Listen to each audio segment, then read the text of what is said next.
Table 9, Don Weston, Noel Videla. Oh, Noel!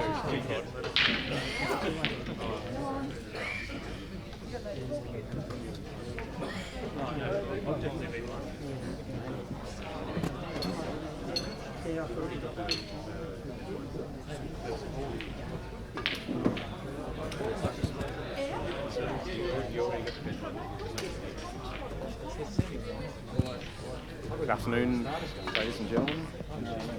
Joined on the commentary by Chris Cooper and Michael Skerry. Michael, welcome. How are you, Chris? Good. Last 32. We're getting prepared to bring you Mark Robertson and Justin Sage, which they were called up some time ago, and we've delayed putting it on so we could get it on telly. Team Australia.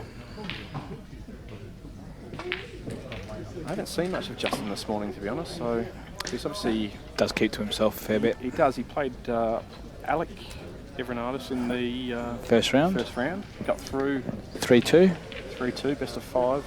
And then played Grant Weekly, I think. And then, yeah, Robbo now, I think. I think there is 3 players. So it's a tough draw. And this will be a race to 3. Robbo about to break.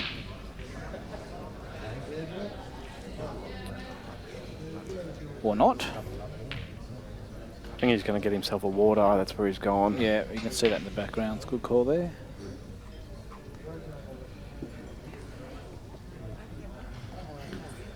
There's still a decent crowd hanging around for this time of the day, especially with down to the last 32. Still and the non-qualifiers comp's still running, so a lot of people still hanging around. Wherever you're listening from, it's 10 to 4 in the afternoon here in Albury. Here we go. Yeah, good break. Yeah, he's dumped the wide, it's going in. So, open table to Juzzy. Just having a quick look. So, what are we looking at here? Possibly reds, maybe? I would say reds. Do you take this Jackie on up the top first shot? No, you put it exactly where he did it there. So you've got ball in hand. So if you don't have to play the Jackie, then don't do it. So he'll play this one now, maybe leave himself the one to play in the centre, and then roll the one down the rail, and then play the other red that he's next to. Third ball in, possibly. Let's just go. So he's going this way about it. That's fine.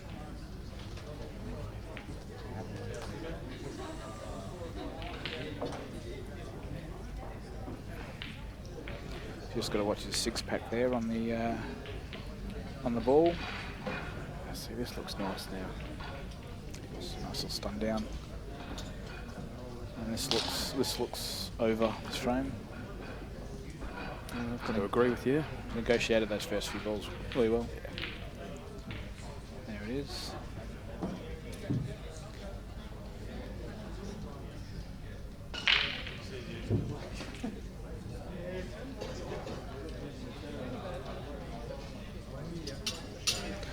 Benny's in the background there with a knock in a black. And knocks it in against Gottlieb, Mark Gottlieb. Not sure what the score is over there.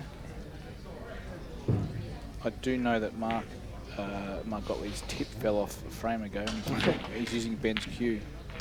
The tip actually launched across a couple of tables onto the other side of the room. Landed on a table during the middle of their frame. Key shot is just to come up past the red. Don't want to land. That might be okay, but you didn't want to land short because now we might have to go in and out of bulk. Yeah, another inch on that, another inch and a half would have been perfect. It looks fine. Yeah. Oh, he's missed. That is massive opportunity for Mark now. And it all comes back to that last shot, Yeah. you know, to get onto the red. Exactly. You know. So if you got up a bit higher, he can roll both balls in or stun the red in and stun the black in. But just first frame, those can be a little bit tight. So I feel Mark might be having a dip here. Yeah, I'd expect him to have a dip from here. He's going to stun into the yellow and try and pot both. A bit of a backup ball. That's a great shot. That's a great call too.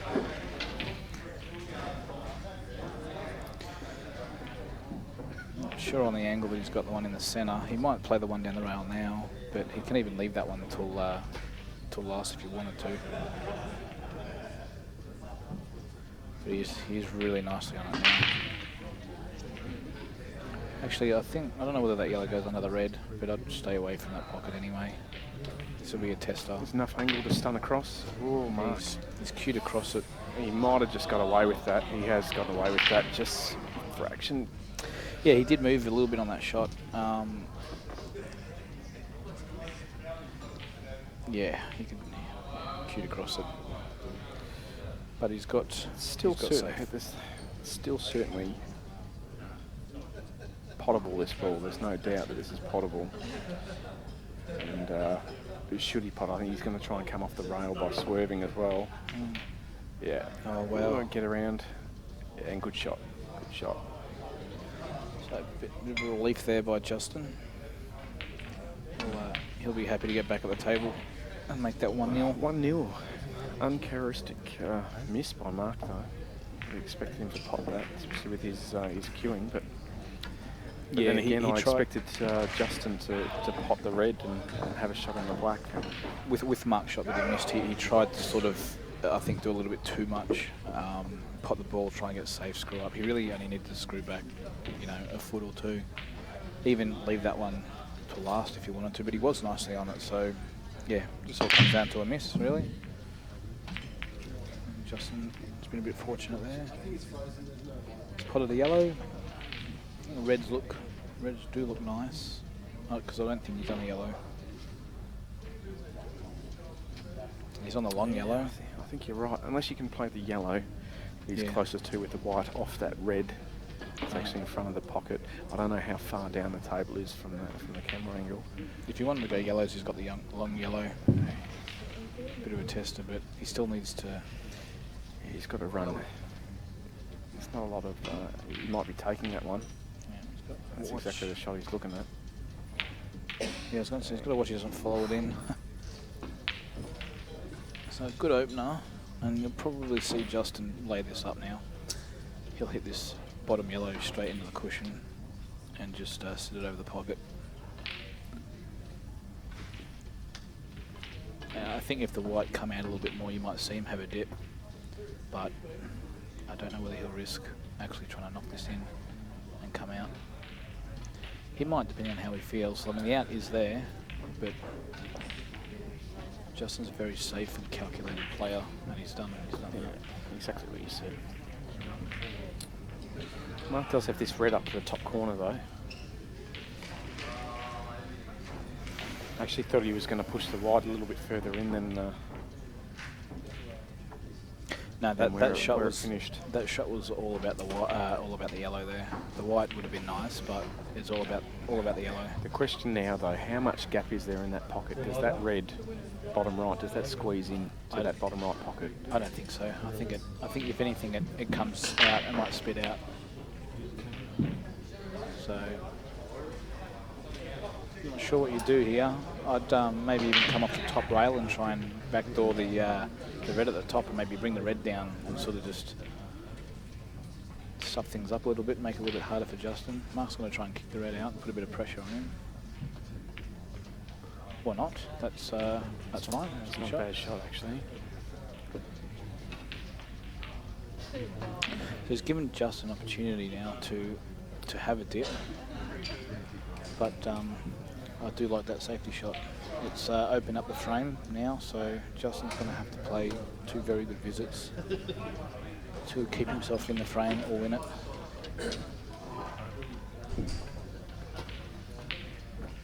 So for you, what's your shot here? just want to get these 2 yellows out and land nicely on the double. See, okay, he's tried to do all 3. He's tried to get both yellows out and try and get the other yellow out off the cushion. So you really need to pick one or the other. You don't want to do too much in that situation. Justin could have just hit yellow on a yellow, knocked them both out, left himself nicely on the double, and then rolled the rest of the balls in if he wanted to. But Table 6, Craig Comport. that good safety by Bars. Mark, who's got himself this opportunity now. Really went almost as bad as it could have gone, that shot. He actually promoted one of Mark's balls from down this end, and he's opened up the black as well. Yeah, he just doesn't want to kill this black here, or even not reach the pocket. Yes. Yeah. He would have. He was going to play that. He wanted to. Jackson Nugent, Justin Kennedy. That black needed to run just a fraction more to make the shot down the rail available. Alright, I've got to head off because I'm playing now. You've been, and he's it's made it even worse. I'll see you But he did try.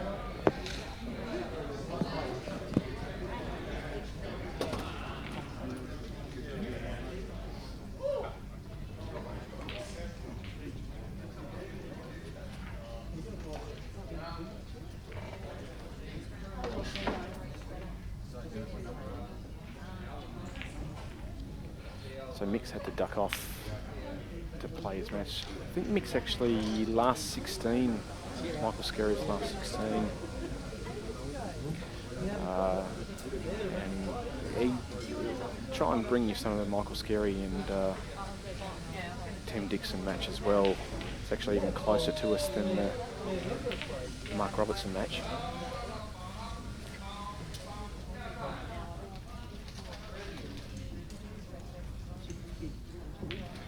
Table 15, Terry Shields, James Actually managed to hail down Paul Pike to the commentary. Welcome. Hey, how's it going? Table 10, Sam Hillett. Not sure how long I'll be here for. I might have to go play, but Table 7, stay for a few frames. Paul Pike. Oh, there you go. There you go.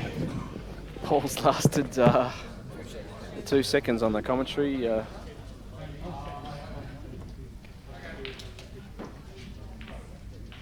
Unfortunately, I've got a feeling that I'm going to be called up any minute as well. I've got to play Zupper in a minute, so it's either way, commentary or no commentary, the stream's going to keep coming. Good shot by Mark. I just don't see what's going to happen with this black unless he tries to play a snooker down the bottom. He's got a little bit of angle to run through to the bottom rail here, so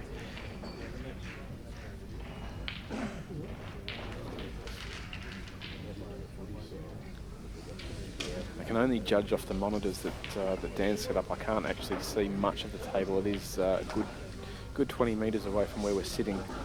It does look like he's got a fraction of an angle to run down to the bottom rail.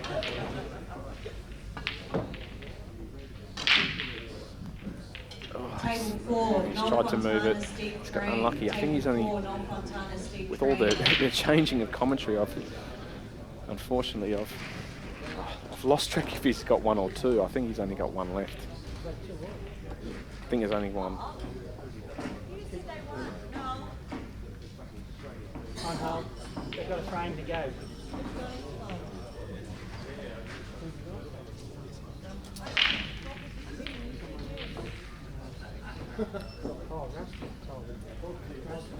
And based on how much time he's taken on this shot, I've got to guess that he actually has only got 1 shot.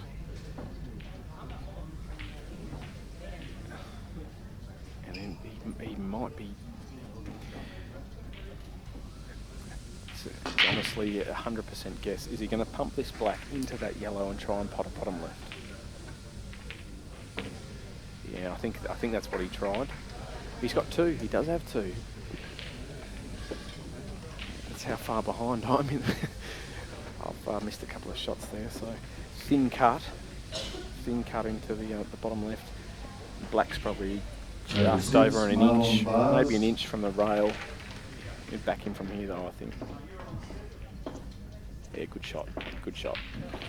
1-1, Justin Sage, Mark Robertson. I was going to sit right over the lip for you, mate. There's a tough angle you left yourself. So at the moment, around the room, Tim Dixon's playing Michael Scarry. The first frame there, happening in front of us. No scorers yet. Colby Poole is playing Adam Blumick in front of them, as you can see on your top right of the screen. Jackson Ewan is warming up. I'm not sure who he's come up against.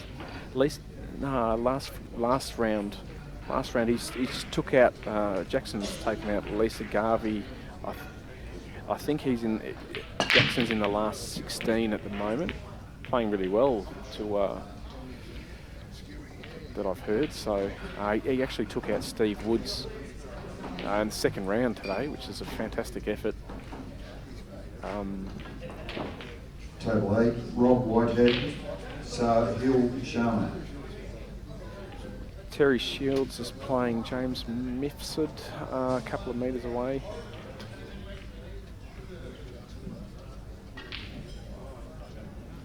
Just going back to this frame. A dry break from Mark.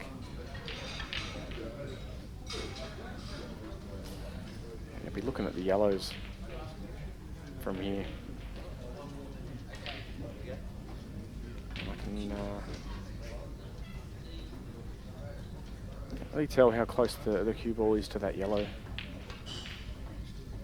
She's actually got room to play that into top right and bring the white back out to sort of centre table. The angle though, I reckon it's going to run a bit further than centre table, but I think he's definitely eyeing off the yellows. They're in a better position. He's changed. He's going to reds. He's made a fool of me. And a fantastic extraction too on the reds. That was his only concern on that.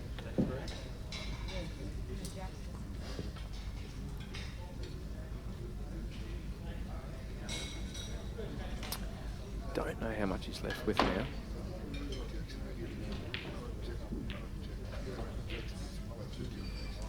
There's two reds underneath that black there, closest to the black. I don't know if you can get through to the one in the middle, the three that you can see in the line. I don't know if you can get through to that, or if you can get through to this one, cutting it to the right hand. Easy.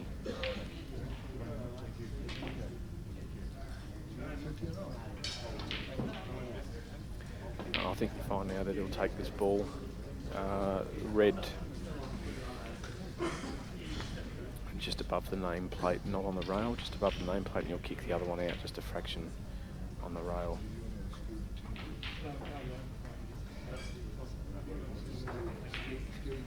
He can play red up to the top right if he wanted to cover up, but I just can't see him doing that against Mark. I think he'll have a dip. I think you'll see this red off the bottom rail come out about an inch. Not too much, but he'll try and kick it over. I didn't expect him to kick it that much.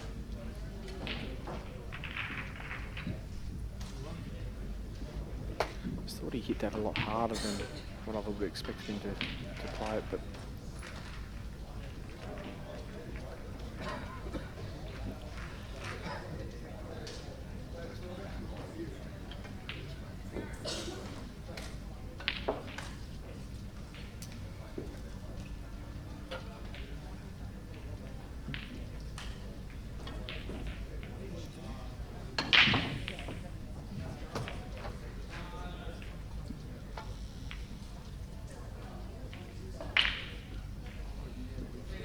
shot from Justin.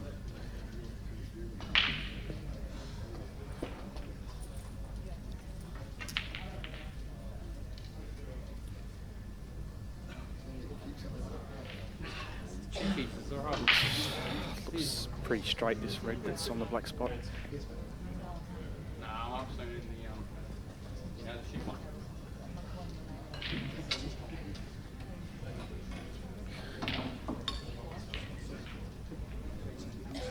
Take this red on the black spot and actually play the red on the right hand bottom rail.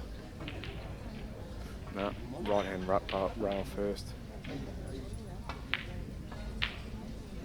Oh, just dropped in, but it's landed nicely.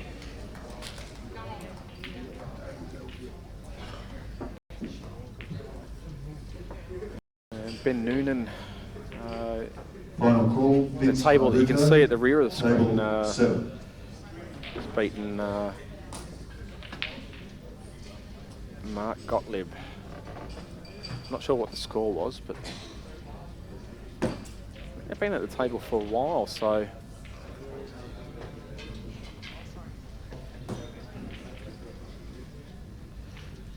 I'm sitting next to Rhiannon Bolton chatting away, but she's actually watching the Tem and Scary match, and Tem's about to go 1-0. Tem's got a fairly straight black.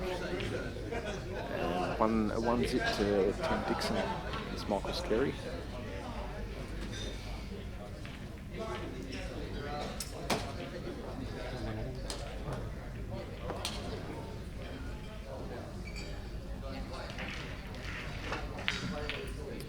Oh, that hasn't worked out well. Hasn't worked out well at all for Justin.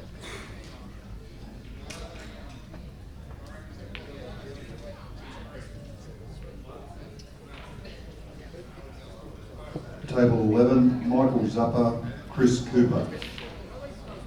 So I've got to find someone else to commentate for you at the moment. Thanks for listening. The stream will keep coming through, however.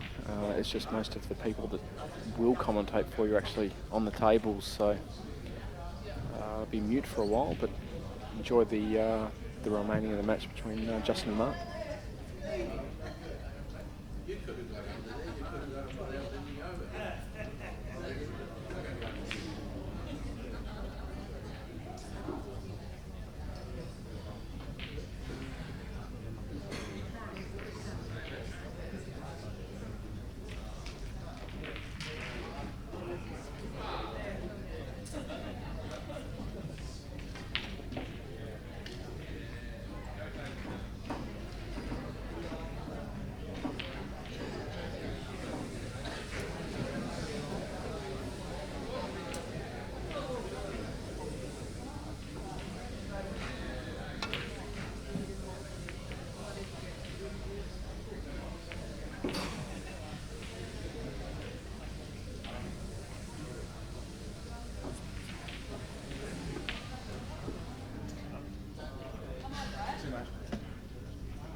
Final call, Vince Barbuto, Table 7. 30 minutes for Vince.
Afternoon, everyone. Brent Hampton here from the ACT. On the mic, watching the last 32 match between Robbo and Sage. Robbo leads 2-1. Still best of 5.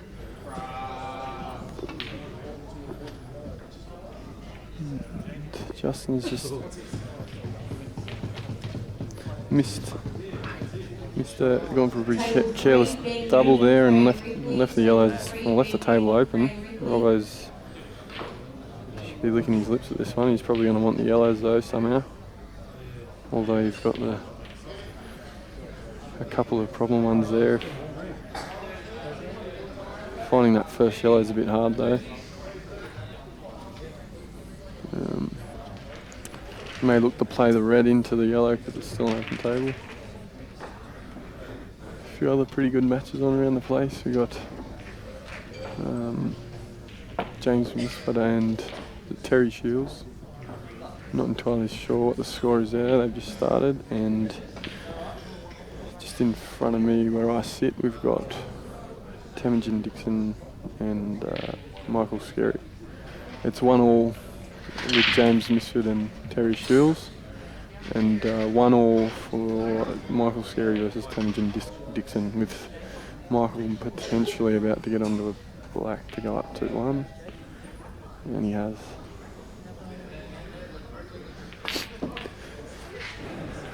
So Robbo's taking the yellows.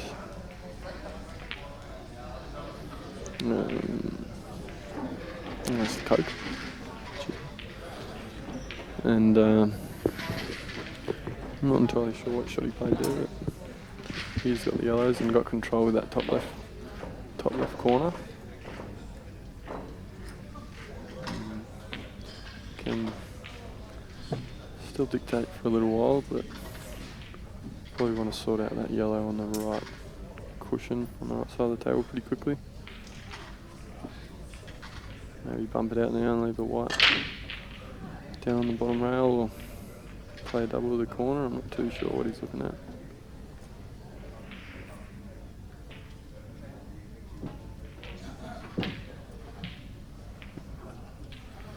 Oh, so he's got lucky there. He tried to play the yellow in, double the yellow into the other yellow on the left, bottom left rail.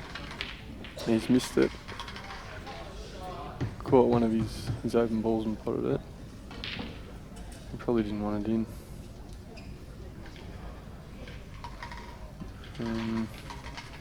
So now he's probably going to try and get that yellow out of there, I'd imagine, unless he can run the left yellow on the bottom left rail over the pocket. I just want to get this one out while he's still got control of that top left corner. Table 12, Emily Cornell, Kamal. And that's what he's done.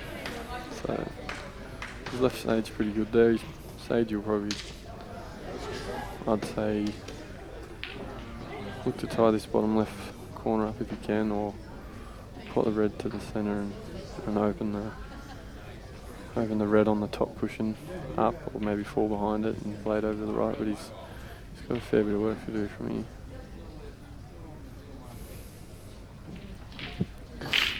I think that's what he's looking at now.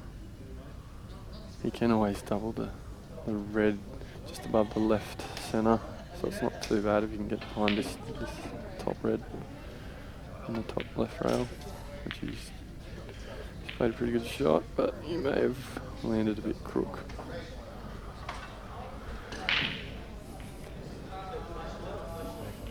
I'm not sure if he's on that. It doesn't look like he is from his reaction.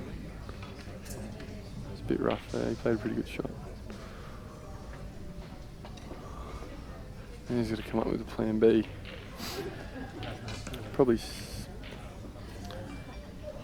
I think you can think about putting this red over the bottom, towards the bottom right corner, and try and get himself back up there and into those, but that's what he's looking at now. At some point he's probably going to have to double that red just above the left centre at some point. When he decides to do that, I'm not too sure, but he's going to try and get up back into those top reds. And it's pretty good. He'll have that.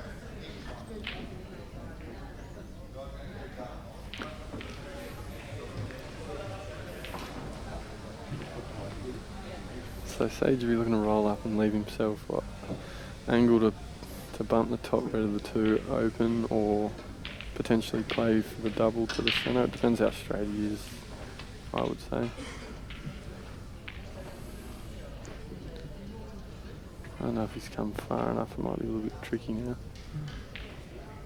to get the right position. He's still got to either nudge the yellow or nudge the red, the top red open. Maybe he can. It doesn't look like he's come quite far enough. It's just he's losing his white ball a little bit. I could be wrong. Oh, he's pumped it. And maybe got a little bit of a result. I don't think Robbo can put that yellow on the right side of the table too easily. He might have a little gap between the reds, but it's a tricky sort of shot. I don't know. You don't want to use your ball over the top left to get on it and not get on it. So a containing shot here.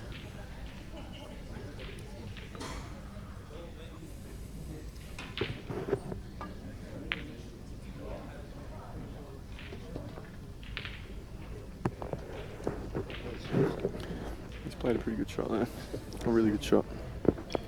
Promoted his ball down the rail and left Justin snookered, so he'll be happy with that. I think Temujin spotted a black to go 2-all.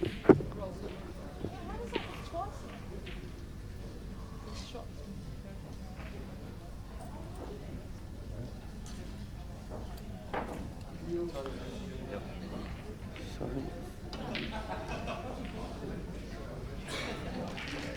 Sagey's probably wants to keep those reds where they are, so he's probably looking at that bottom red. Maybe knock it over to that right corner if he can, but he just wants to leave those reds there to keep it, make it tricky for Robbo. Make Robbo try and get on that yellow. Doesn't want to open those, just let him have a dig, maybe see if he... Ooh.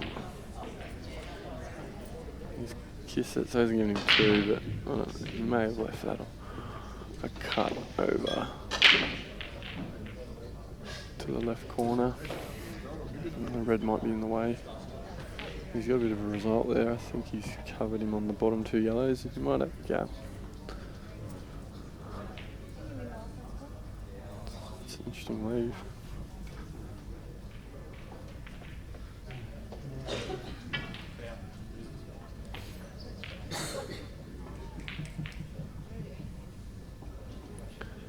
So, got a deciding frame between Michael Sierra and Temujin.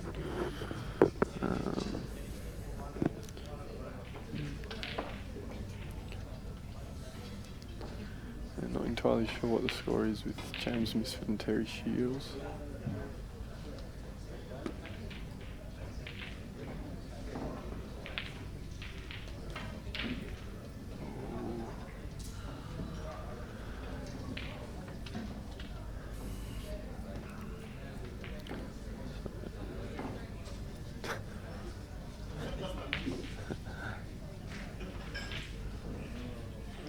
Well, they might be able to come off the rail here.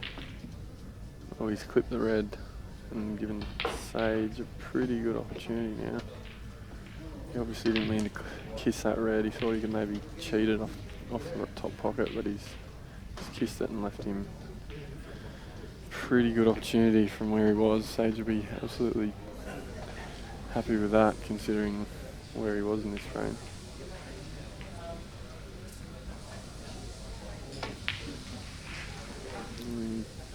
Good pot. A little bit awkward queuing, but he's done well there. And he'll steal this one.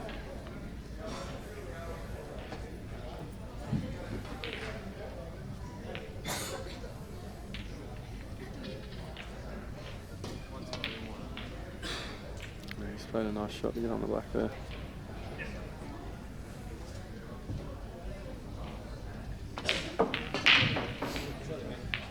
And 2-all. Another decider.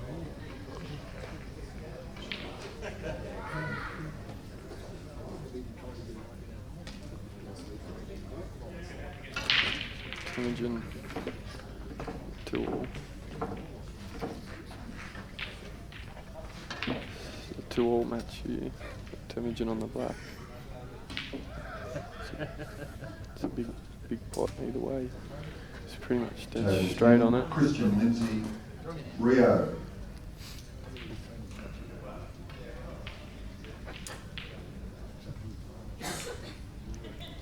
What's that? Scary with a chance. A bit of tape on the ground there. It's under the foot, which is maybe a bit hard. And Robbo has got one. Got a yellow.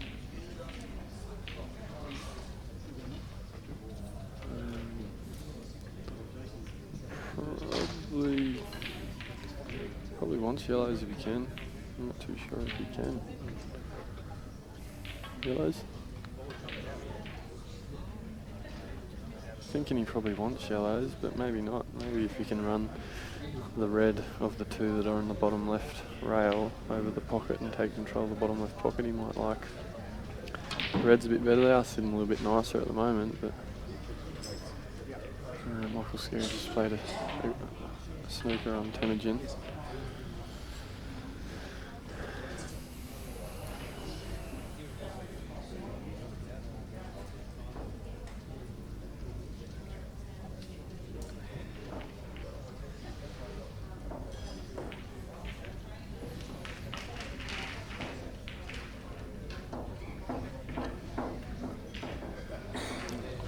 Great attempt from Temujin there. Good effort. Good effort.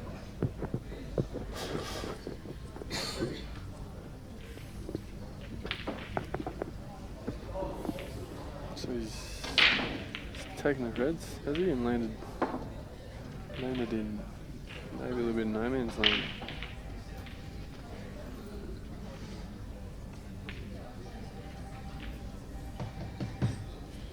Block warning, Barry King.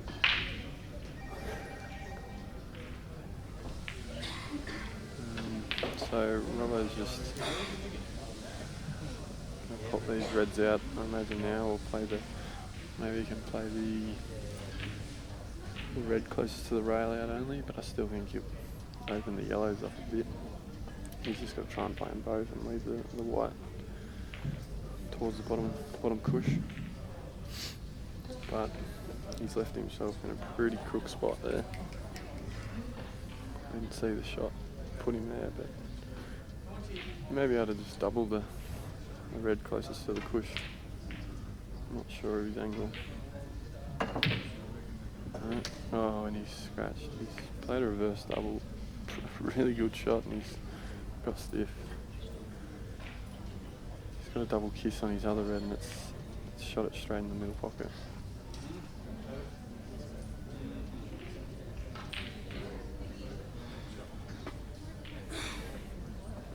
Justin will be licking his lips with this, he wouldn't have thought.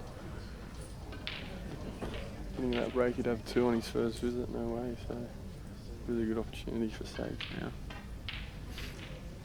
And I'd back him in from here. Just got to keep his composure, and hasn't run far enough on that one. And Scary has just spotted the black two. I thought it was 2-all there, my mistake. Apologies everyone, I thought it was 2-all in that match.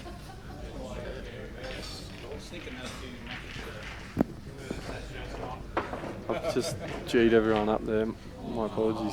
What's the score, Michael? It's a bit festive.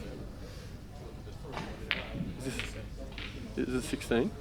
It's the last 16 match. Alright, apologies. Sammy's and Michael's scary match is the last 16 match and it's best of 7.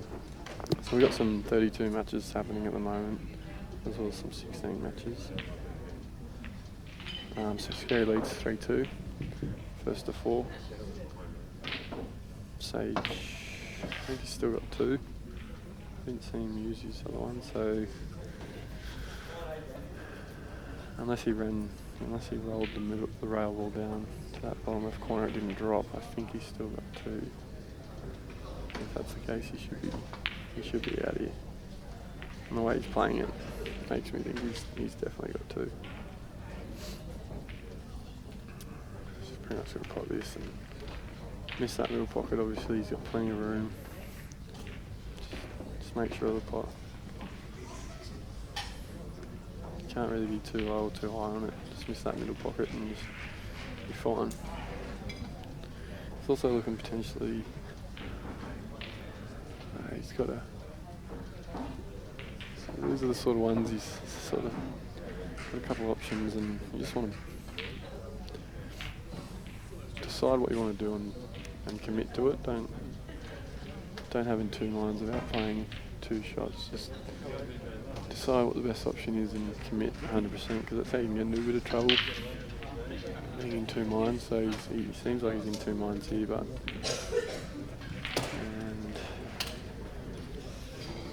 and he's played an awkward sort of kiss there. I think he's still got 2, but it still is a little bit tricky now. You're going into the red. You don't want to leave the yellow potable. Should be fine, just kiss into the red. I think he's got 2. And he does. He's played a good shot. So should be fine now. So he wants the black long, I'd say he'll take it to the centre. Roll through.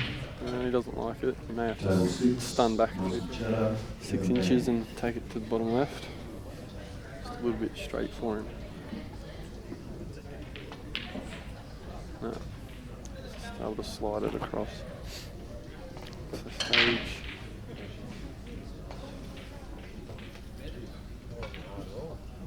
And he's got it. So Justin Sage wins 3-2 over Wodonga in the last 32.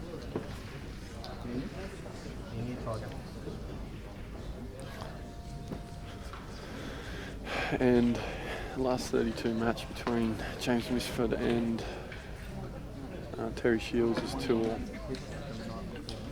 And 2-all, which is what you can see on the screen Table now. 13, John Carver, Bobby Dennis. So I don't know if James can squeeze that red into that. From what we see here, the top left pocket, I think he can. So it's just a matter of connecting the balls now and probably leaving that red till last. That top left one. As we look at the table.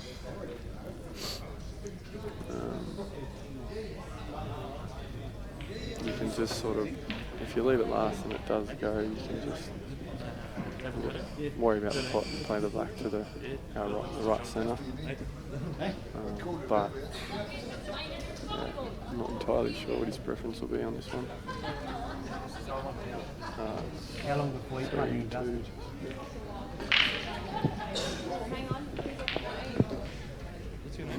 So he's having a look at now. Maybe give himself a couple of options if the squeeze doesn't come off. Just got to get up. You want to put these up on the screen table or not? Probably play off the bottom rail and come back out to try and get on the red above the black. He's gone into the black and got a pretty good result. Now, he's giving himself a white ball to hit, so he's going to Table 13, Justin Sage, Rusty Wheeler, best of 7. Bobby, best of 7. a last 16 match between Justin and Rusty. Now this one announced. And we had plenty of room for that red, so now he's just got to put the ball stun back an inch or two, and he'll be home.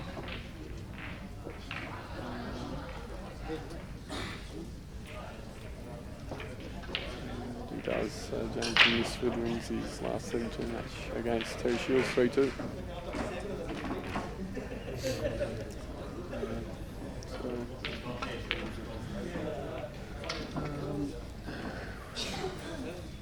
Still got Michael Scary with a couple of reds left. He's up 3-2, first to 4. Still in a bit of work to do.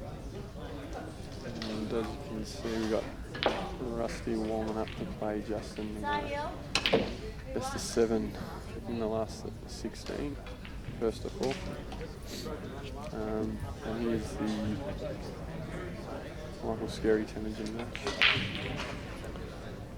Michael has played a big reverse double, had a crack and got a result, covered the black there. Maybe he'll have that considering the shot he went for. I guess he figured that ball was dead, and if he gets it, he wins. And the Temujin under pressure now to get on the black if he decides to go the out. And that yellow's just come down the rail a little bit to make it just a little bit maybe annoying. Temujin would have been a bit nicer and that could have hang over, but now he's got to really be careful about what he does and which ball he uses to transition onto the black. And it still goes to the top right as we look at it, and the left centre, and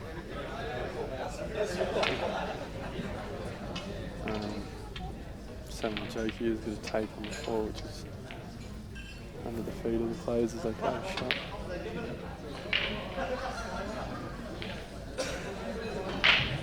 Table 15, Reece Scott and James Misford.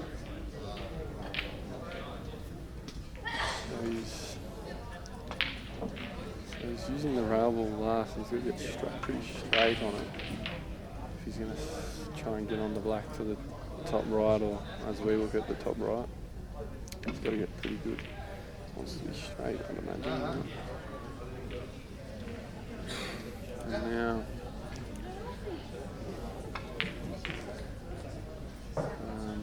I'm not sure if he's going to try and come off 2 rails off the side rail. Just try and miss the middle pocket and land on that left side of the table behind the bar. No, he's dug right into it and got under it and landed shockingly stiff. It wasn't guaranteed anything, but considering the shot he played, he probably couldn't do that again if he tried. He's going to come off 1. That's unlucky. Good attempt. Scary opportunity now. Just looking to roll this one up, take his white up and spot this ball and back him in from him. It's a good shot. Have to back him in from him.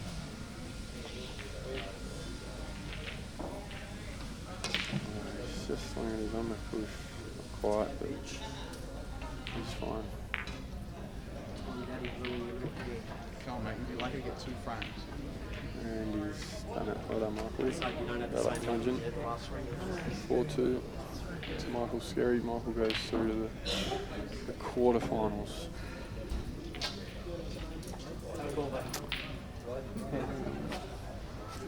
The coin toss between Rusty and Justin, and Justin will break first. Also got. No, mate. Get it yourself. Is it Ray Shaw? I might let you break the. Yeah, you might break first. Get those balls and I'll see.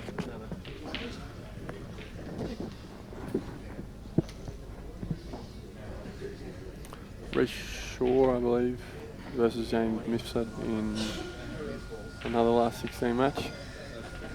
I think we also got our last,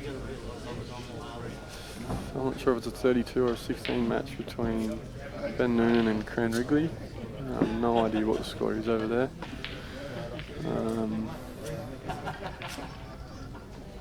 Try and get some score updates if we can. Just in the break, and the Blacks gone. So re-wrap. Rusty just asked what the rules are here in Albury. We've got a black off the break.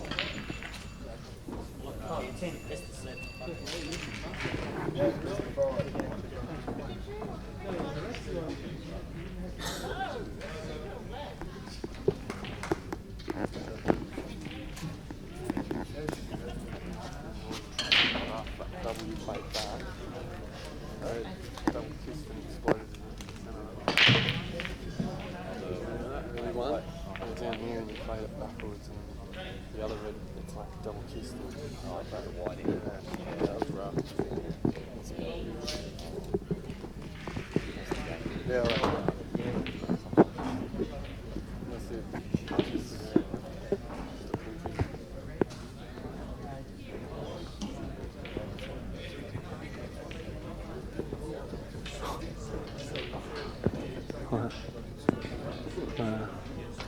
Whoever got that will be happy. Table 5, Steve Johnson, Glenn Crew. So Justin's on the yellows. We'll play this far left. What are the dates? What dates?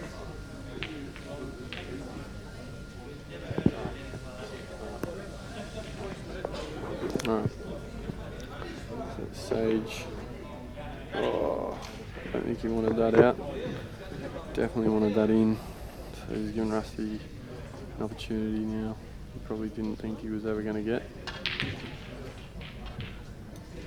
And he's left that top right pocket open as well, so he can potentially get himself into it here with a good first shot. Pop that yellow out. He's looking at it straight away. He might also want to use it, wait a little bit and use it with that red over the right pocket, but he's not. He's popped it and left the yellow in there, I think. I thought maybe he could play a different shot, use this red he's looking at now to a big pocket, but he went the option of opening it up straight away, but he's still got that red on the right side of the table, just above the right centre to come off the yellow or cover the pocket. I'd say probably just come off it and open it, being Rusty.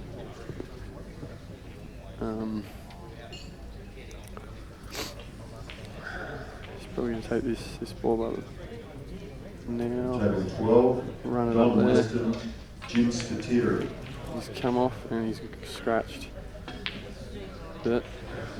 It's all going to come down to this first shot from Justin.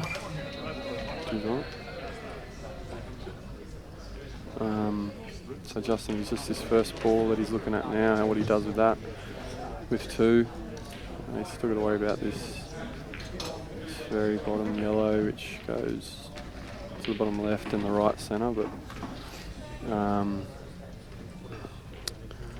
yeah, I think if he can get a clean pot and the yellow he's behind now, I'm not too sure what he's looking at here. He might be looking to play it down into the black and open that pocket up so he can play that other yellow down to the bottom right. He might be looking at a cushion first, sort of into the black, open that up. So run through, leave yourself the red just below the balk, the yellow just below the balk line to the left centre. He's played that and run his white ball a bit far through. I think it was a bit tricky because of how close the white was to the yellow, but still played a pretty good shot, got a bit of a result. He's made a little bit tricky with this yellow right next to the white now. Just got to cut it probably to the left centre now. Just didn't want his white to run on too much there. He's put it in pretty easily. Now he's got to use this, probably screw back up around to where the middle pocket, I would say. I don't think he can, I'm not sure if he can screw over or stun over. I think you want to be screwing the white back sort of up around the middle pocket maybe. I'm not too sure. No. Yeah, give himself a couple of options. And if you can run the most left yellow into the centre, you can maybe fall natural on the what would be the last yellow to the right centre, but still got to make sure of it. I think that's the shot. Just play the cut. The most left yellow to the left centre. I think he should be fine to fall on the right yellow, but he's looking at that now, so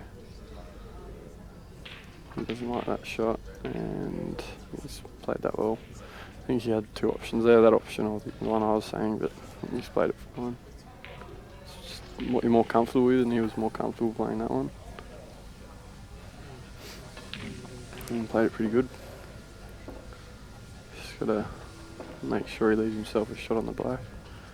So, don't know if he brings the white off the top rail back down or just leaves himself in balk just to make sure of it.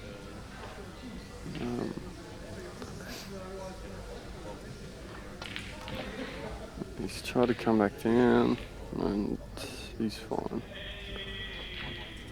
So Justin takes a 1-0 lead.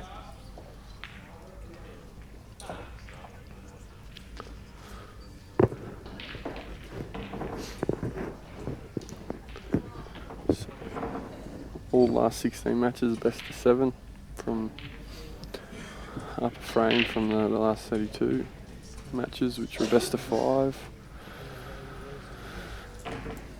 Table 10, Paul Pike, Sahil Shah. Still got a couple of other matches going, not too sure what the scores are, with Ben Noonan and Cran Wrigley, James Musford and Reece Shaw. I've also got Adam Blumick and Colby Poole. I think that might be a last 32 match still. I'm back with Rusty and Justin. Rusty's broke, got a red off the break. Probably looking at reds. Might want to open. Not sure if that red just below the black goes to the left centre, or he's going to have to nudge into that at some point.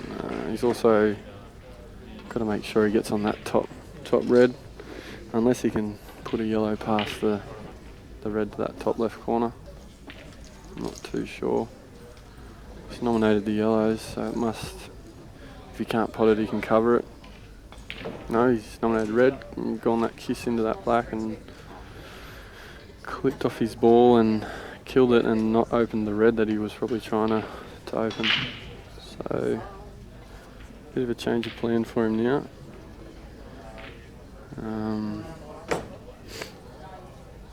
He may decide to just lay the bottom red rail to that bottom left pocket. Leave Justin off the cushion.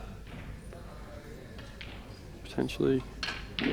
No, he's played to get on the left rail red to the top left corner. Good shot. Still an out there if he plays this well, but I think he'll just be trying to play a good weight and put it in the pocket. He'll take a pot, but just put it in there. And it spat on him a little bit. They seem to do that on these tables this weekend a little bit.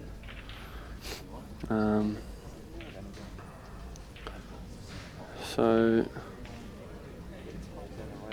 Justin's got a chance now. I think that red below the black goes with the bottom right, so it's not.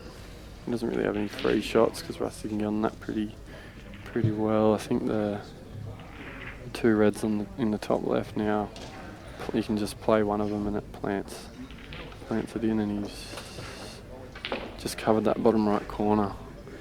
Rusty might be looking at trying to send that black up there if he can catch the left side of the yellow and nest it in. No. He's changed the frame a bit with that shot. There's still enough room, plenty of room in that top left corner to put a yellow up there. So it's a good opportunity for Justin here if he can put himself on a shot to that top left corner and open it up or take that pocket. His balls are sitting pretty good. He's going to bump. He might be looking at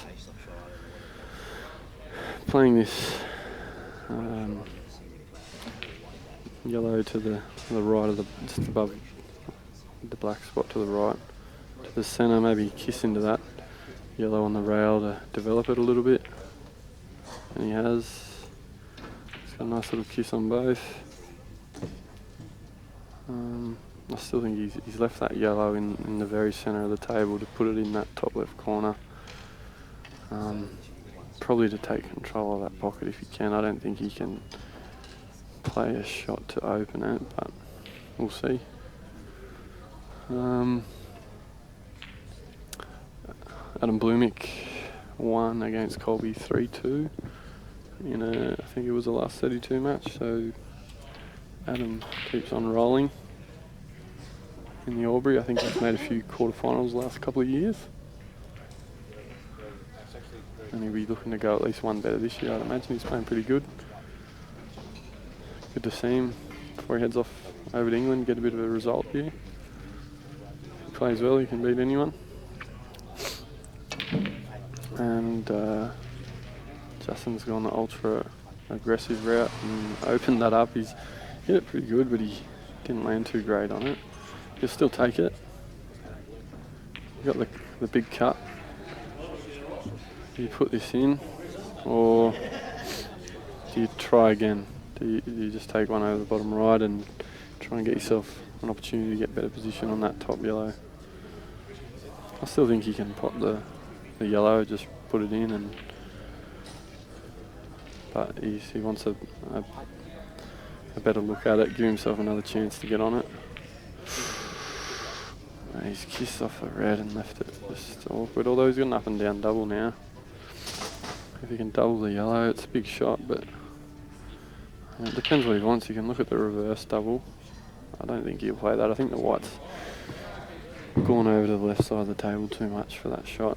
And if you play the up and down right, you're pretty good. You just want to get that yellow right in that corner. So here he goes. Actually, just said to Rusty. He's just sort of bumped it out and said to Rusty, "Do your best." But I don't like that shot because you can sort of use that red to the left of the black to cover the black hole. It looks like we got. I think Rusty's going to try and cover this bottom left corner is the shot that I would see, but that remains to be seen with Rusty. So shot to open it, to leave himself a shot on that bottom right red to the left corner, but he's just I don't know, probably maybe hit it too quick. I thought the shot was still to cover that bottom right pocket, but he had a plan and he's got a bit of a result with where the black is, but now makes it a little bit harder for Justin. That black could have sat anywhere, but it sat pretty good.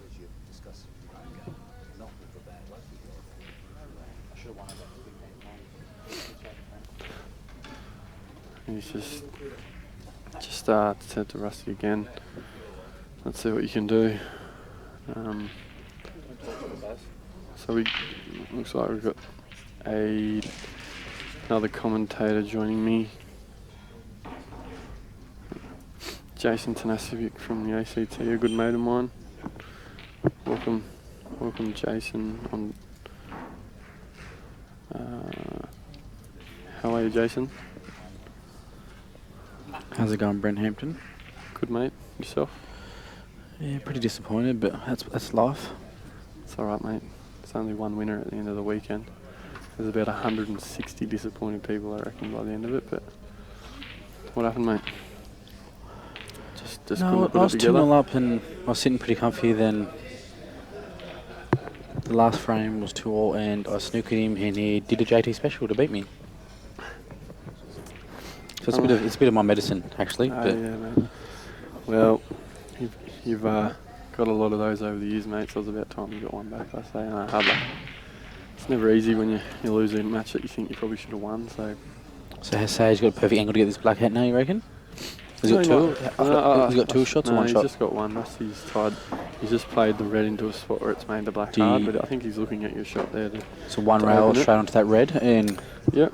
And just it could be dangerous still. You can get at that and you can still kill it. Like, you can still land... Just want to open it, and he's not. It's a bit unlucky. But he just had to dig in a lot more. He still gives himself potentially a double, but he's got to play it well now. So you reckon it doubles into the left centre? Yeah, but he's got to land good on it. He's got to bring his white a fair way, and he can't leave it below the black. He's got to... Okay. Maybe, I don't know how far away that red is from it. He might be able to triple it. Or do you just play to get the black out and leave the red on that rail? You can. Give him a half attempt at it, but it's a bit tough. But can he still go a double? Can he? I don't think he can. He just didn't come up far enough. Didn't really give himself any chance for that one. But these sorts of guys, they play a shot. I have no idea what they're going for, and ends up being a great shot. That's probably why they're there and we're not. That's it, mate. We've learned a bit from sitting here. He's just bumped it out. That's not too bad. It's a shot. He didn't catch that red. Rusty will take his time here, like he does.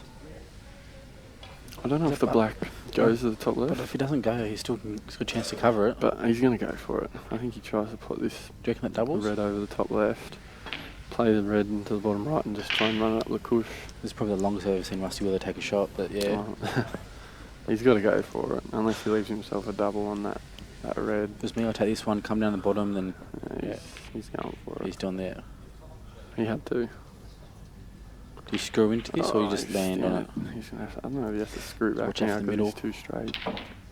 No chance. It's a good shot. This is the money ball, obviously. He's got to put it in. He's missed it. Just gets balls out of the pocket already. Good chance I would have missed that, but yeah. Sage goes up 2-0. I have to give a big shout out to Justin Sage. I think he's had a pretty easy run. Yeah, we were talking about that earlier, weren't we? I think he drew Alec Evernatus in the first round.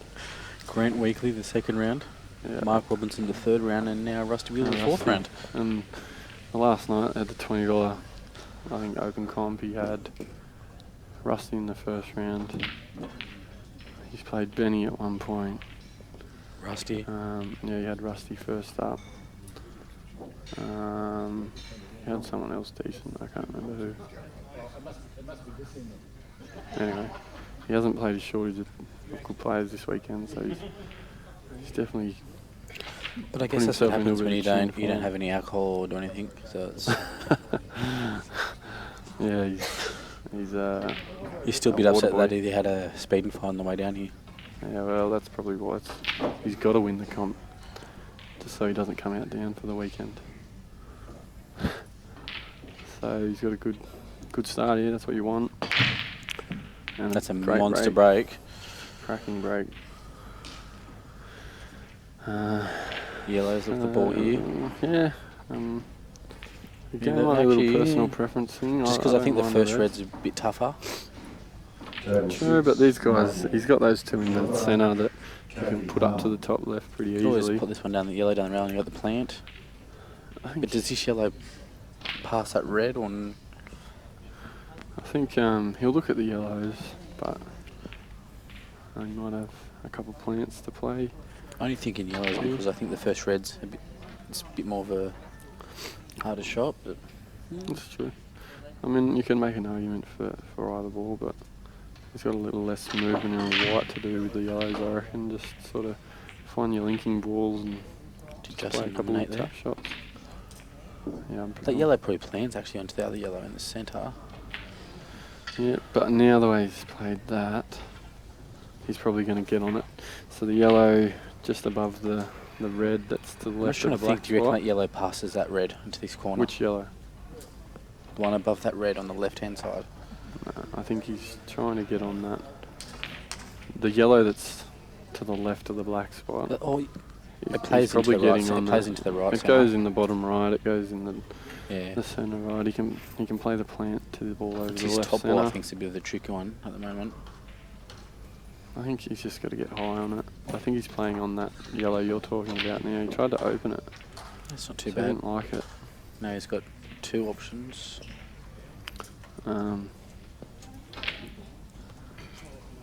He's still fine.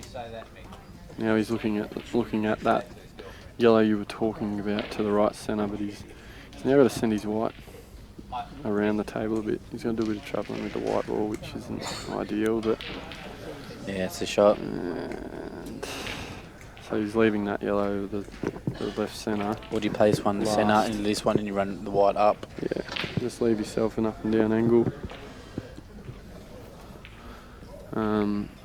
And yeah, he's pretty good on that. Looking to, he's got a really good opportunity to go 3-0 up race to 4 here. I can't see him stuffing it up from here. Yeah, he's played a good shot. got out. It's a great shot. Pretty good out as well. Had to manufacture something after his initial shot to try and open him, but he's made it look pretty easy. And he's put Rusty under the pump big time now. 3-0. Yeah. I'm not entirely sure of the scores on any of the other matches we got going on. Benny and Crown Wrigley have been playing for a while. I'm pretty sure that's a top 32 match, but I'm not entirely sure. James Misted and Reece Shaw, they've been going for a little while as well. Again, I'm not too sure of the score on that one. And a couple of guys, I'm not too sure what their names are, but I think a couple of new faces for the latter stages. It's always good to see. Playing off, so we'll see a new face into Pretty the sure 16. James is either 2-0 or 3-0 up. He just coast around, so Rusty's broke and got a yellow off the snap. Looks like Rusty's got Japanese runners on. He's got the sandals this weekend. He had his quite a nice shirt on. Is this the first time Last Rusty's night. played in this Albury tournament? Not sure, mate. You'd have to ask him. No, it's the first Quite time possibly. Sage has played in it. Quite possibly, it is the first time a couple of these blokes have played in this tournament.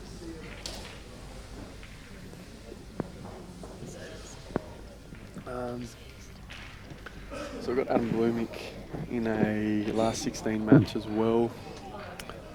I'm not sure of the guy he's playing either, so a few matches happening as we get towards the business end. And I think, is it Jackson has just shaken hands with So it must be 3-all. Justin, and so it looks like that one's a hill. I'm not sure if it's a 32 match or a 16 match. I think it's either, 32. Sorry guys, but I think it's they're just 32. shaking hands to sort of say all the best in this last frame. So Well, someone must be cheering if they bought his group because his group went for nothing. So I've missed all the action on this table. Yeah, well, we heard that, didn't we, Jackson? But he's got to get to the quarters yet. So, so amidst all that updates, we've missed a bit of action on this Sage Rusty match. I think Sage is having a dig here. Oh, for sure. Still, Black's in a sort of interesting position depending on what Which ball he's ball you leaving wanna lead, last. yeah. He wants to come and get this red on the bottom rails pretty quickly, I'd imagine, and that's Good what he's shot. done. He's got a lovely kiss there. He'll have that every day of the week. So that's what he's trying to do, just try and get rid of this problem ball as quickly as possible. This would probably be the money ball. Do you run Just into this put yellow? in, No, he's gone up for the top one. and it's a It's a good good shot. Still, the black where it is, you can't say is a sure thing of going out because they always can hang. The black's still no certainty, but it's what ball you leave The way him he's last to land playing on. now, though, he's absolutely going to be flying, so you'd have to back him from here. I think you're playing the bottom red of the three to the centre first, or are you playing the top red to the right, top right corner first, and screw him back? Does that second red pass to the right-hand centre? I don't think it does. I think you want that to the top right. Yeah. Those middle reds, he's Do going you to stun up to this one in the middle? He's played, yeah, I wouldn't even That's a good seen shot. that shot. Yeah. He's just got to come up to the centre of the table now, and Yeah. you get a chance of 2 options there if you come up to the centre.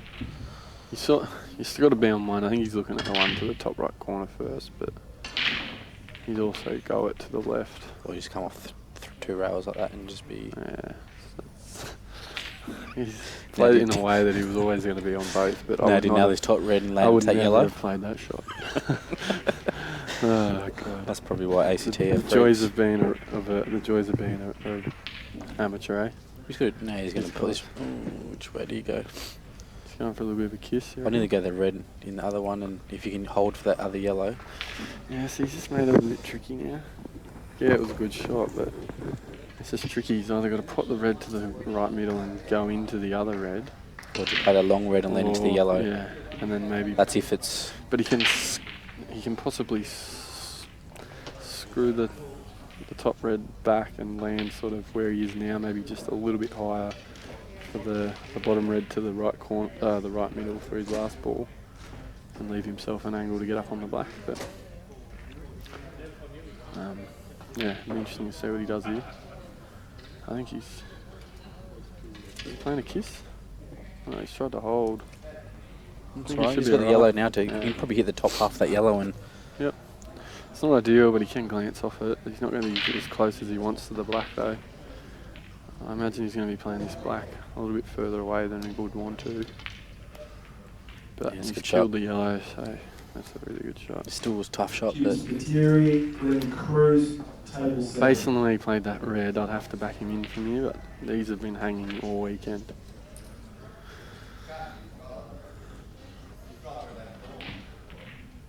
Ooh, he's missed it. So, Rusty's got a This chance is where now. Rusty's a freak out though. Well, he's under the pump now, so you learn a lot about a player, I reckon, when they're under the pump. You can't be careless with anything. Do you cut this one to centre and run into the other yellow on top of the rail? That you've Is he left looking yourself... at the double first? No. He's just pumped it in, just as cool as you like. It's an easy snooker here. So now he's... Because it makes it tough down up. I think you can't snooker him because he can just come off one, I reckon, unless he really... Rusty loves playing He's snookers, looking at so... the shot, he likes the snooker.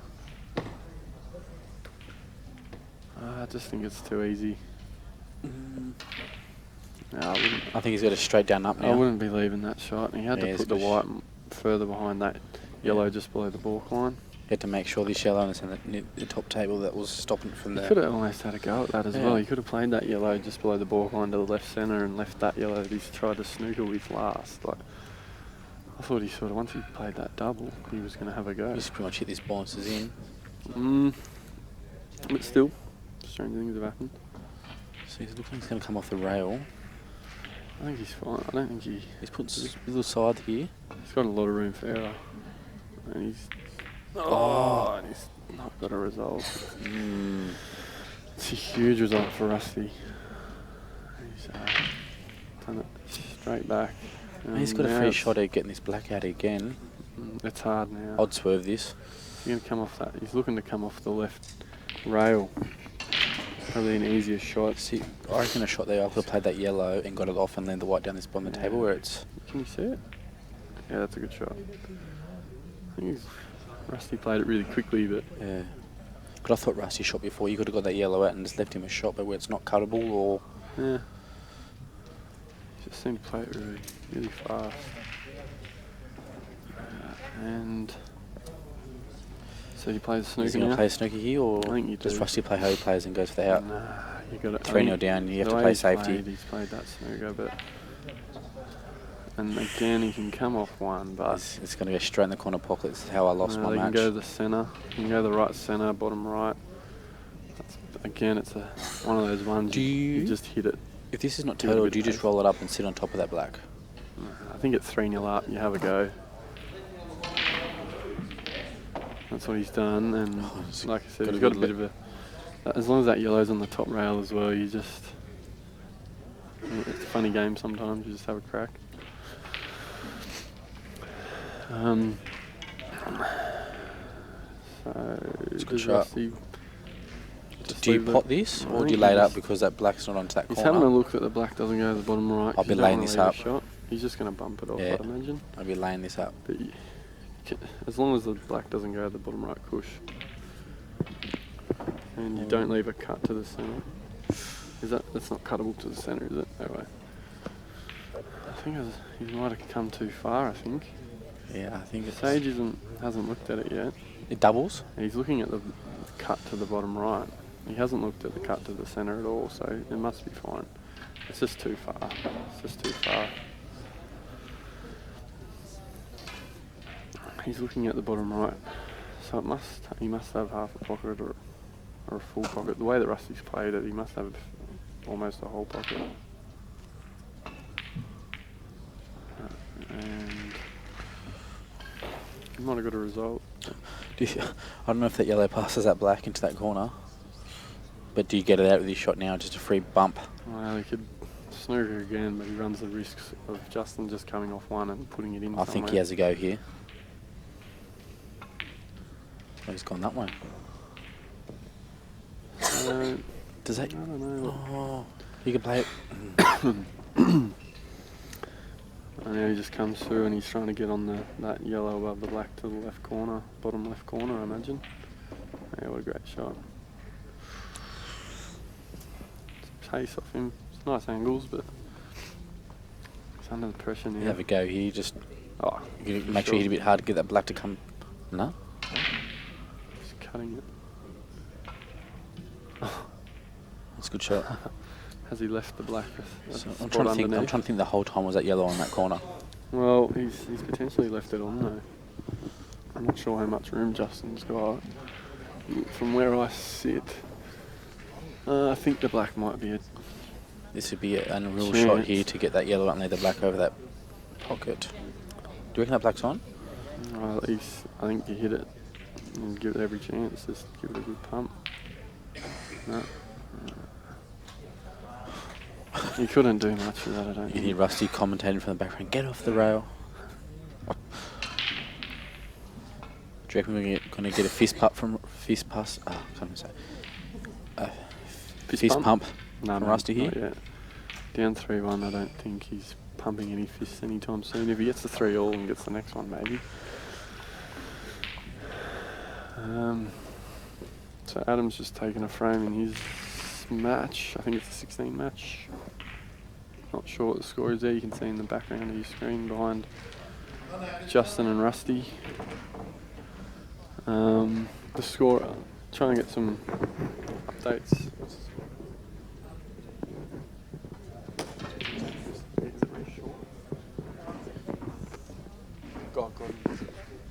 I've been calling him Reece Shaw. Apologies, it's Reece Godden against James Mifsud. Yeah, Reece Godden. Apologies, Reece. He's come up a bit unlucky there with a break like that. So James Misford's up 2-1. Race to 4. I think it's the last 16 match. Yeah, so Reece Godden and James Misford, not Reece Shaw. Sorry, Reece Shaw and Reece Godden. So who broke that, Rusty? Sage, he come a bit unlucky. There's a big break here. Looks like he's going to take yellows here. Getting an update on results. We've got someone now going after some results for us, which would be good for everyone out there. There's been a few matches going on for a little while.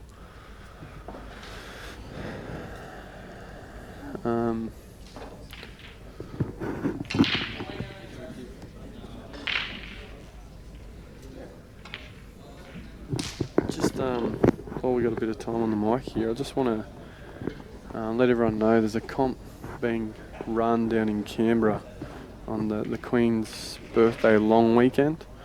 King's Cup. It's the King's Cup. It'll be the second year of the comp. Barry King's done a lot of work with the help of a few others down there to get one of those big style sort of comps down in Canberra. And last year we got a pretty good turnout, and a few of the guns came down. We had Justin and Woodsy and some of our better local players out there. And it's second year. It's happening again this year, and it'd be awesome to get some interstate players down. So it's one of the sort of, there'll be groups and qualifying as it would be for one of your bigger comps like an Albury or a Geelong, and then a main draw knockout. I think it was a race to 11 last year. Not entirely sure what the plan is. Double elimination.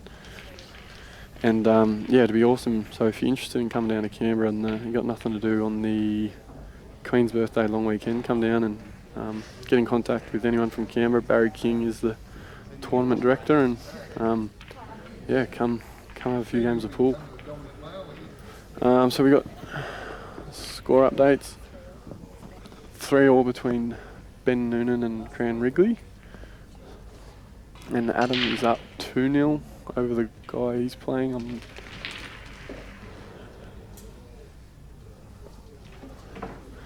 What's this? So Adam Blooming's playing Brad Redmond, and he's up 2-0. Adam's up 2-0. Thanks, Tanya. Tanya's done a bit of a score run. So we've got Cran and Benny in a decider now. So Rusty's just taken a frame while I've been talking about the King's Cup. That was quick. And he's come up dry. He'll be unhappy about that. It's been 2 monster breaks in a row and 2 dry breaks. So Justin now will be probably feeling the pinch a little bit more than he was 2 frames ago, and he had a couple of good chances there. So all of a sudden, the dynamics of this one's changed a bit. Rusty's probably feeling good and wants to get in, and Sage maybe feeling the pinch.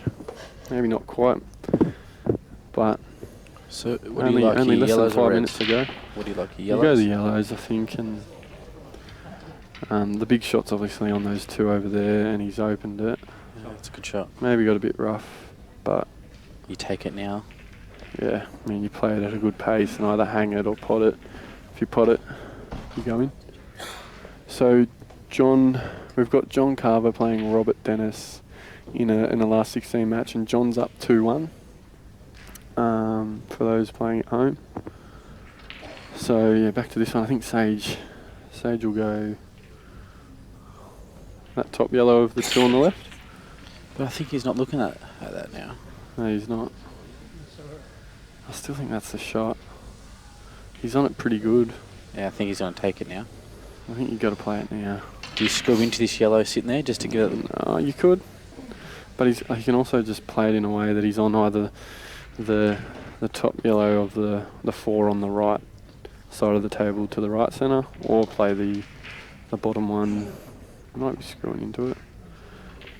That left one into the left centre, so he's got some options. Yeah, he just played a good weight. Yeah, it's a good and left shot. himself that yellow to the left centre. Although he might... I think if he...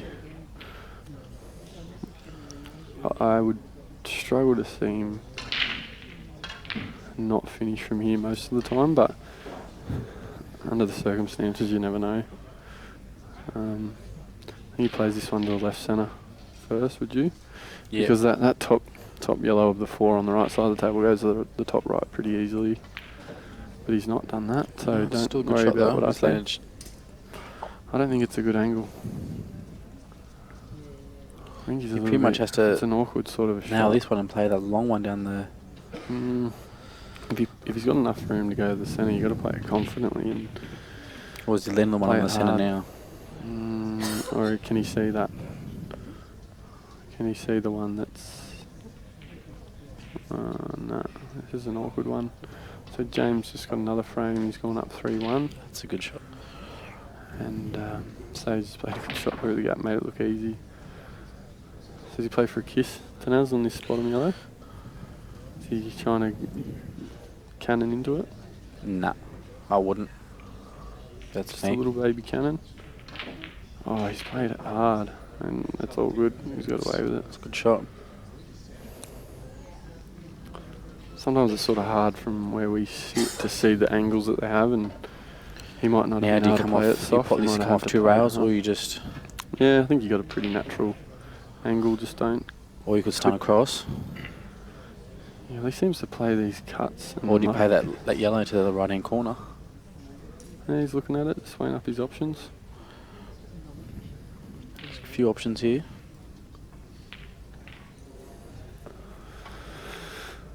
He's just played the.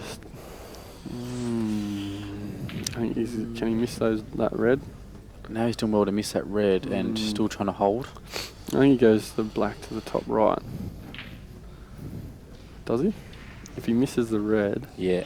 or it It's goes just to the another natural centre. angle here, just to miss that spot it. red. He's got to miss that red. I'm not entirely sure what the angle's like. He might be able to stay on it to the top left, but I reckon top right's the way to go. Yeah, he's looking at it. Looking at the white go towards Yeah. that middle pocket. Yeah, well, you've called it. That's the only thing I could see going wrong, or clipping the red. He's putting. Yeah, he's That's a played a great really good shot. shot. He's played a bit of check side on that.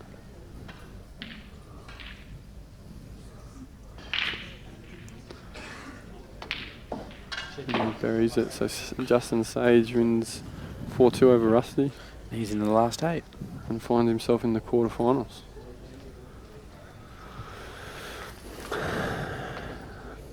So James misses up 3-1 against Reese Godden.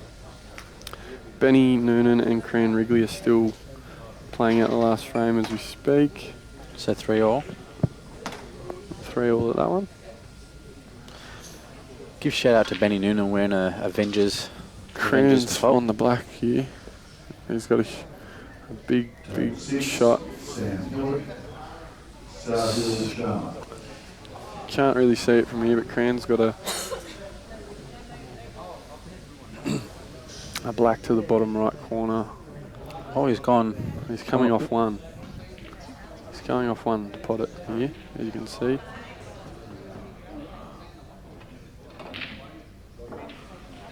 Oh, huge he's shot, nailed it. Cran Wrigley to knock Ben Noonan out. Yes. Well done, Cran. That's a Big great win. shot under the circumstances. He's played a great shot there. Well done. So Benny Noonan is out. Cran Wrigley. Pretty sure he's just earned himself a quarterfinal spot as well. You got Reese trying to get himself into the match over. That's a good shot. I think he's landed on it. I don't know. What's his reaction like? He doesn't like it. I don't know. Can't see it. Oh, he's on it. He's got to put a bit of swerve on it, I think. Yeah, That's a tough shot, actually. just potted it. It's a double. Just got to back yourself here. Now there's double to the centre. To the centre or the top left as we look at it? Can he get that double? Oh, no, he's looking at your double to the centre. Your whites. Oh. It's a bit high. Good effort. It's a tough shot. I think a big snooker's going to be laid up here.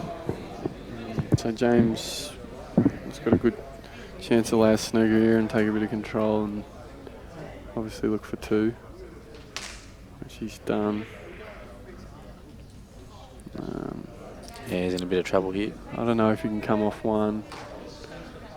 Doesn't look like it. I might be wrong.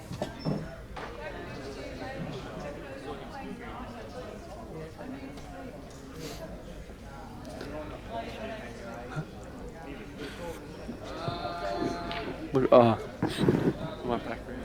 Oh, come on, I'm still a guy. Wow. Oh, my tips are shit. Yeah. So he's looking to try. Is he coming off 1 with a bit of side? Oh no, he's trying to kill his balls. Oh, sorry, he must have deliberately fouled. I didn't realise that was James playing a shot. My mistake. I thought that was a funny shot when you snookered.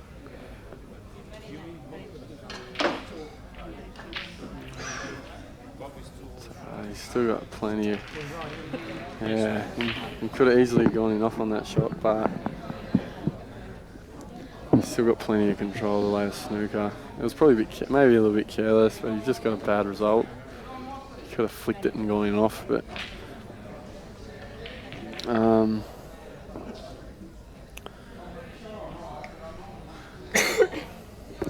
where's that draw? Excuse my dodgy backgrounds. Who you got next? Oh, okay, cool. So just got confirmation that the quarterfinals matches will be drawn out of a hat. So we won't get any quarters underway until we get a few more of these 16 matches done. I mean, it's random draw all the way through, but they're just going to wait before they schedule any of them.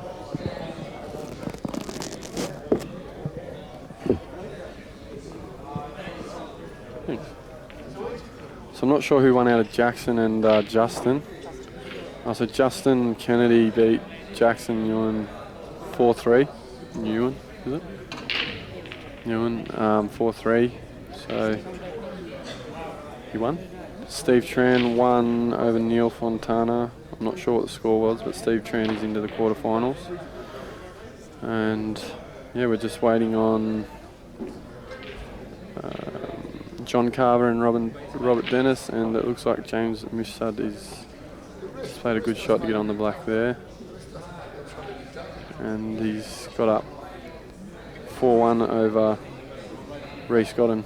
Good effort. And it's got a few names into these quarters. Be some good matches. So I think I'm not too sure who these two blokes are, but so that's this. We've got Bobby Dennis, as I've been told he's affectionately known as, and John Carver. I'm not too sure if either of them made a quarter final before. John's a local, I've been told, and I'm not too sure. Have any of these guys made a quarter final of any sort of comps before? So maybe a new face in a quarter final. Okay, so sorry, Bobby. This is just me. I just don't know enough from. He's played in the Victorian Masters team a couple of years ago.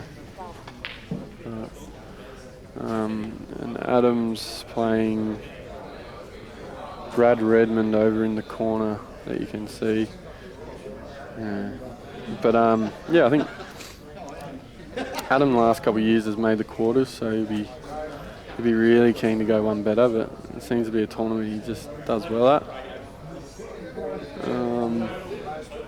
And yeah, potentially I think John Carver or Robert Dennis could be the first time one of them made a quarter final, which is good to see. New face.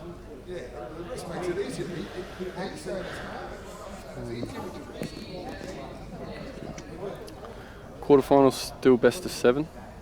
Yeah. Yeah. Okay, so it's best of 7 all the way through until the final now. Sure. Yeah. So I've got a little treat for everyone now. I've got Hope Sumner joining me now. A Victorian junior, a promising young talent. We were on the same table yesterday. You actually knocked me off. You tripled the black and you knocked me off, remember? Yeah, I did. And you also knocked off Benny. Yeah, first game. So, well done. How you going? Yeah, I'm going well. Long time listener, first time commentator, or? Yeah. That's good.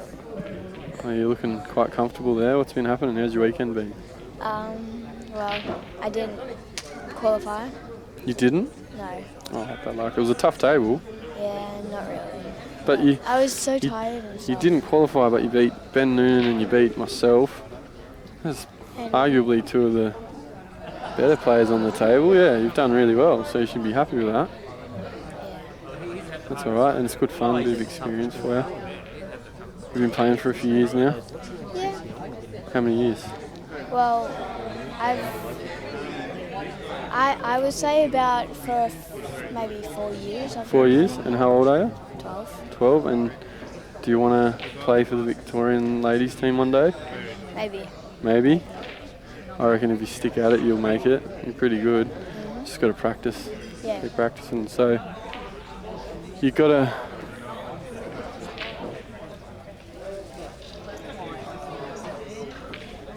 Did you get a master break in? Yeah, juniors. Did you? Yeah. Was that just this year or last year? Last year. Last year, really? Is that your first masters at nationals? Yeah. That would have been a good feeling. Yeah. And then So got to watch out for you. and then Joe Fanto, I did 3 doubles, and I potted all of them in a row. In a row. And Joe Fanto's said, "Well," and Oh, look out! You're on the radar now. Watch out! I can't even get one double, let alone 3. You have to teach me how to double one day. So you got a tip to win the Albury Open from here? Do you know who we got left?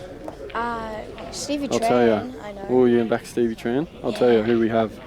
So you got Justin Sage, Michael Scarry, Ooh. Tran Wrigley, Steve Tran, James Mifsud, Justin Kennedy, and then we're still waiting on a couple of other guys. Is there anyone in that list that you like? I like Stevie Tran and Michael Scary. Steve Tran or Michael Scarry? All right. I reckon they're two pretty good reckon- tips from here. Yeah, I reckon they're going to be in the final. All right, well, you heard it here first, everyone.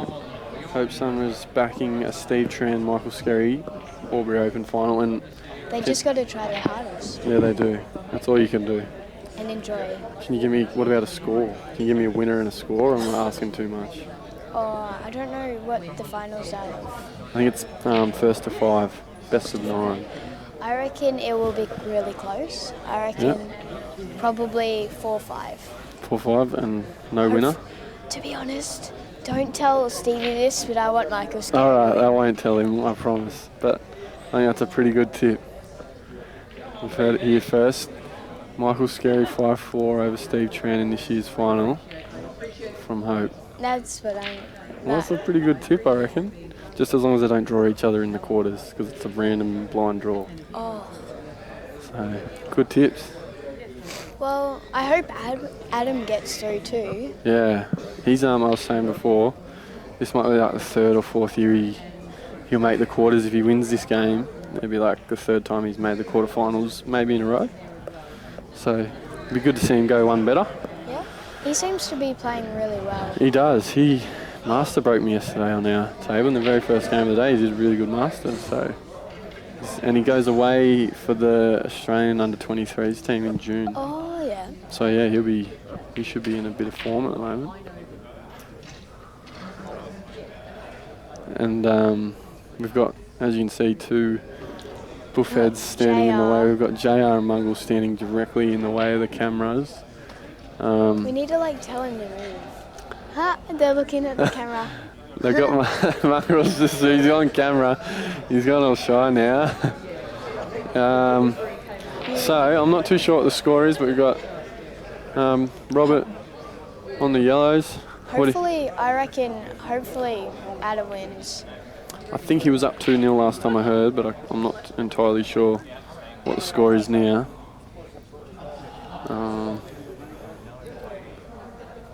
So it'd be good. Adam's an alright guy. He got a few gifts yesterday, didn't he? He received a couple of gifts What do you mean? on the phone. What? The emoticons. Oh yeah. So you've absolutely bombarded him. Yeah, I spammed all these emojis and. I think he got over maybe 100 or 200 pictures Yeah. you sent to him. So And then that some might have gifts. been the omen for him. That could be the difference. Maybe Oh, if I didn't do that, I probably would have won. Maybe. JR just his hands in the screen. So we got Robert Dennis. He's gone yellow. Yeah. I think he's trying to get a black to the centre maybe, or he might have to double it. Can you see that? Yeah. What do you reckon? Do you reckon he doubles the black or? Yeah, because I reckon that red's in the way. I'm not sure. It's sort of hard to see from here, isn't it? He might try and screw back behind the black to get on it. Yeah. Or if you want to be like sneaky, I reckon you Nice could get that. screw. Oh no. yeah. He's kissed it and I was left going to himself. say you could maybe get it down left hand, no, the right hand corner pocket. Yeah. Yeah, so the bottom right corner, yeah. I thought maybe he could have played it to the bottom left as well, but now, I don't know. Now he's Can like a little messed up. he double it? Yeah. He can, it's probably easier because he can like, most play the likely, double. he could have probably hit it off the red, and that could have helped him. Yeah, true. I think he just got a little bit unlucky when he kissed off the ball. So, Ooh, look at Adam. so Adam's on a black, is he? Nah, he's got one more yellow. Adam's up 2-1. 2-1. Oh, come on, So Adam. he needs this. Oh, he's on yellow, is he? Yeah. Okay, so he's got to He's got one, I reckon, yeah, he's got one more ball and then... and... Oh, you're right, mate. Unlucky, thanks, mate. Yeah. Oh, he got it. He's got it. Okay. So Adam's potted it, and he'll now get Oh, no. I think, yes, he he's just got potted it. Good job, Adam. So he goes up 3-1. He'll be hard to beat from here now. Yeah. I think he'll be pretty happy to take a 3-1 lead. I have a feeling that he's going to win. Well, yeah, so Brad's now got to win the next 3 games in a row to win. And we just had a white in off from Mr. Carver.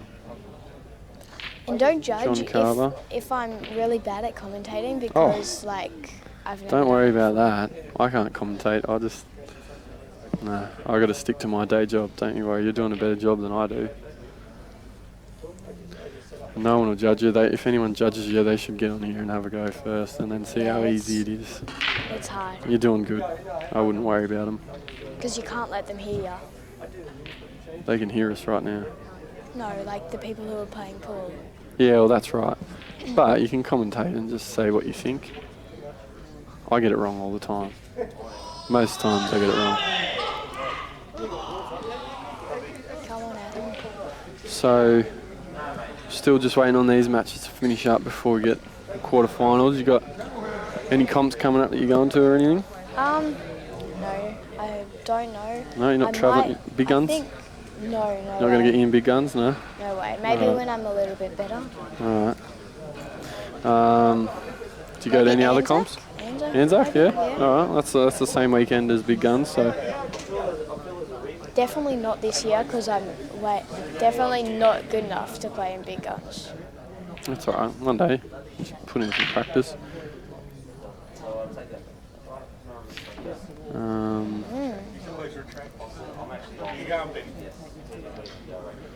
So, I wonder who's playing next. no matches set up yet. See you, Benny. Thanks, mate. Bye. See you next. See you at big guns or something, mate. Yes, mate. Yeah. Ben Noonan just walked past. What was that? Ben Noonan just walked past. He did. You should have seen the shot that Cran Wrigley got against him to beat him 4-3.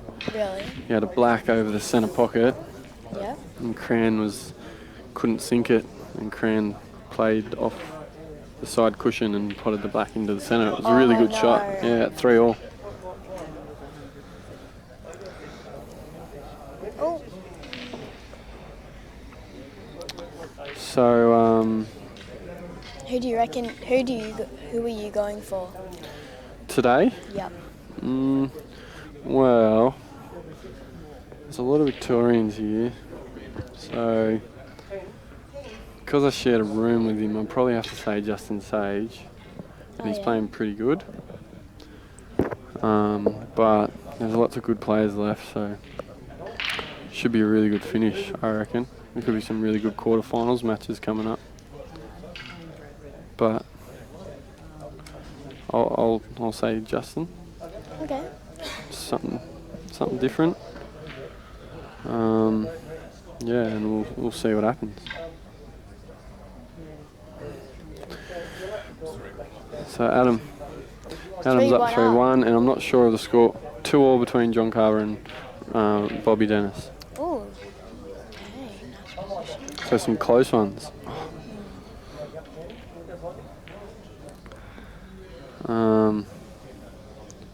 So Steve Tran, the defending champion, still in as well. So he might be he's looking to go back to back. He might be hard to stop. I used to, I always watched the final with my dad. Yeah. And I haven't really seen it live before. Really? Yeah. Are you going to stay and watch it this weekend? Yeah. Yeah, well, that's good. Hopefully you get a good match to see. Maybe Scary and Steve Tran like you predicted. Yeah. If you call that, you know they're going to want to get you on the commentator again to call some predictions. So you might all of a sudden you could be one of the most popular commentators after that. Yeah. If it's not Stevie Tran or Michael Scary, I'm going Adam. Adam, all right, that's a pretty good tip. I like that. I'll back him in as well. Actually, I'll say Justin or Adam. Wouldn't mind seeing either of those guys win. Okay. What about how good is the job that Dan Lynch does for us? So we get to watch all this from home. He's set up again, another weekend, another comp, and he's getting busier and busier every year. So I've got to say thanks to Dan for doing all this again and letting us. We wouldn't be able to. No one in Australia would be able to watch this. It wasn't thanks to Dan. So he's done another awesome job. He's such a pro at doing all this stuff. Yeah, he is. Pro. And the Albury club's been pretty good this year. Have you had something to eat from the bistro, or did you have any of the bistro this year? Not yet. You should probably stay away from it. There's too much food there. Yeah, there is. What's the dessert though? Yeah. Dessert's pretty good. Yeah. Vinny, he had the lot burger. He also had the lot hot dog and chips. Really? You must have been hungry. Yeah. Yeah, and yeah, it's a really nice club to play at. Tables have been pretty good as well, so JR set them all up again, as he does all the time. So he's done another good job. And then the tournament organisers again for running another comp. So yeah, a lot of people go in effort to put these comps together. So we've got to remember that. It would have taken like hours to set up the tables and stuff.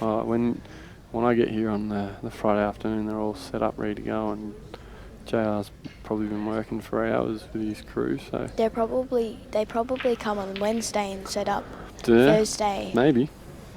That's what I reckon. 16 tables, so they'll take a while, and when the comp's still going, they'll be starting to take them out as well, because it'll take them a while. Yeah, all nice. Another good comp. I think we're going to be in for a late one tonight, though. Yeah. It's already 20 to 6, and still waiting on a few matches to come around.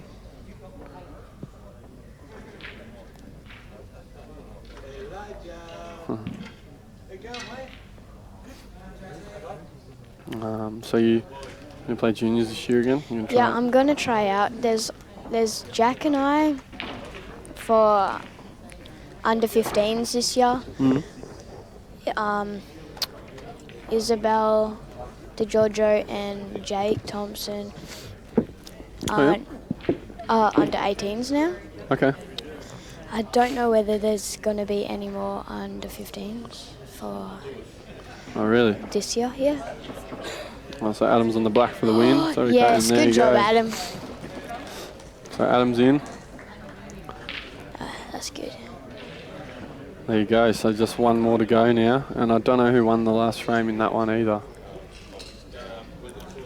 Bobby's down to John Carver 3-2, so he's going to win the last two to get through, and Adam's got himself into the quarters again.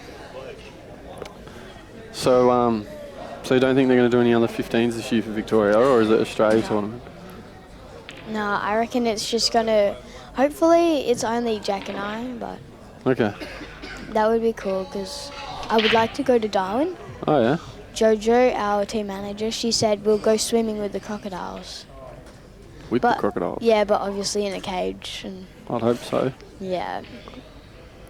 I reckon it'll be a little like on the scary side, but It'll be scary, but it'll be a good experience. So you're going to be swimming with the crocodiles. I'll be staying in Canberra away from all of that, I reckon. But it's nice up in Darwin. It's a cool place, so it'd be good if you could get up there. Got to keep practicing though. Yeah, at least it's like near the equator, so it'll usually always be warm. It's true, and it's been pretty warm here this weekend. I'm glad they've had the aircon on. Yeah. Up in Queensland, we had the aircon on, and if you went outside of the door, it was just so hot. Humid as well, like the sticky air. So, got Robert on the reds, trying to put an out together. I think the blacks may be in a little bit of trouble. Depends how he gets on his last red. He might be able to sink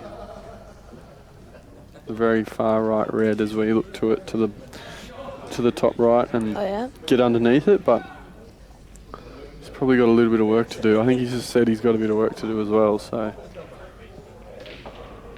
we'll see. We'll see what happens. 3-2 to John. Yep. I'm probably going for the guy in the yellow and black t-shirt. Okay, so you're going for Bobby Dennis. Yeah. Who's trying to put an out together. I think so. He's on his red now to the top right. I reckon he'll come in and open the black up. Yeah. No. Maybe he'll go into those two yellows on the left side of the table. Yeah. Maybe. Yeah.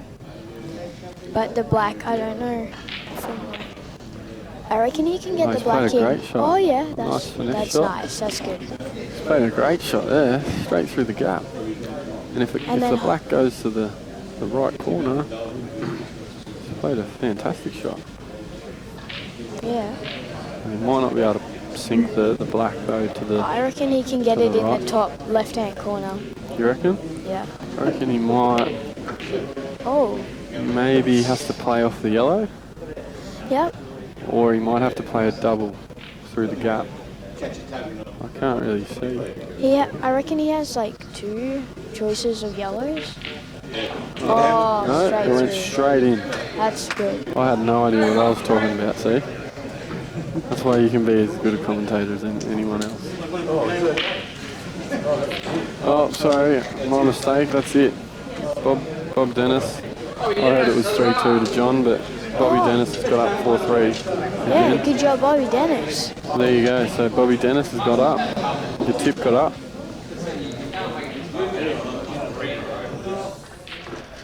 Here we go. Are you staying to watch? If we leave at 10, we'll get back to like 1 o'clock or something. You drive? Yeah, I'll drive. Don't worry about the phone. No worries.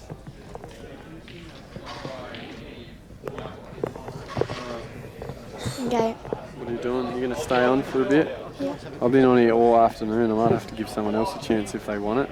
I can stay on here. But there's no one else around at the moment, so we're now just going to wait for the draw of the quarters. I think they want to get it done pretty quickly. Donnie's ready to go, so...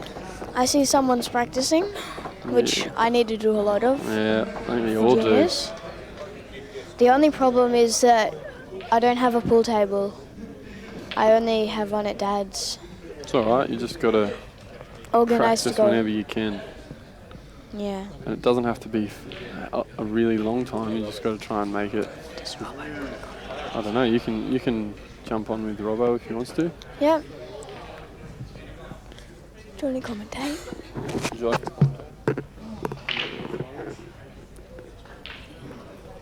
Just checking if Robbo wants to commentate.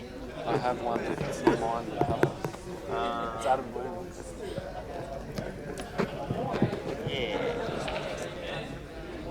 Yeah, right. Okay. I'll be back. Yeah.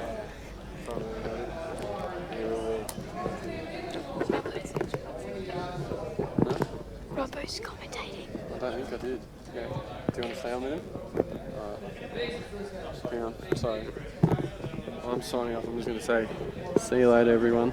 I'm going to hand it over to Robbo, and we've got Robbo and Hope. Yeah, Robbo. Commentating the quarterfinals for you. So, have fun, Hope. Thanks for having thank me. you. Yeah. Yeah, and see you later. Yep. Yeah, I did. Sorry, I forgot. Okay, so Brent is gone. Yeah. Robbo's, going to the toilet now.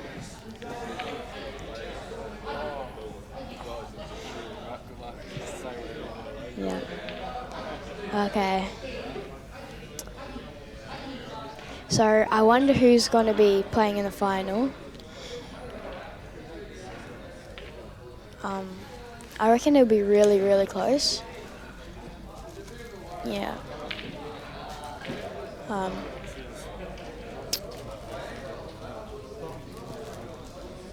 Well done to the people who were in the top 8. That would have been so hard. Yeah.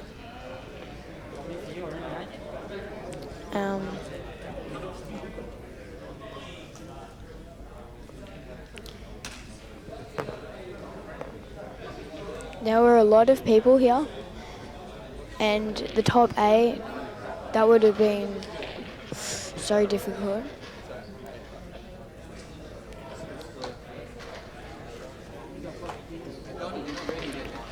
I'm curious to see who's going to play next. But I think they have to do a draw of the raffle, or no, like they have to draw their names out.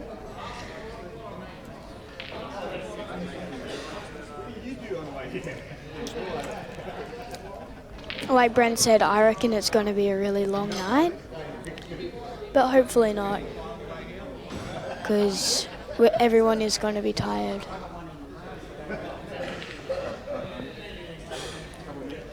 Last 8 starting soon.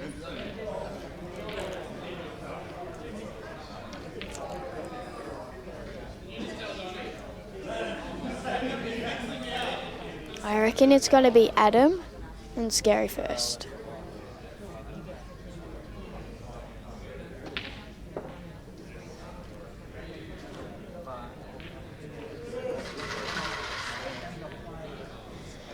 Okay.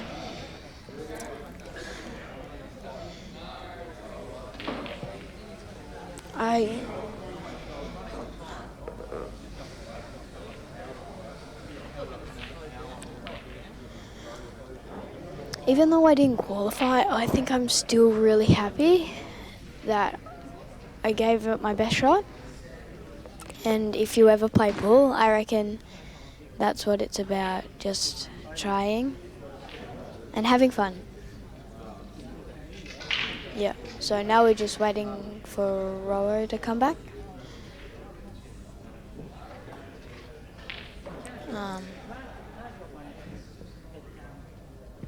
Hopefully he's here soon.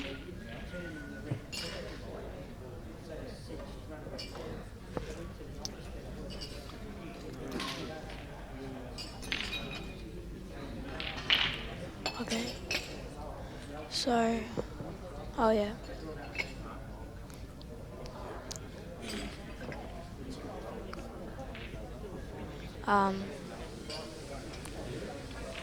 Where's Robbo? Because he's volunteered for like a little bit. Oh, Scary's coming.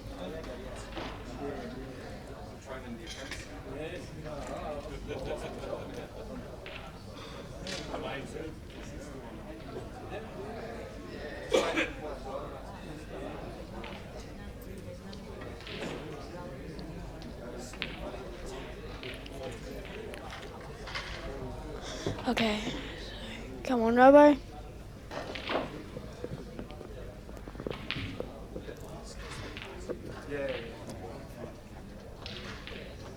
Dan.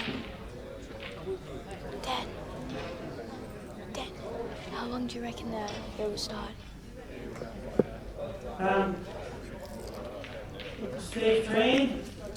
Stevie Tran versus. Alright guys, can we get all the 8 finalists to come in and draw their numbers?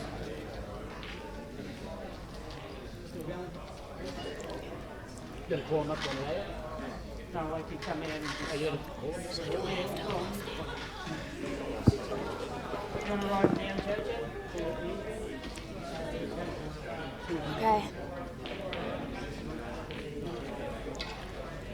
Stevie used to train me a little bit. Alright guys. It was very Now, nice. 1 and 2 goes on table 11, 3 and 4, 13, sorry, 3 and 4 go on table 4, 5 and 6 go on table 15, and 7 and 8 go on table 2. Nearly all 4 tables have been filled. Timers? Speak up, son. Alright, sorry.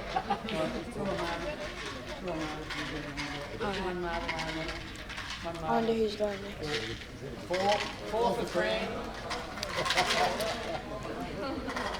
That's 3. 3 for Bobby.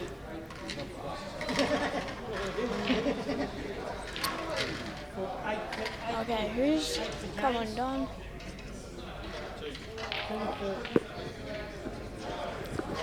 We're just waiting on who's going to play next. What are you doing? Oh yeah. They're all the finals. And who'll be playing in the next round. They're scary. Adam. Oh, Brent. I don't think he noticed who was on. Brent. We were looking at you on the screen. Yeah, Brent did notice he was on. Okay. I think now we'll be playing Table 10. semi-finals now. Nelson Shadow, Glenn Cruz.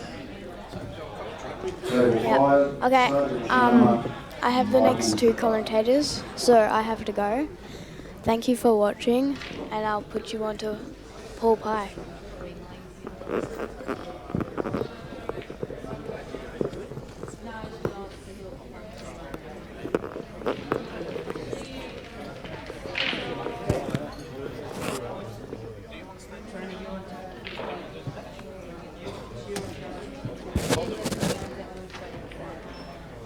Best of 7 guys, first to 4. What is it? Last night. So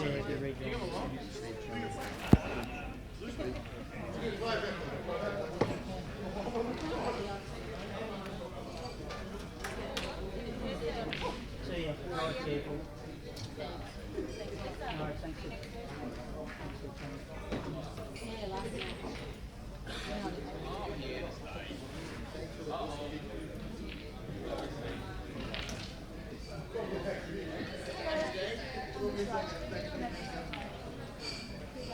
Okay, man, you take care.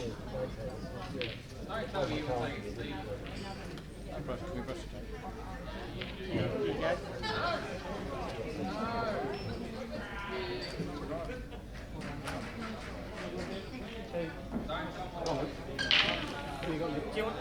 want to brush the table?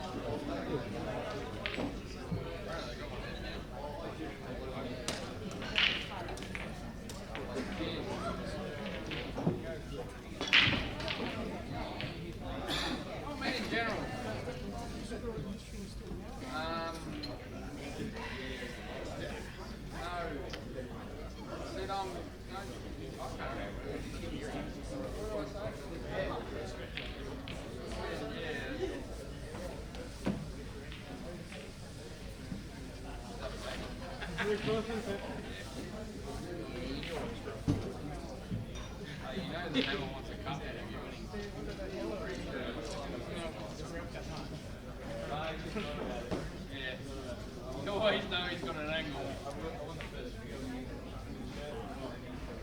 Yeah. At least 10%. Hey, Mark. 10 months. So I'm in charge. Can't go wrong.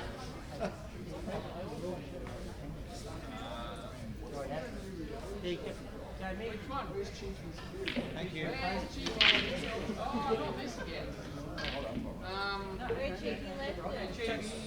Bring got a full plate.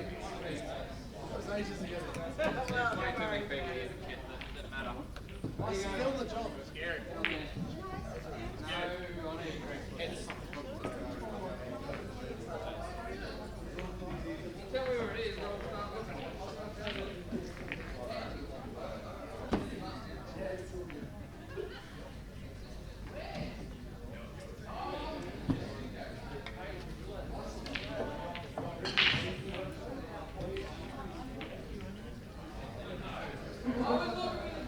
Your break, yeah? Did you go, what did you say? You said heads, didn't you? I said heads, yeah, it's your break. It was tails. Yeah, sorry. Yeah.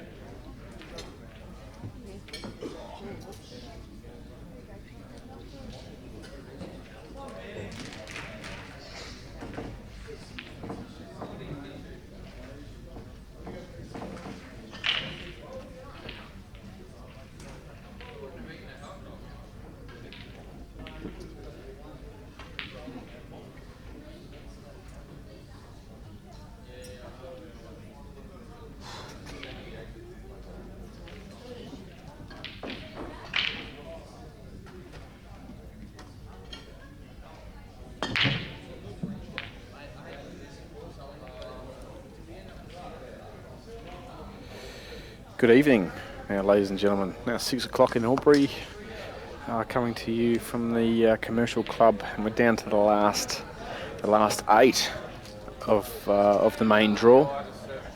The main match we're going to be bringing you is Michael Scarry and Adam Blumick. However, all 4 tables running a pretty close proximity, so I can give you the results of and updates of everything that's going on. This is Chris Cooper, and I'm going to be joined by Mark Robertson in a few minutes. He's just getting himself a drink. Do you have their non-qualifiers comp still running? I think they're down to about the last 8 as well.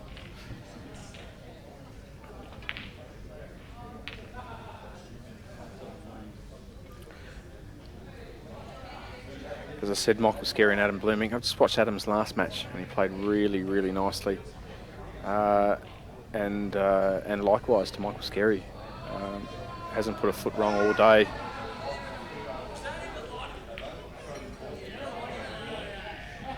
Watched most of Michael's matches today, and he's been queuing really well from pretty much the first ball that I watched him play. So it should be a really good match. Michael's break and.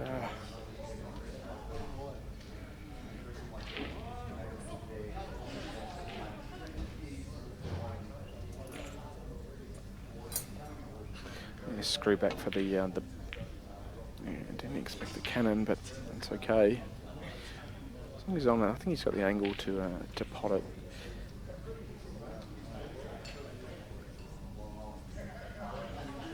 No, he's going the double.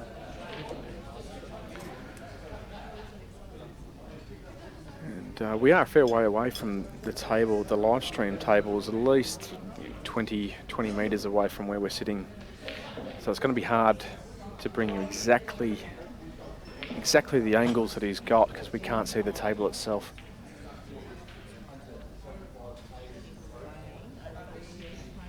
This almost looks just like a rolling into the middle. Soft stun off that, but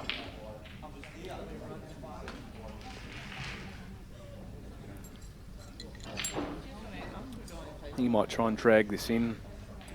Also try and hold on the black. That's a nice shot. No, it's just sat over.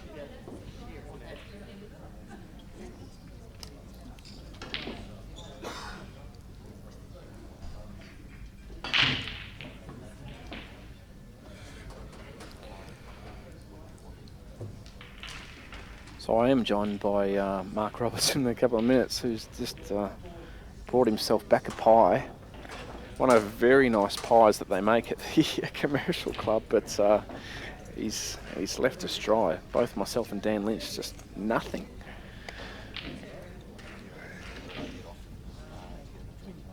Sorry, mate, you're on mute. You're on mute. I planned that.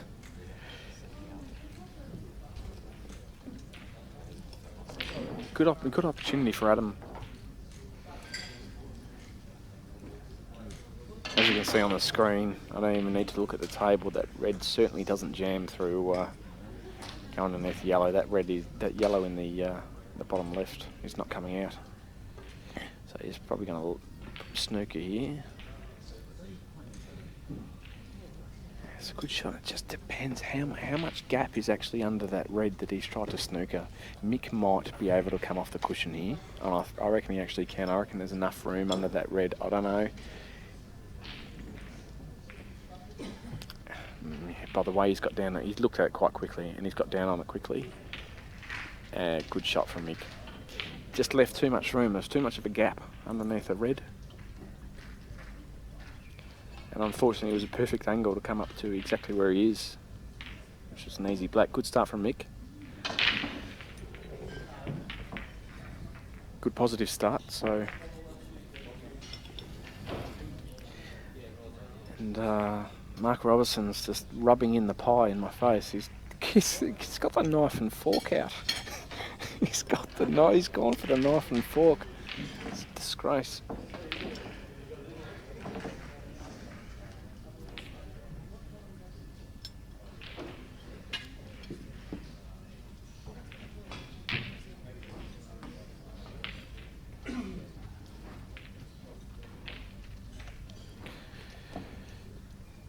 Bringing you the other frames, Justin Kennedy and Steve Tran on the frame that we just went away from. Behind them, James Mifsud and Justin Sage are playing behind. We'll try and bring you as much as that as we can as well.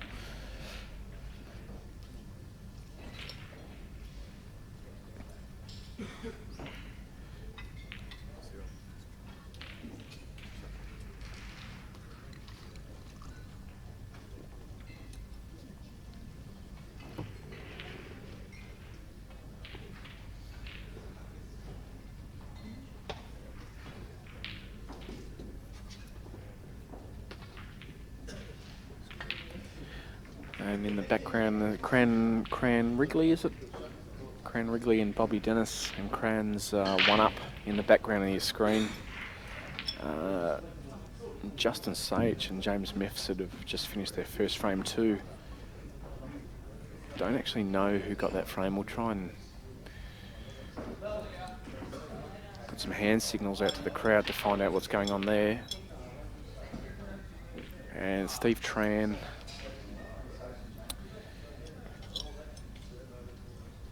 and Kennedy are in the first frame.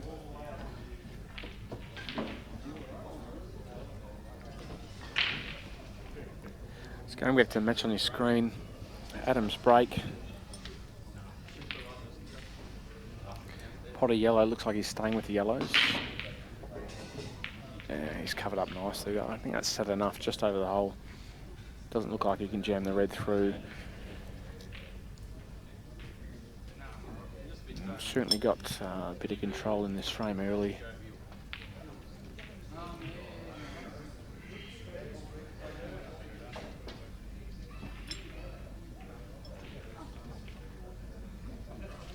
So we're just waiting on the Australian captain to finish his meat pie with a knife and fork. It's been pretty good form all weekend, actually, the Australian captain, Mark Robertson. Good form.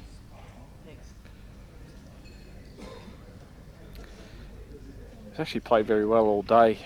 Recently, I think it was last 16, last 32, got beaten by Justin Sage, who's playing well as also, so.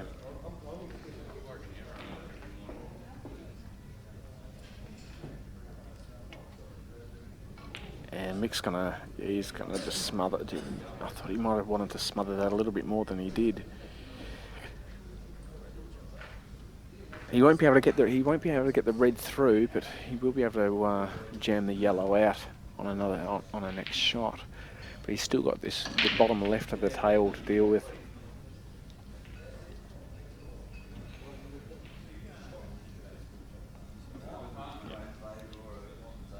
joined by Mark Robertson.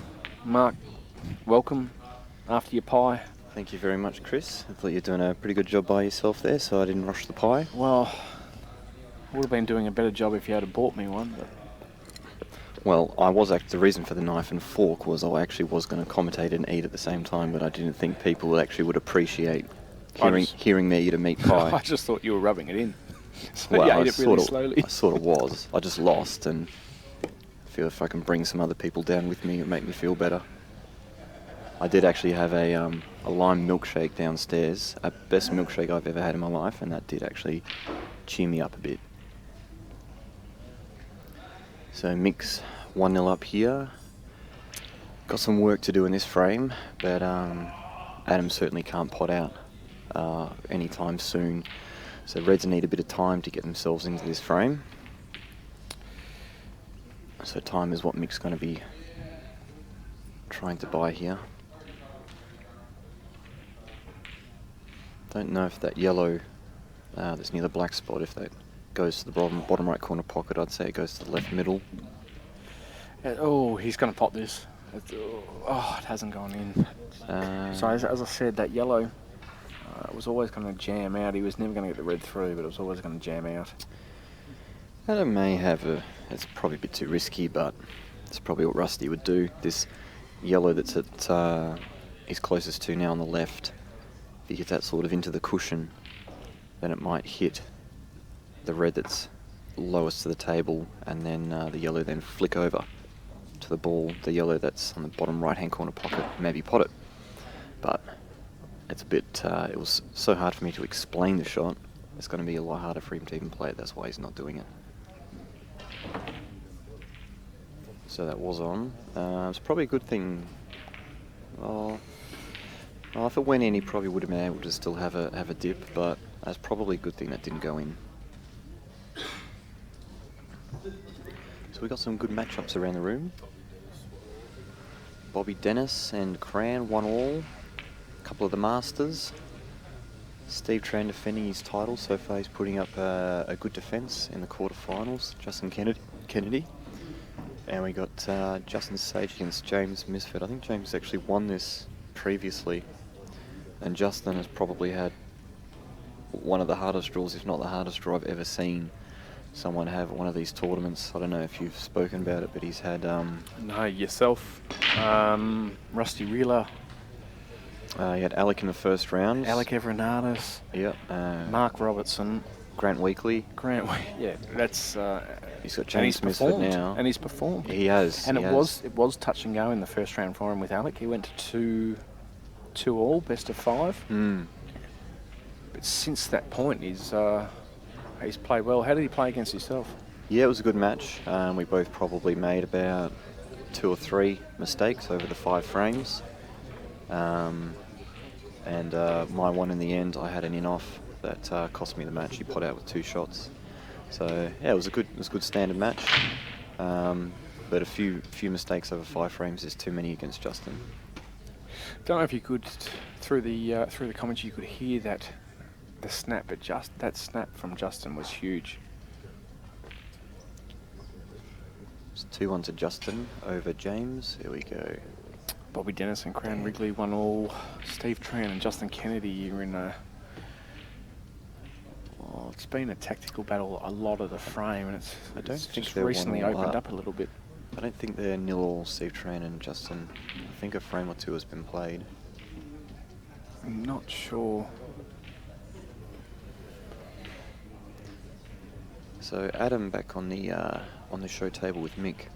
He's got a chance here. I'm actually not too sure how this happened, but he has a chance here.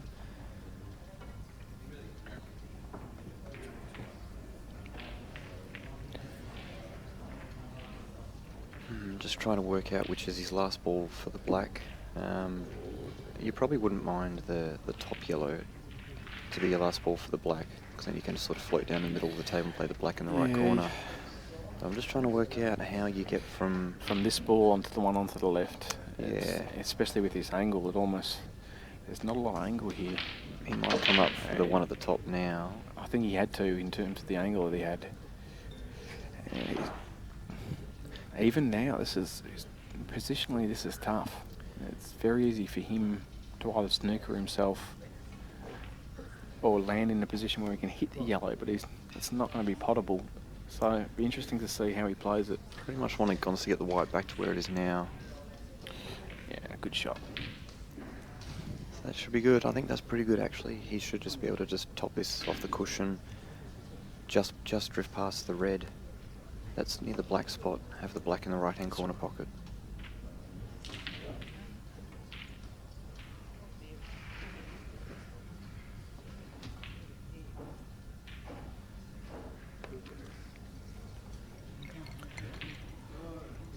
He's hitting this with bottom. Drag. Yeah. Oh, well, it's okay. He's on it.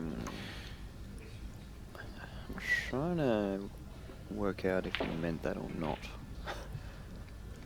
I think he meant to come all the way around and play the black into the bottom right, and he's gone in off. It did look natural as soon as I looked at it, but why didn't he just? I'm not sure. Hit it differently. I'm not sure. It was kind of just went straight in off. That's a bit of a an absolute gift for Michael Scarry in that second frame. An absolute gift, but pressure of the situation against the current Australian champion just sort of made him just want to put the ball. But that's the position that you talk about, Mark. That's you know I thought he was going to come off bottom rail, then the right hand side rail, and play the black into the right bottom. That's the way that I saw it. So I don't know if he saw the same thing or if that's what he went for. Not too sure. Not too sure.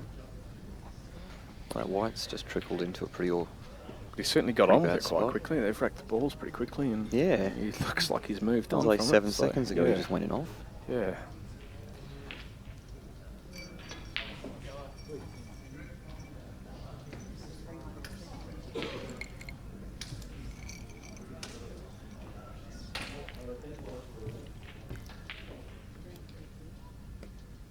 Oh wow! Should have seen the shot on Justin Kennedy's Steve Tran's table. It's a bit of a miracle by Justin. So we got Mick at the table on reds, maybe reds. I think he's on reds. No, seven reds on the table. Yeah, but he's on reds. Adam's potted a yellow off the snap.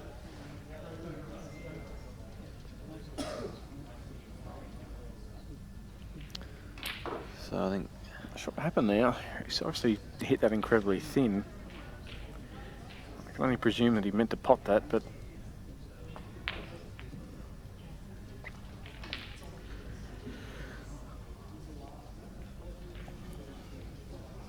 with Mick's last shot, he's left it over the hole and it's actually blocked off Adam's yellow to the middle, but I reckon he'll deal with that right now. He's going to play that yellow off the red, move the red, hopefully he can leave the red on the top left-hand rail, try and kill Mick's red, and he'll land on the yellow that doesn't currently go into the middle.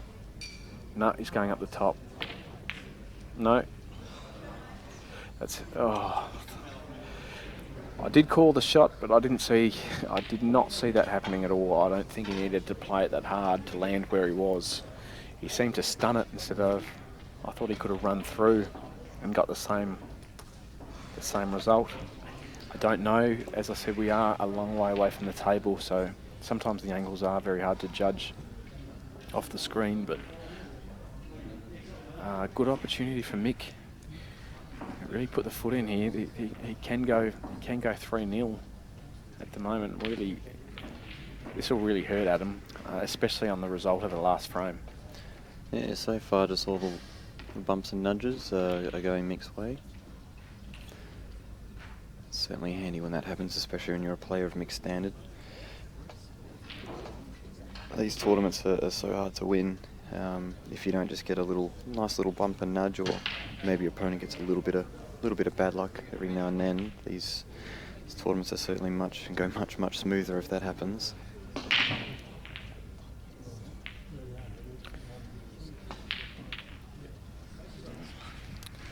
So that's, I don't know if that's on. You think that's on? Again, I don't know. What do you mean you don't know? I don't know if the red's on to the bottom left. That's what you're asking. Well, I reckon I think it's got to be close. I reckon he But he, pots. but he can. Could he play the billiard shot off the yellow off the bottom? Might be able He's to. got two. He does have two. shots. I'd go this way and try and leave myself a little bit of angle on this next red, just like this.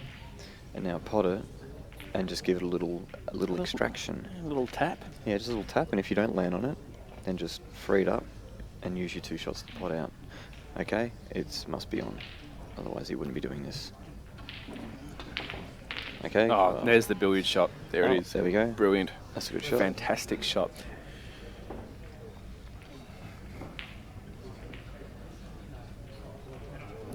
That's just one good positional shot here. Oh, he's got There we 2 go. though. He does have 2. Yeah, you definitely just use your 2 shots here. If you try and do this pot out in 1 shot here, if you miss this down the rail, you end up snookering yourself. So you're hitting this pretty thick. Yeah, but you Yeah, do it like that. You do it. You probably could have hit that a lot better. That's actually not that great. The soft screw back for the black into the right middle, into the right bottom, but he didn't want to play it over the pocket because then it was going to be hard at work for positional shots to land on the black. He just wanted to hit it a little bit like he did. yeah, well done, No. mate. 3-zip at the moment, and the pump's on for Adam. It's been unfortunate. It went on in off on that frame, and then in off on the black on the previous frame. If you saw it.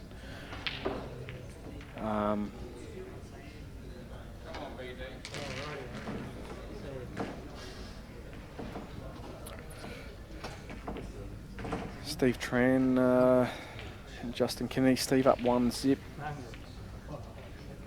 Steve's on the reds, as you can see. He's left Justin with next to nothing at the moment, but he is blocking.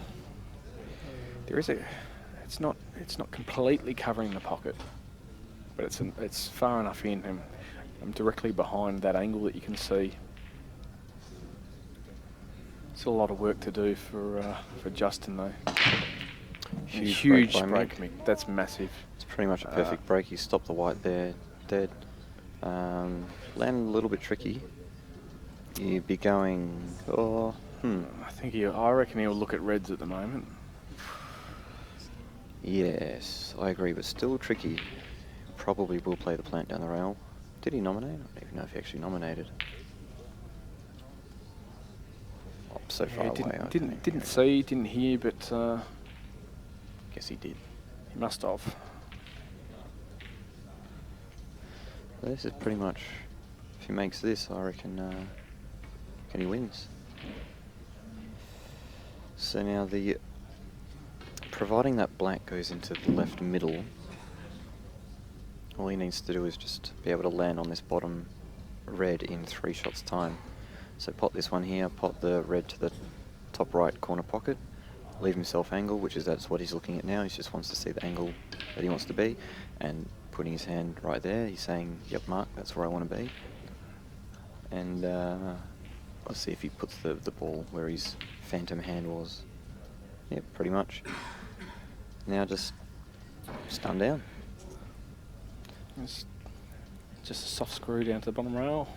Yep, there we go. And if he's got angle, he might play for the black to the bottom left corner pocket, or if it's on easily to the left middle, he'll just play it to the... I think he'll go to left middle from here if it goes. I'd say so. That's what he's played for. So it obviously goes, he's looked at it. And this will be Mick into the last 4 on this black. So it took advantage of a really good break. Nice one. Well, a couple of unfortunate incidences there from Adam. Absolutely, could have gone either way. But that is the game, and now Adam will enjoy the 4.5-hour drive home to think about the in-off on the black, and chalk it up as unlucky shot to knock Mick's red in on the other one. Have fun with those thoughts. So we crossed over to the Steve Tran, Justin Kennedy match, which has been going for a while. And you can see the scores on your upper screen. Justin Sayach and James Mifsud 2-all.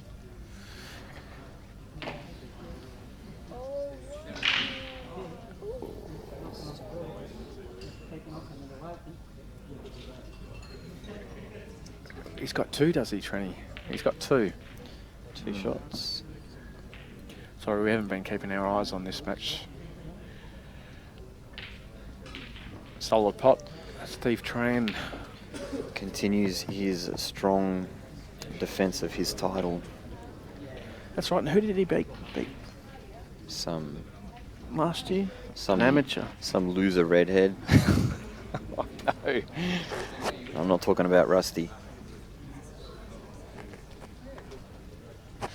Yeah, he beat me in the final last year. He played well. My first shot in the first frame, I break the balls.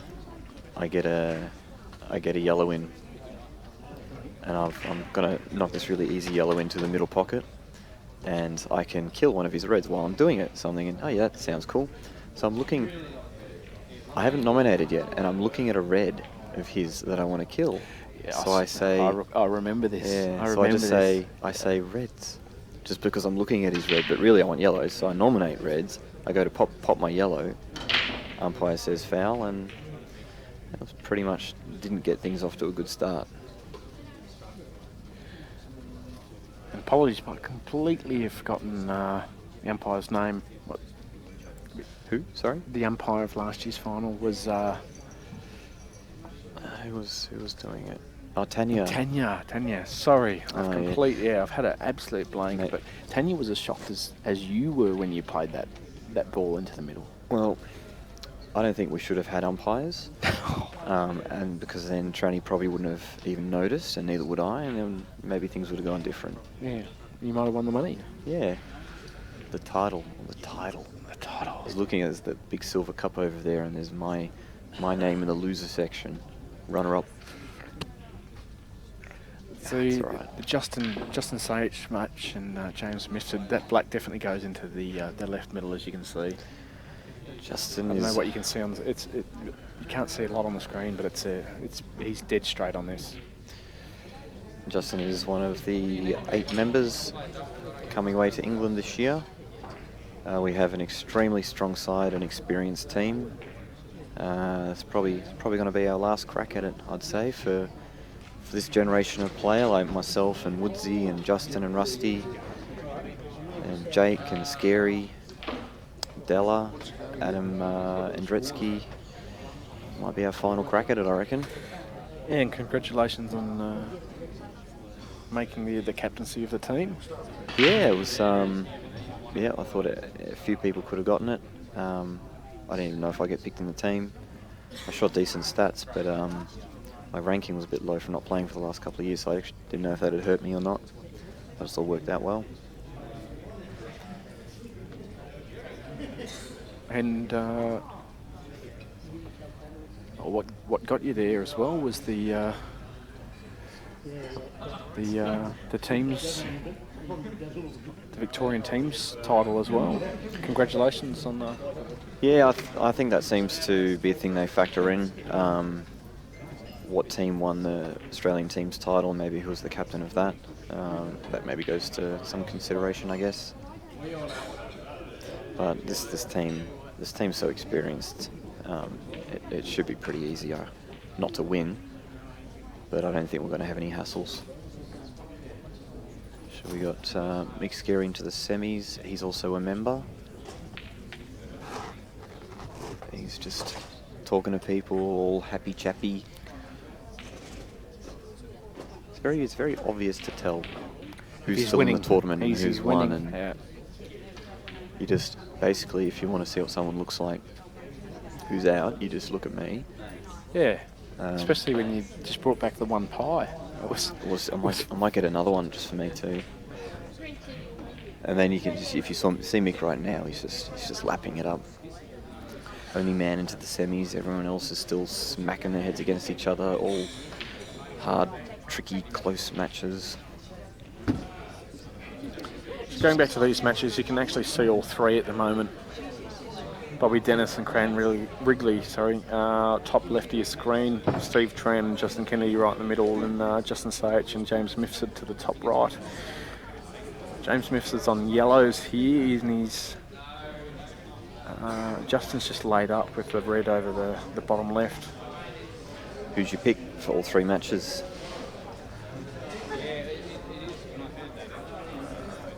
can only really, I don't know a lot about Bobby Dennis and Cran Wrigley. I haven't seen a lot of either of them, and I certainly haven't seen a lot of either today, so I don't know. I'll probably throw that back to you. In terms of these two matches that we're closest to, I almost feel like I can't not back Justin Sage.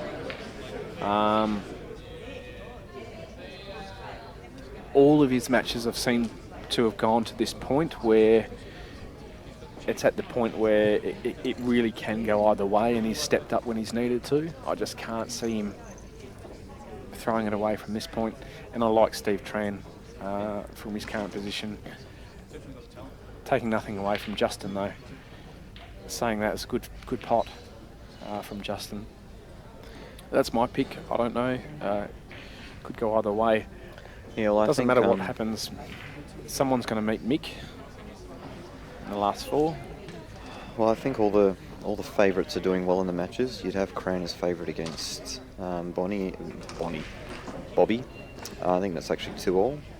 Steve Tran would be, you'd have his favourite against Justin, and James and Justin Sage. That is a very, very close match. But you would probably just have Justin a slight favourite there, and he's in front. And Mick was favourite to win his match, and he won.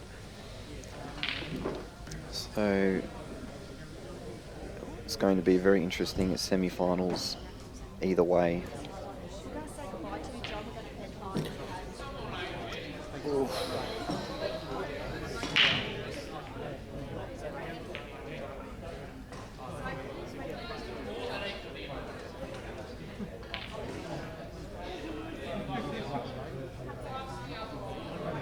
It's actually really, really difficult to call a match when they're not like right in front of the camera. Everything's all skew-if. It's a bit tricky. Yeah, it is, especially, yeah.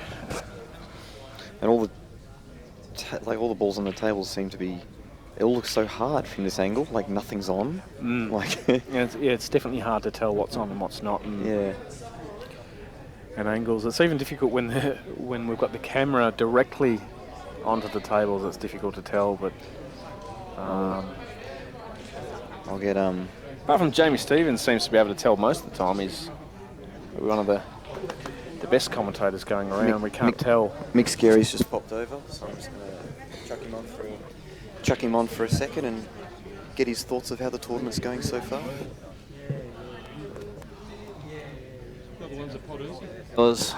Mick, welcome, congratulations through to the final 4. Yeah, feeling pretty good at the moment. Like as you know, throughout the day you have your ups and downs and so forth. And the last 16 match was a little bit up and down, and yeah, got through the quarters and got that one there. Played. I think I feel like I'm playing okay. So I'm feeling pretty good, and I suppose that's all that matters right now. So yeah, the whole weekend's been pretty good so far. Tournament's always one run well down here, and yeah, I haven't really seen obviously much of this match, but certainly from an outsider's point of view, Mick, you've looked fairly consistent all weekend, especially this morning. I did get the opportunity to watch your first match, and I don't think you've been very consistent since the first match. You haven't declined at all, and it's been really steady, promising pools, so yeah, which is good, especially at this time of the day, getting into these later stages. Well, that's where you want to sort of switch on is now. Yeah, I'm feeling pretty happy. So look, at the end of the day, it's match by match. You know, anything can happen in the next match, but all you can do is come into it feeling good, and I feel good. So we'll see what happens. And Justin's had a pretty hard draw. Yeah, Mark and I spoke about that. He has. I think Mark even said he has had probably one of the hardest draws that you could probably ever see. Go through them again. Played Alec Everardis in the first round. Best of 5 went to 2-all. And it easily could have gone either way. Then I think Grant Weekly, I think maybe. Grant Weekly. And then Robbo. Then beat Mark Robertson, and then beat Rusty Wheeler. And now James Misford. And James Misford, and he might even come up against yourself in the next round. Yeah. Might have Michael Scarry in the last 4. Who knows? It is a blind draw. Every round, we can't even tell you who Michael's going to play the winner of out of these frames because we don't know. Anyway, doesn't really matter. I'm just happy to be here and absolutely. hitting balls around. So I'll put you back on the mark. Thanks, boys. All the best, Mick.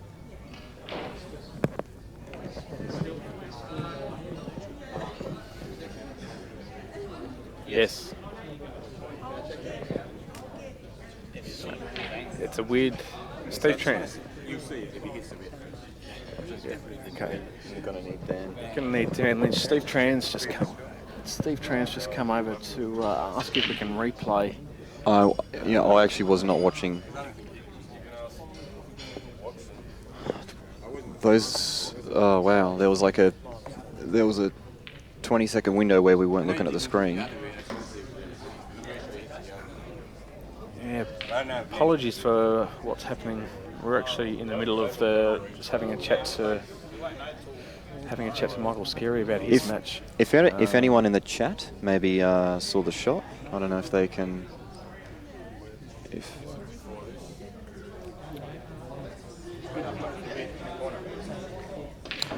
After this, the actual red step is good for you. We're actually live. Not only are we streaming live to you, and we'll keep you updated with the other matches as this one's just come to a halt for a minute. Yes, before that. We're on the same When feed there's two red in the center. on the monitors at the moment, watching YouTube, trying to go back in the stream to actually to find out what's happening. What do you want to know? I'll show you. You reckon it's the red from there? And we're about to find out. Sorry. So Justin's on reds. He's on reds. He's on reds, yep. Justin's on reds. 2 reds over the pocket. If Trainee, you play so slow. Hurry up. About 5 minutes ago. 30 seconds, Trainee. Jeez. And the crowd has gathered around the commentary area for the current moment.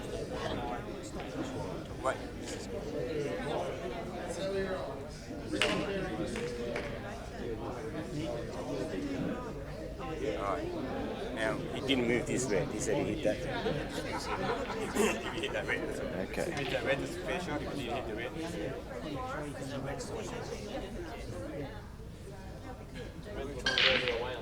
I want to work out if he hit that red first.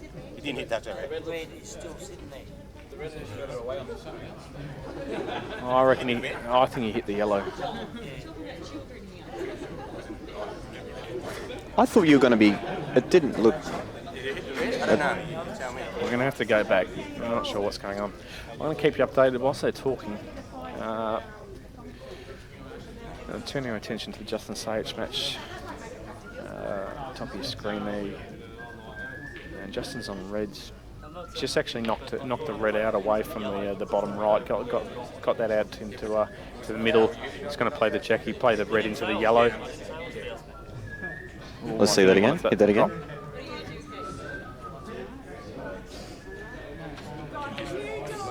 All right, now I know what you're doing. I'll be able to see. This red's not moving, okay? Yep.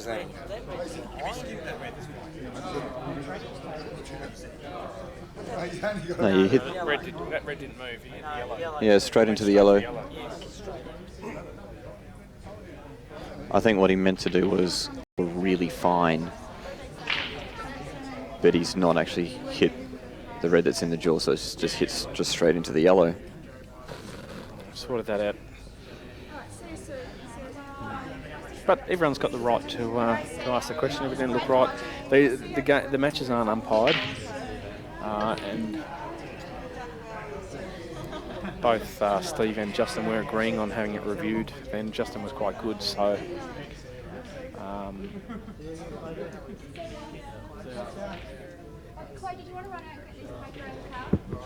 Good pop from training. So going back on that result then, Steve Tran fouled by playing the black and then running the white to pop the red over the corner. And Justin's responded by, he thought he nicked off the red. In fact, it looked like on the replay he missed the red and he's played directly into the yellow, fouling back. Yes. So Tranny at the moment has got 2 shots. And I think that was the question. On the replay, from what we've watched, and we've had to go back in the live stream to see it, it did certainly look like Justin did foul.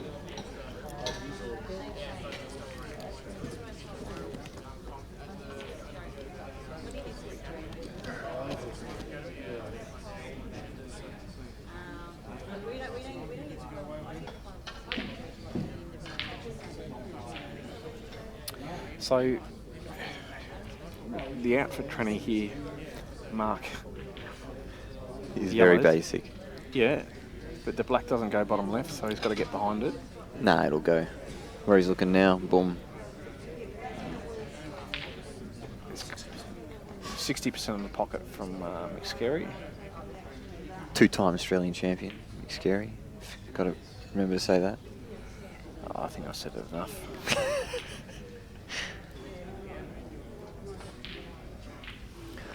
Easy. 60%, Mick. What are you talking about? I was playing Justin earlier, and he played a really good shot. And Rusty was watching. I said to Rusty, I said, he's played a really good shot there. And I said, half of me is annoyed, but the other half is kind of happy because in a few months he'll be on my team. And so when you're playing these guys, like when I'm watching Justin play right now, he made an out before, and I'm thinking, yeah, good. And when Mick makes an out, I'm happy about that because I feel like they're soon to be on my side. So still all the favourites are winning.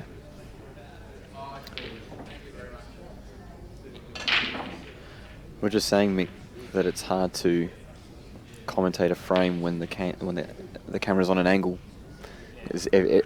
Everything just looks impossible. It all looks so hard. Like right now, tranny's broke and I wouldn't even know where to begin looking at that camera. Yeah. Covered the wrong match. We did cover the wrong match. Well, Sage and Misfit are looking like going 3-all. I'll tell you what, I almost feel for Justin a little bit. It has happened to him at nearly every match today, hasn't it? Yeah. Pretty sure every match that he's had has gone to the final frame, but he's stepped up every time, so it'll be interesting to see what happens. He's just drawn the short straw in life, Justin. Just doesn't really have anything going for him. He's one ugly dude.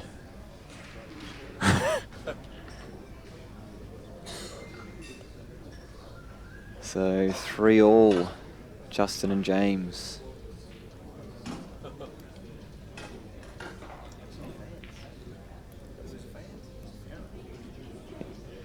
Justin and James, it's the big man against the big man.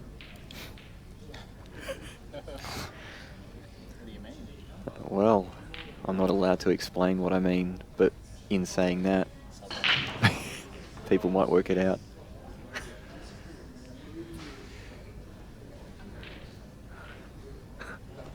Try a break from James. Well, small cluster around the black. Yeah. Not. He's probably going to have a crack here, but I don't. It's not easy. And you're having a crack on the reds, Mark.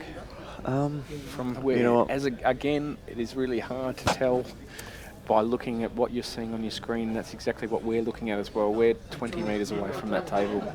We could talk twice as loud as this and they still wouldn't hear us. Yeah, Scott. This is does one. Yeah, he's gone the reds. This is one I'd almost be happy with dry breaking for James, because I know how Justin's been kicking my ass for 20 years now. I know how good he is. Even for how good Justin is, I think this is a really tricky out.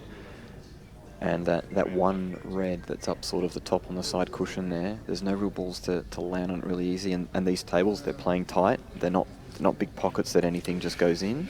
No, you've got to hit him nicely. If you're going to hit him down the rail, you've got to hit him really nicely. They're very jawry pockets. So tranny here with maybe a 50-50 out. A couple of balls on cushions, and it's a little bit tricky. But he's got a couple of sort of shot to nothing kind of shots that he can play. I think Justin should lay up here. I got a bad feeling Justin is going to have like a couple of balls dig left. himself into a hole. Good shot from Steve Tran. Really nice shot. I actually had a similar situation when I was 2-all against Justin. I broke and got a ball in, and they landed 50-50 at best. And I told myself, this is the sort of stuff you've been practicing to avoid. Don't go for the out. And I found myself going for it. And I mucked up. And you just get that little bit of ego kick in. You know, you just... A great shot there by Justin, but he might be snookered. Yeah, you just get that little bit of ego kick in and say, no, I can do this. I can do this. I think just looking at the table and the angle that he's got and from where we're sitting, I reckon Justin can actually play the red, the one up from the one You're pointing in the bottom right. I am pointing at the screen. See, I know they can't. That's good shot. That was the red. The only red he could see was that one. Hard to tell the angles here. And you did. I was pointing at the screen then. It's quite embarrassing. That's right. That's why I pointed it out.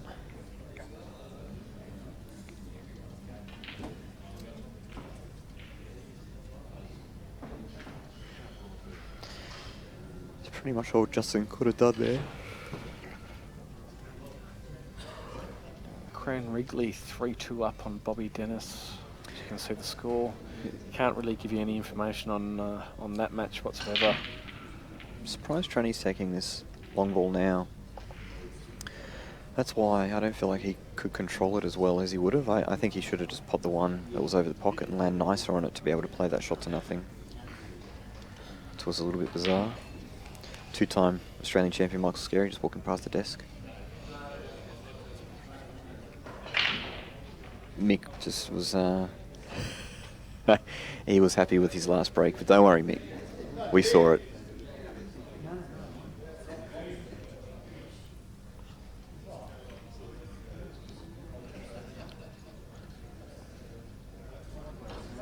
Mick Scary walking around, the strut of someone who's still in the tournament. A certain swagger about him. Just the way he's slouching on the chair. He's all just... Isn't life great? It's a scary sign if you've got to come up and play him. He's doing well. He's positive. He looks good. So yeah, it's a very different vibe in the car, the long drive home when you don't win compared to your win. When you win, you get the good music going, the good conversation. You're wondering why the people in the car aren't as happy as you. He's buying the KFC on the way home if he wins, isn't he? I hope so.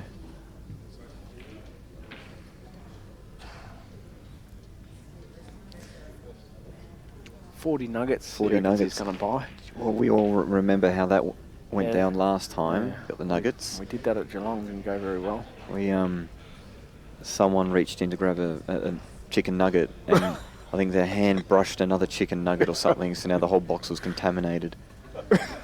Something like so we ended up having some chicken nuggets in a box that no one wanted to eat because someone accidentally, maybe a hair on their knuckle. This very well could be the end for Justin Kennedy here. Sage has overran the white. This is exactly what I told you. This is exactly what I told you a few minutes ago, where James broke and Dry broke, but they were dodgy. I would have been happy with James because this is why. Now, that's why Justin's now going to knock this in just to prove me wrong. He's going to knock the red in, but can he hold off the red closest to the left middle? Can he go straight into it off the rail? Sorry, I'm talking about Justin Sage. You're talking about Justin Kennedy. No. But there's both. No, but how does exactly he... the shot that I just said. That's what he did. He held off well, that. Dan Lynch has given me the credit because that's what I said. He was going to hold off that. He was going to hold off that yellow. He's just played a miracle shot. The black. Yeah. I don't know what match you're watching, Mark. No, watching the same one, but well, that was a huge out. Well done, Justin Sage. He is every match of his has gone to this level. It's come down to the last frame, and that was off the snap, I think, actually. Well, yeah, because I just spent the last 5 minutes saying how James would be happy he dry broke in that situation. Oh, sorry, Mark. The last shot, you weren't even looking at the right table. Should I? No, I was. Should I go over and tell James and pat him on the back and say, "It's okay, buddy. In the long run, you'll come out on top."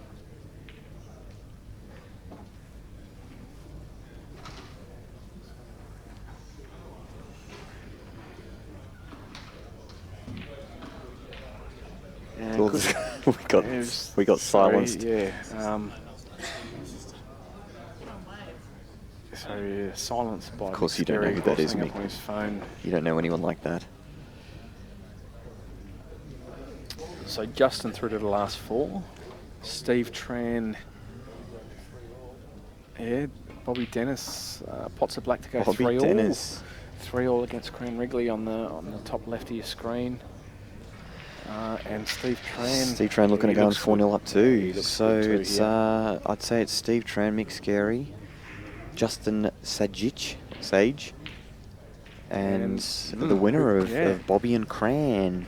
I'm not Do you know sure what? who's? I think it's a Cran's break, is it? Do you know what Bobby said to me like 3 hours ago? Of course you don't know, you weren't there. No. It's walking past on the Oh, steps. Tranny's. He's got 2. He's got 2. He's done that on purpose. Just wanted an extra shot on the telly. He's just teasing. He's teasing. He knows. He came over before and said it's live on cue ball, so we could watch the replay. Now he knows it's on. That he. Well, that's just a little bit of an extra that's time. that's all right. It's just trickled up a bit. I was walking past Bobby on the stairs, and I just gone into the last 32, and he asked me how it went. Yeah, I said I won him into the 3rd round, and he said, me too." And I said, oh, that's good or something. I can't remember what I said, but then he said, and he smiled and he said, "I'm in the money." He said, "I'm in the money," and I just said, "Just keep winning." Maybe he should have given me that advice. Maybe that would have been all right. But he's in a bit more money now, and if he wins this, I think prize money would go from last 32 prize money $100 to minimum semi-finals prize money, which is probably about $500.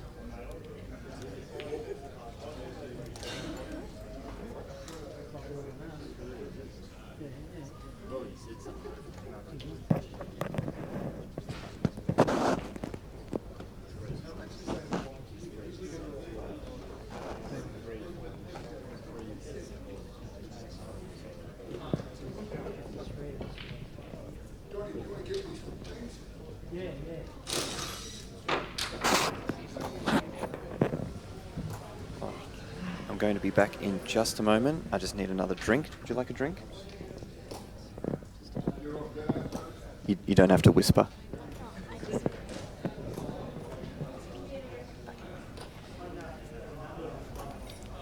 Hey guys, it's Hobia again. Chris has just left. Right now, I don't know who this is. But yeah, this is Rain. Blue and Reds.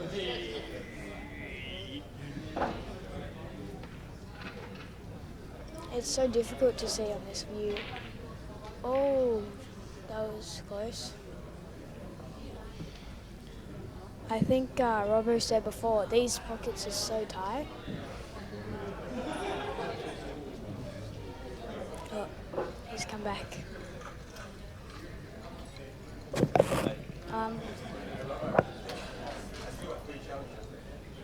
Good job to Stevie Tran.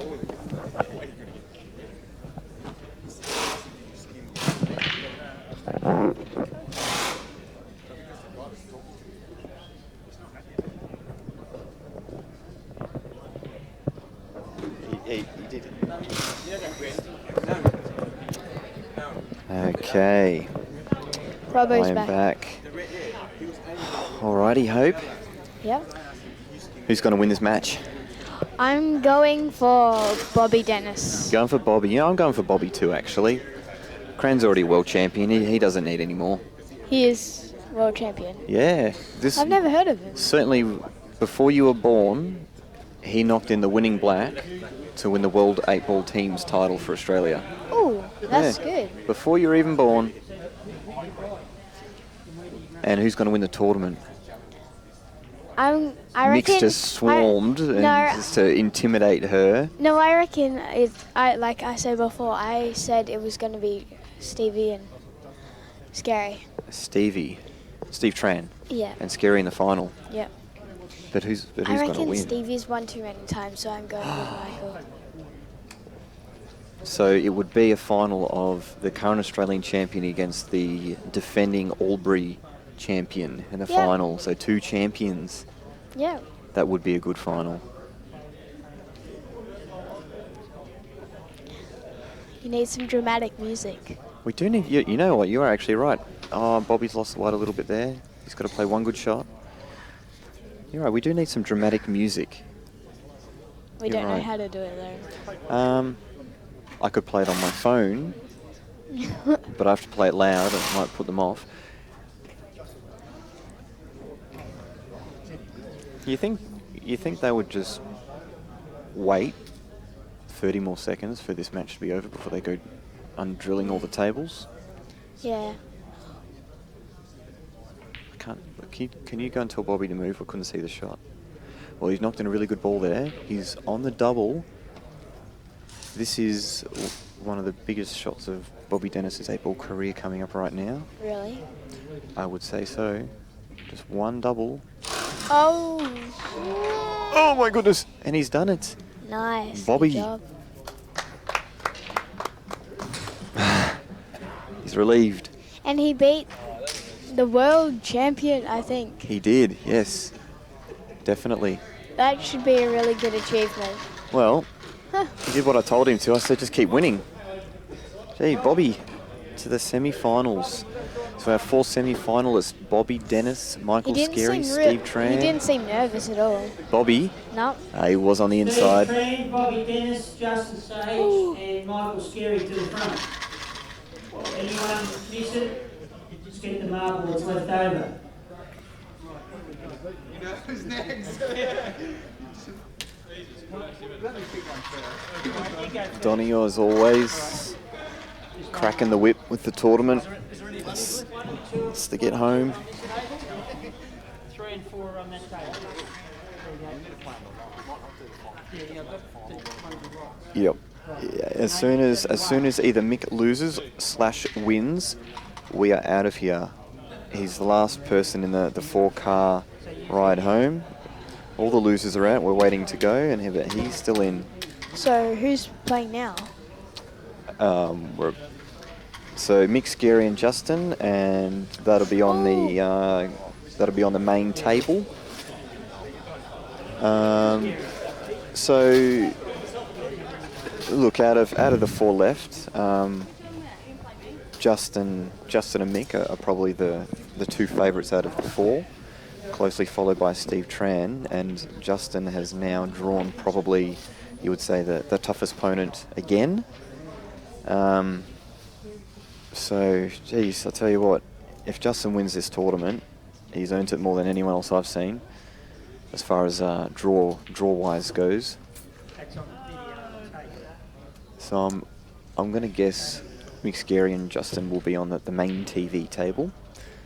And then the table we're looking at now, I'd say Bobby Dennis and Steve Tran will be on that table. Okay, guys, I have to go because Chris wants to commentate again. The final. Okay. Thank you very much. Yep. It's been a really good time. And say hi to your dad for me. Yeah. All right. See ya. See ya later.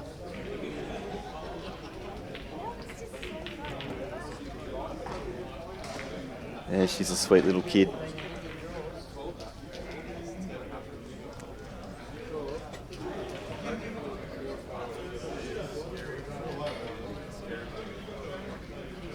Oh, we didn't hear that. We didn't know that. We asked the question, didn't hear that part.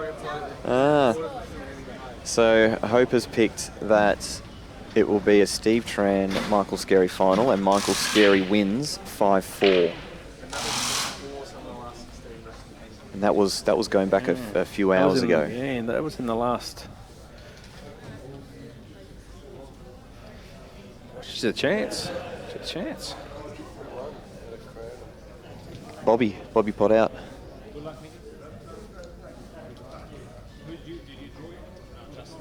So we got Justin and Mick playing, and Tranny and Bobby Dennis.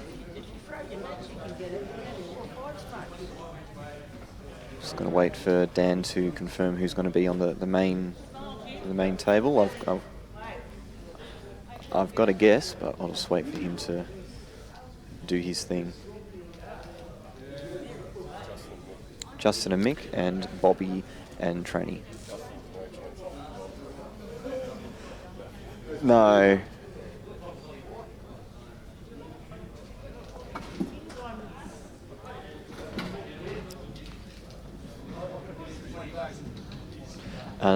Do we know which tables they're on? I would assume Justin and Mick are on the... I think so. Mick's been... he took his cue over to that table when it was called. So I don't know if it was part of the draw. Mick was the first name that was called out of the draw. I think he went directly to that table, so I can only presume he's playing on the TV table. But I think we're going to pretty much put them side by side. We're going to have a camera on both. One of the cameras is not going to be sort of the front-on shot that you can see on your screen at the moment.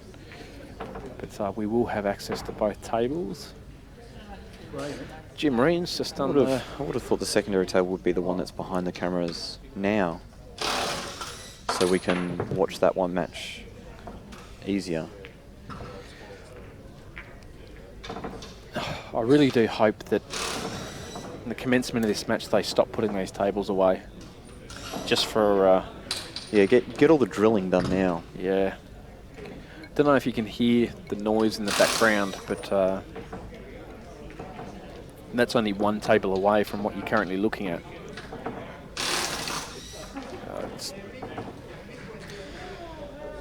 So someone's probably picked up Bobby Dennis for a pretty good price in the Calcutta.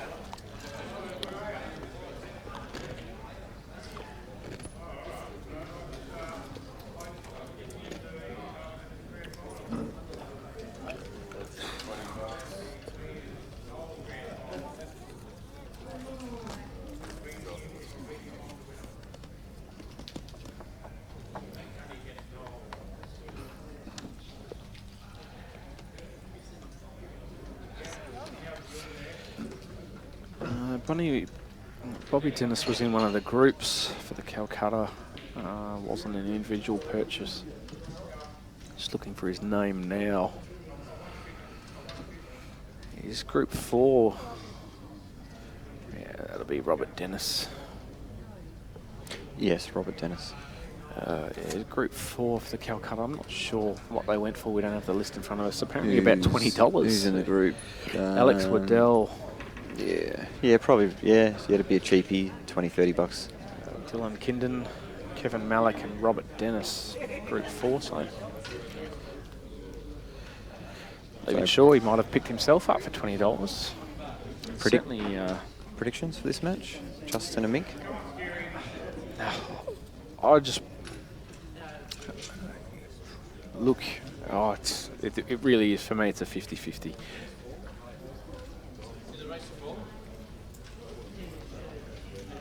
Obviously, with being mates with Mick, it's hard not to be biased, but just the way that I've seen Mick around the room, I just think he's up and about. I think Justin's had some really tough matches. I don't know if that's going to affect him. It might actually do the opposite. We're about to find out, but I haven't spoken to Justin all day. I don't know where he's at. I think it's going to be a great match. I think it's one that's hard to call. How can you possibly call this? Yeah, it is. It is pretty much 50-50. If I had to put a bet on right now, I'd say Justin, just because he's beaten a lot of good players, and from watching them both play, I feel like he's making less basic errors than Mick. Mick's still done well today, but he's had just a few bad ones here and there. Best of 7. And this is now the ideal start for Mick right now. Ideal start. Semi-finals of a major tournament, and we are still at best of 7.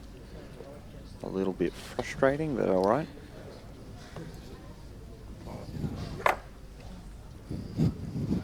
Oh, Dan. Okay, wow. This is great. Okay. This is pretty funny. Dan has just come back. It's not funny at all. He didn't actually ask either. At least I asked you guys if you want to drink. Dan's just come back with not only a pie, but it has cheese, melted cheese draped all over it, and he's got 2 of them. And he's got two pies, he's got which some he's eating sort of, himself. and he's got another pie that he's destroying right now, eating it in front of us. And I'm all right, but poor Chris here. No pies. Yeah. So yeah, it's a great venue. It really is. Like I said, I lost before and went and got a milkshake, and it actually really cheered me up. It was an awesome milkshake, and the food and everything's so good here. Just that it's a great venue. I'm a fan of Albury just in general, but always like coming to this tournament. Apart from the 4-hour drive. Mick on the yellows. They split well off the break for Justin. Just came up dry. Yeah, a bit of a 50-50 out here. He's got to play a couple of good shots. That yellow that's on the right-hand side of the table in the bottom right-hand corner pocket, on a standard sort of table, that's not too hard of a shot, but on this table, you've pretty much got to hit that perfect for that to go in.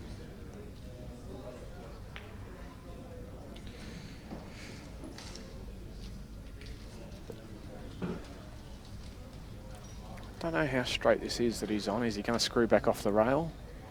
We're just going to stun it in. Can't tell the angle. Yeah. Yeah, back off the rail. Ooh, doesn't want to go too far. He's looking at the ball on the left-hand rail now. Just a soft screw to come out to the one near the black spot.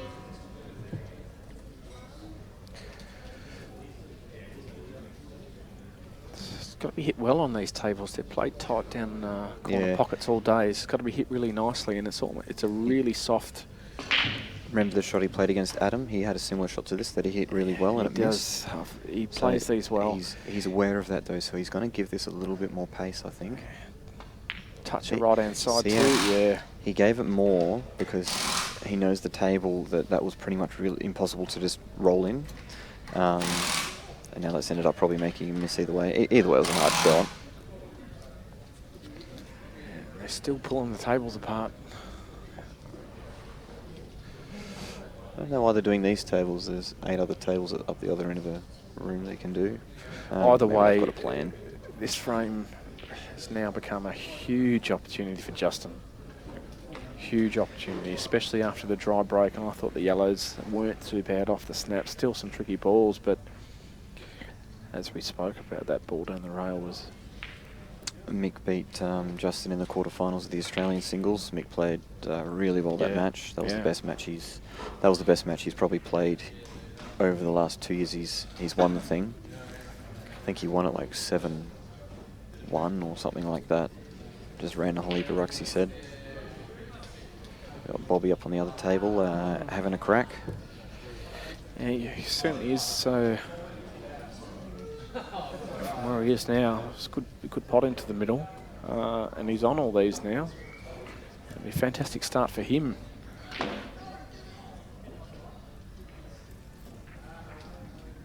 He doesn't want to be too straight on that red that he's landed on. It's hard to see the angle from where we are. We are a long way away from that table, but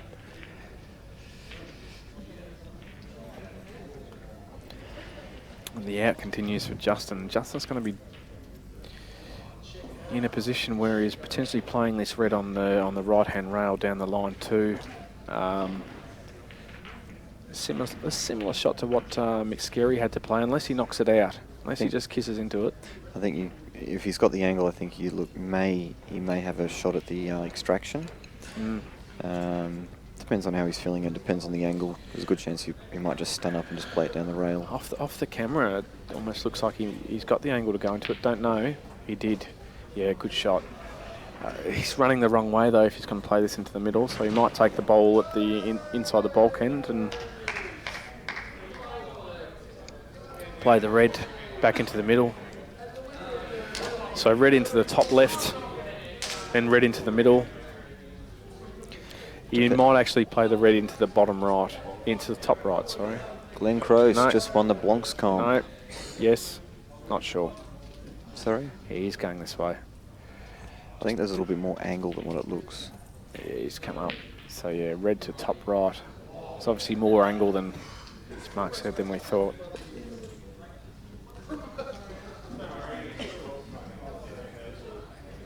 And I think he's just almost on the wrong side of this as well.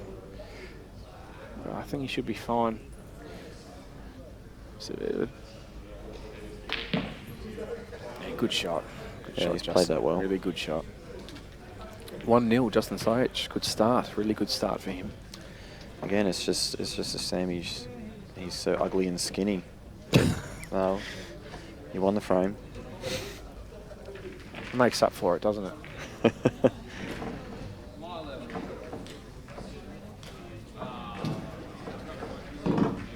Looks like he's got the fresh trim. He's had the...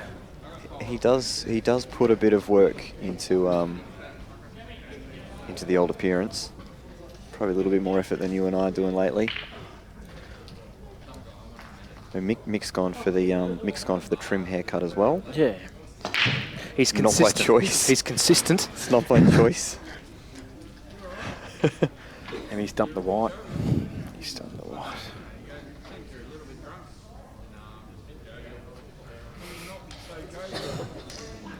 All right, well, this is really tricky. You wouldn't know what you do here. What do you do here? It's if you can just pot some balls and then basically land on a nice double on the yellow that's on the left-hand rail, that's probably your best option. Surprised he's... yeah, he's played that one first because this ball he's about to play now is missable, and he wanted to make sure he actually was on yellows. He's played it pretty poorly though because it doesn't have much of an angle. Yeah. Okay, he did. Oh, he's potted it. It's a really clean pot. I had that wrong.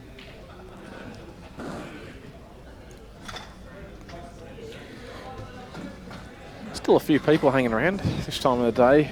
Certainly quietened off in the last sort of hour and a half, 2 hours. Maybe we've got a good 60, maybe 60 people left in the room. Maybe people are still stuck here because their carpool members are still in the tournament. Yes. If you actually think of it, it's pretty selfish of me, really. I mean, to get all this way, and if he doesn't... I'd be pretty pissed off if he just makes the semis and makes us wait around for this long. If you think about what you did in Geelong, we all got knocked out early-ish, or sort of in Geelong, and Chris was in about the second round of the $10 Blancs comp, and he thought, no, I'm gonna do the right thing by the boys here, and I'm gonna withdraw from the tournament so we can all head home. I just think, you know, Mick semis, he can just pull out now, and you know, $500, that's good cash, and we can just head off home. Look, if he was a good team player. Thanks for bringing up that I played the Blancs comp in Geelong. That's nice of you. I appreciate that. Well, sorry. I was doing really well, and I know you're in like second or third round of the Blancs comp. Well, there wasn't many left, but we pulled out, and they weren't happy about it actually. Yeah, that'd be fine. And then we got to have 36 of the 40 chicken nuggets on the way home because the other 4 got contaminated. I think he spat on one. I think that's what happened. He spit on one. Yeah. Did he have the box and he laughed and like he did like a I can't remember, like a spit laugh or something? You saw something that you weren't happy about. Oh yes, yeah. He did laugh. Because I didn't see it. He was in the front seat and he did laugh, and it was like a spit laugh, and I saw all these little spit flakes go into the box. Getting back to the match. Oh, there's a match on. Sorry. Excuse us. A bit of bottom left off 2 rails for the yellow back into the middle. Tricky. Oh, I thought it was thinner than that. Everything looks so difficult right now, but they're all just knocking him in. It's easy. This is a really good out by Justin so far. The key shot was that double that he did plan for and land on. So I don't know if the... I'm going to go and find out. We can move, I think. I'm going to go and find out. We can Does move. that black go? Oh, to the bottom right-hand corner pocket. What's the range on these bad boy mics? That black that we're looking at goes About clean. 20 or 30 metres. Didn't know off the camera angle. So we can if it went roam. clean. So good out from Justin. So we put the pressure on Mick. I feel like roaming just because we can. Do you want me to test it? Do you want me to... I'll test it. I'm curious. Not sure the... got a result on the Steve Tran match. Dan? So know any scores from over there? That's still good?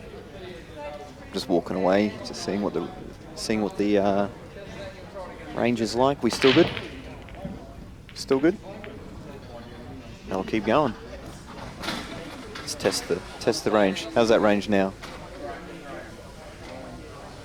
Oh, it's only me commentating as well. All right, sorry. Just testing the range. How's the range now? Are we still good, Dan? Still good. Still good? We're still good. Oh, we're still good. Jeez. Hang on. How far I have to go? Well, I can't go out of sight now. You're going to have to relay if it's still good or not. Are we still good? Still good? Testing?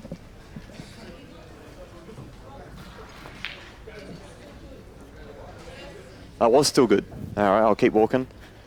We still good? Still good? Testing, testing, still good.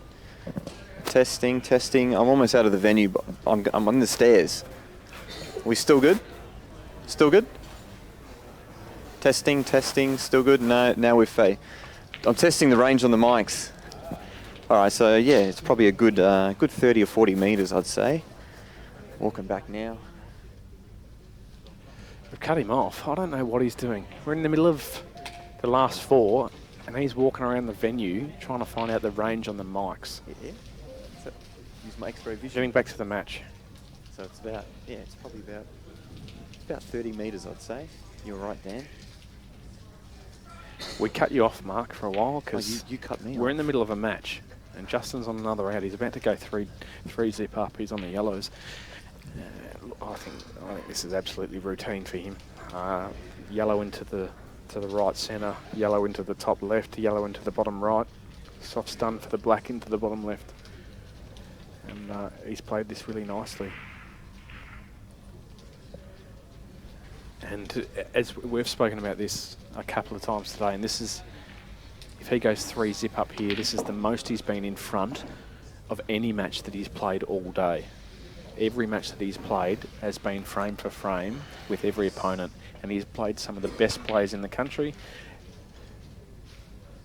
Okay, black bottom right, but he's played Alec Evernatus, Grant Weekly, Mark Robertson, Rusty Wheeler, James Mifsud, and now he's about to go 3 zip up on Michael Skerry.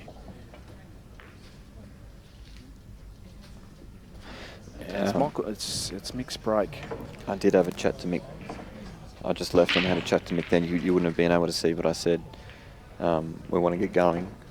So can you just lose the match so we can go? You didn't say that at all. We listened to everything that happened. And you just decided to do it in the middle of a frame of the last 4 of a major tournament. That's fine. But all the listeners now know how far Dan's mics go, which is good. Now Dan knows. Now he might be able to take advantage of that at some point. So Mick to break, and he needs something here. He needs a result. He's got a yellow, two yellows, and he's got a good enough split. Reds are the balls. Yeah, he's got a good enough split on everything that he can have a go. He'll most likely go reds and put this one to the bottom left. Work his way up to the top part of the table and sort of work his way back down to the table now, pointing at the screen again. So everyone knows Chris is pointing at the screen again. I am, but it's for my own calculation. I haven't said anything about it, have I? Poor shot. a poor shot there by Mick. Yeah, he's not happy. What do you do from here now? It's hard to tell if he's on this red or if he's not.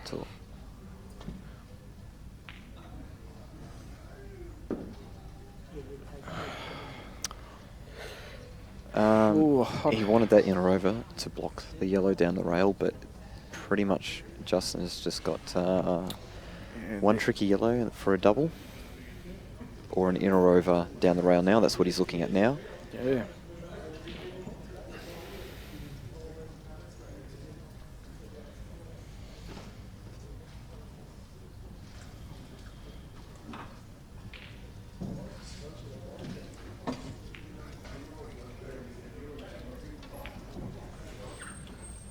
Oh, it's just pulled up. It seemed to really slow up, that shot.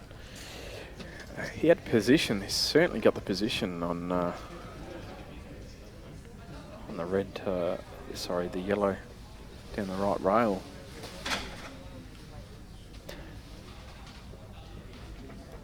Dan, are you going to Adelaide next weekend for the Australian Scotch 9 ball?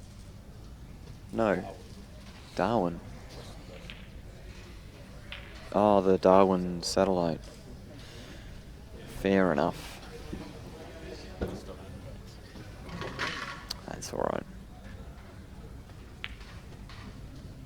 So Mick with the chance here to go back, get a frame, start putting a little bit of scoreboard pressure on. Can't make any mistakes.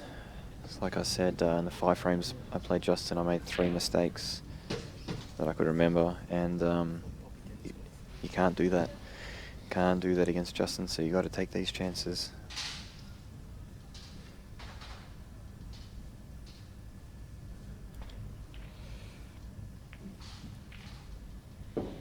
That's good. So I don't know if that black goes in under the yellow to the bottom right-hand corner pocket. I'll go and have a look, shall I, Mick?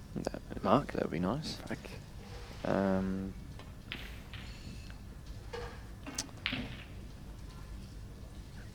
Going by the way he's going, it's tricky actually. No, it doesn't go. It doesn't go.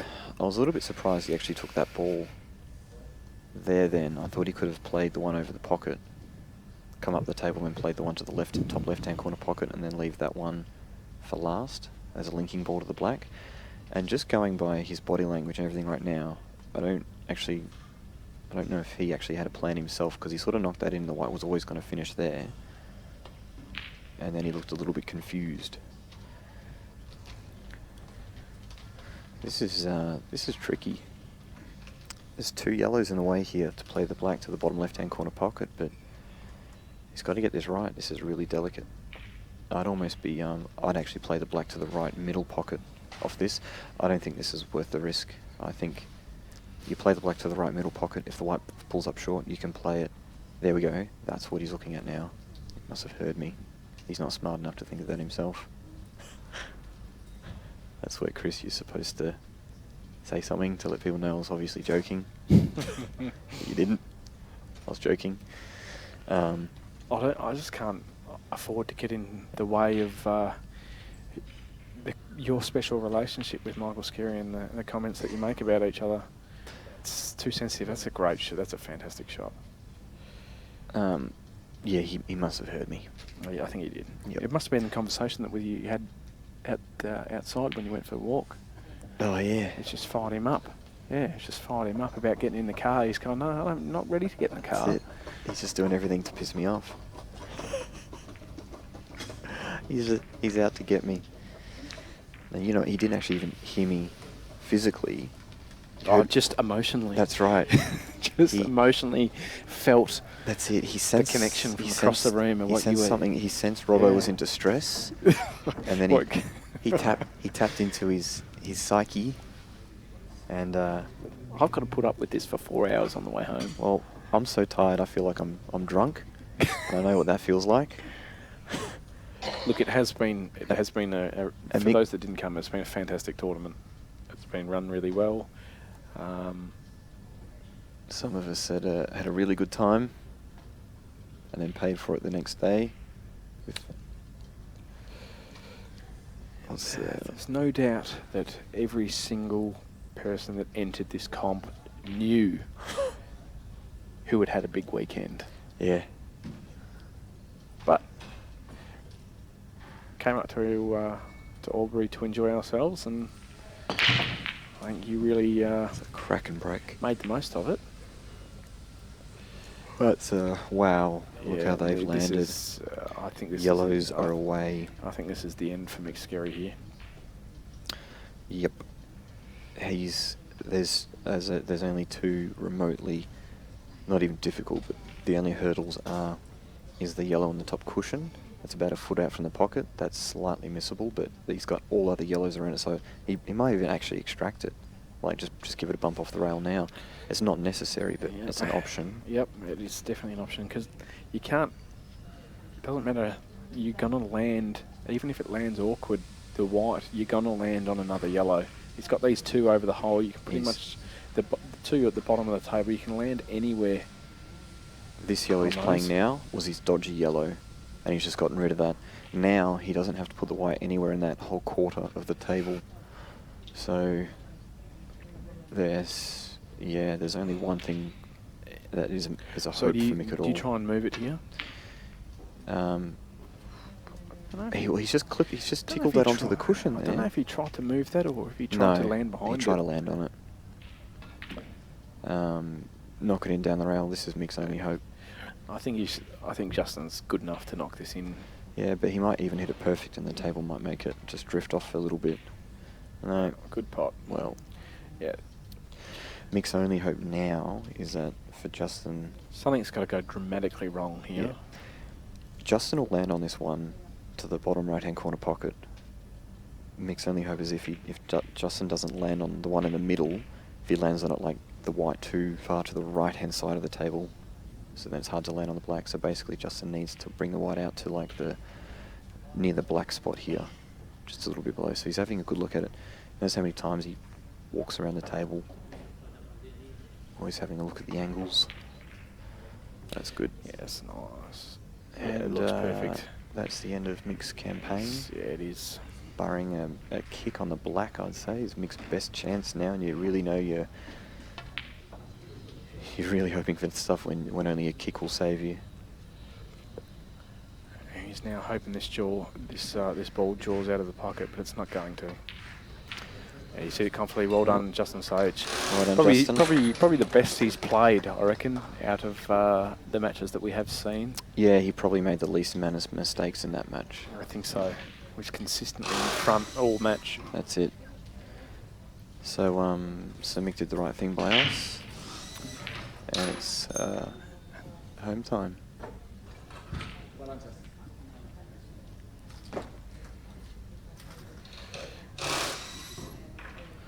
Turning our attention to the Bobby Dennis, Steve Tran match happening in the background.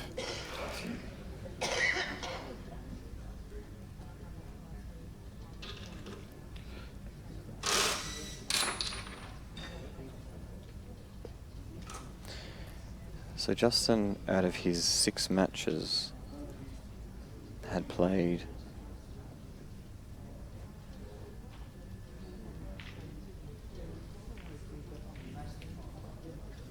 I think 1 state player and 5 Australian players. Yeah, it's. He's actually played. It's 4. He's actually played 4 Australian singles champions for 8-ball, an Australian singles snooker champion. Yes. And Grant Weekly, the state representative for South Australia. So massive. Yeah. You can't. Yeah, it's huge. And with the result of the other match going at the same time, would come up against the reigning Albury champion and also state representative Steve Tran, should Steve get through this match. Steve and that's not a walk in the park match for Justin either. It's Steve Tran has also made an Australian side. So if Steve Tran wins, then that'll just be, I think, 6 Australian representatives that he's played in a row. And 1 state representative. Oh, the guy's earned it. And what's, as I mentioned though, what's positive about the last match that he played was the more consistent he's been throughout the entire match. Looked really good then against Mick Skerry, really good. Yeah, pretty much was the spot on perfect pool player, really right there. That match showed. Didn't really do anything wrong. His shot selection was so solid. No bad risks, nothing like that.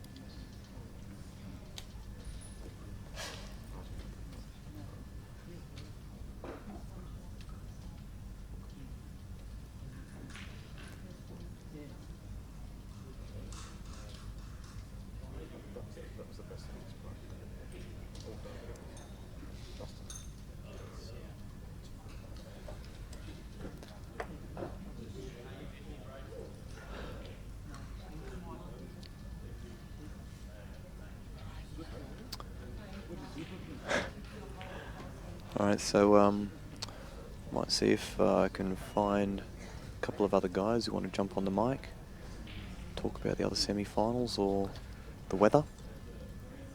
There we go, zoom in a bit there. Alright, that is it for me. Thank you very much, Dan, Cue Ball TV, and the Commercial Club and Pool Victoria for putting on the tournament. Fantastic tournament again. Big success. And I'll look forward to having more lime milkshakes. Thank you very much. Thanks, guys. Thanks, Chris. No worries, thanks.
Hey guys, it's me again, Hope.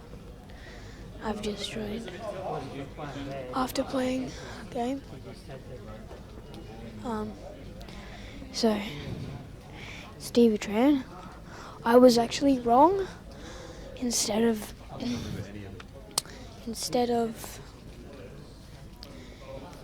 Mick winning, it was, I think, Sage, Justin Sage. So, yeah, I reckon it has to be Stevie Tran. I sort of just met Justin Sage right now. So.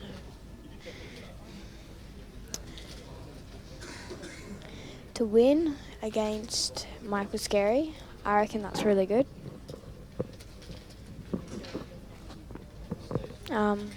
So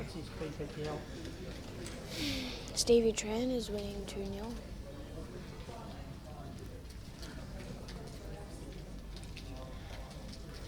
I reckon with Bobby Dennis, he should be really proud of himself because he won against, I think it was Crane.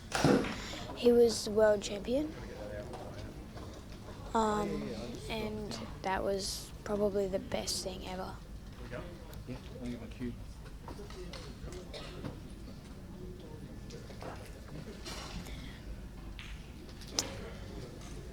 Okay, so Stevie's on yellows.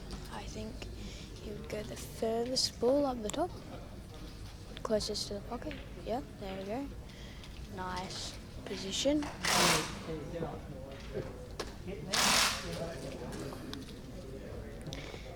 Yes.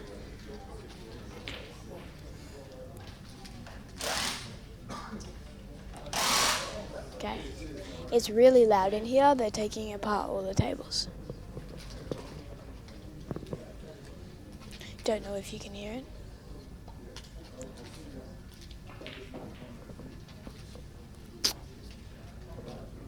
What's that? Yep. Oh, sorry. Yep. So, yeah, this is Reese from Ballarat here, just watching the finals. Pretty exciting moment for me and a mate because we've got training in the Calcutta, so he's flying along here. Oh, nice position. Showing off now. That was a little too close. Nice for Stevie. Bobby has to win another 3, 4. Yeah, race to 4, best of 7, so it's a bit of an uphill battle now. Yeah, they're doing really well seeing as it's so late. Yeah, it's a long day. Yeah. From like 10 this morning till now 7:30. Yeah, a few of these boys are probably used to it though. I definitely Who made it would. through on the other match again? That's Jamie. Yeah, Justin. Oh, Justin, yes, Justin. Yeah, he seems to be playing pretty well. Yeah.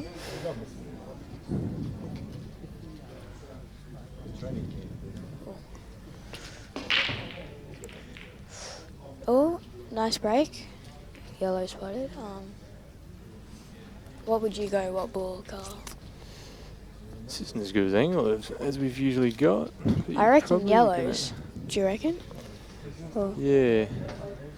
Depending on if that yellow on the right, just above the black, is probably a big defining factor for me. The yellows look a bit more spread, and if that goes, then that contains the red really well. Yeah.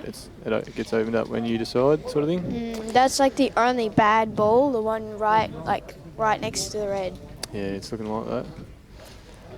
Them reds are a little bit tight in the centre, but probably with a little bit of good white ball control, you can get away with them.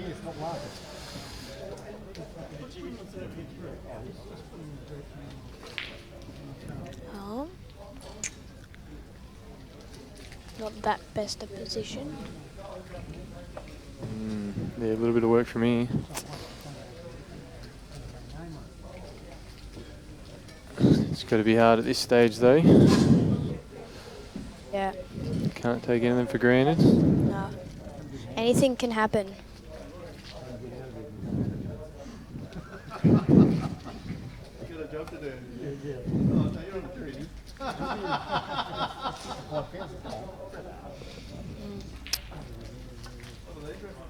That's not a bad shot.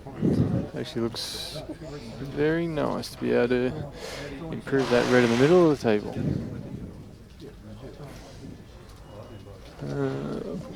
The yellow, sorry.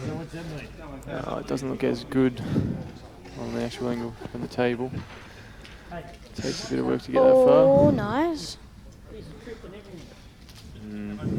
Pretty good. Yeah, this is the part where it all gets tricky though, when you limit your options and you've only got those 2 balls to play. And they're so close to reds and the railing. Yeah.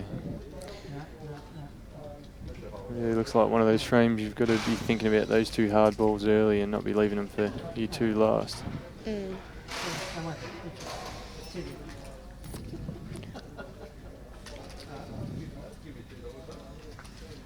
Probably just going to tuck up on the back of that red there by the looks of it, because that pot's not going anywhere. No? Yeah. Oh, nice. That was nice. Maybe that's why he made it here today, to the top 4. Oh, imagine they put only like $20 on Bobby for. Yeah. Yeah, I'm not sure how much he went for in the Calcutta. It's actually the first I've really seen of him, but. Yeah. I reckon all the money would have gone on Michael Scary. Yeah, pretty much. I think. I don't think Scary was too expensive. It might have been, but. As far as I know, Noonan and Woodsy were the 2 most expensive ones, around mid 300s. What about Colby? Not as much? Was around $50, I think. Was she even on there? Yeah. Where is she? Yeah, she was about mid there we go. age, yeah. Yeah, tried having a bit of a bid on a couple of them, but I don't even think Bobby Dennis is on here. ended up with the final one. Steve Tran, the winner of last year. Oh. Do you reckon Stevie will put out, or? This is sort of his specialty from what I've seen. Like,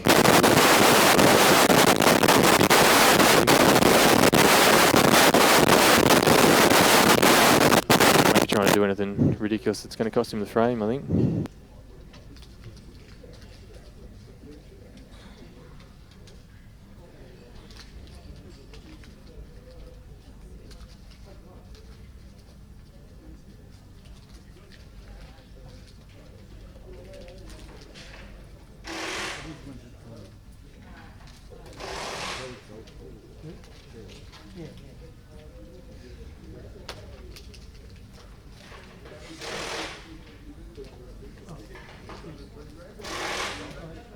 Dollar change. JJ, you got a dollar?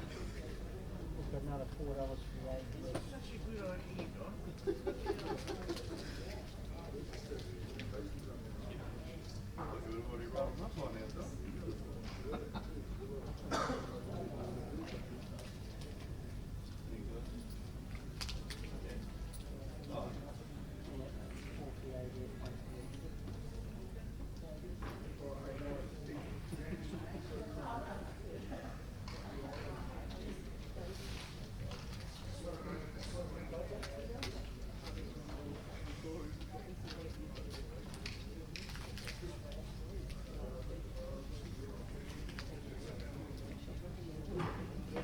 Battery went flat? Yeah.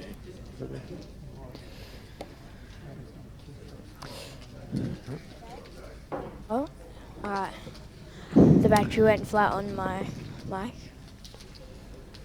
But Yeah, so he's trying to do just about all he can there.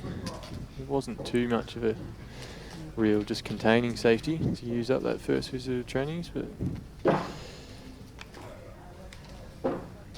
hasn't got the result by the looks of it. Could be the end.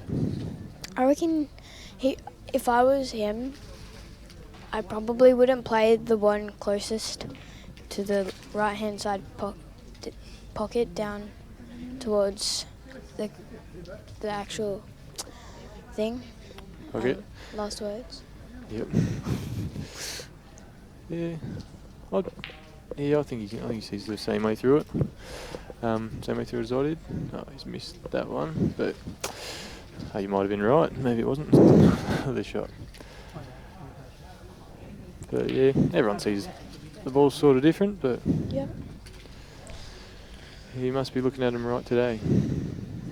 I also noticed Stevie Trent has quite a long bridge. Yeah. So when it's like really far away from his hand. Yeah, probably part to do with his reach.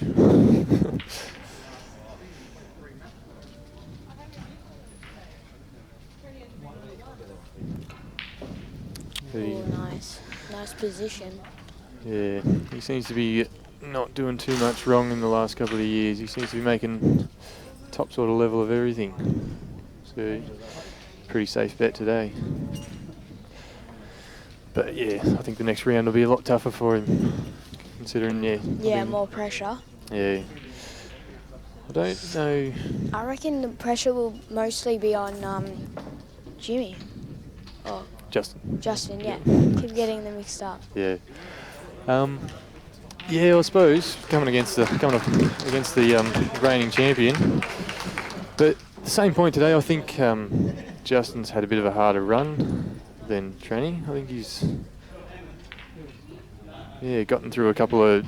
He's had a few of the not them same top level of players that are expected to win. Like Justin has seemed to clean up today with the likes of Scary. Is he like a new player or? Justin? Yeah. I sort of hadn't heard too much about him until the last couple of years, but he seems to be, I don't know if he's always played everything else and now he's just sort of getting into the 8-ball, but I've seen a bit of him everywhere, playing a bit of 10-ball and stuff like that. Won 3 junior titles. Oh, yeah. Whoa. Yeah, yeah. So it seems like the sort of thing. Yeah, I must have just come in a little bit after he'd sort of So, had a bit of a good streak. where is he? Is there like going to be a So stop? yeah, might break? have been focusing on one of the other games a little bit more than 8-ball for a while. Yeah. But yeah, he does seem to be everywhere lately with a bit of the cue ball that I watch. I think he was up in the Northern Territory and everything. Watching that one, that was a fair while ago now, but yeah, he seems to be everywhere and he's doing really well.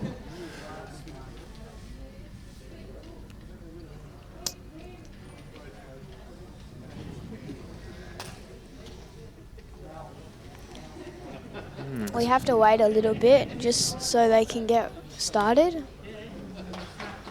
Yeah, Trainy's probably got to sneak off and get all set up, get a drink and... Yeah, get prepared. Yeah. Don't know who's got the advantage there, with Justin having a pretty big rest. And yeah, Trainee just coming straight off the table.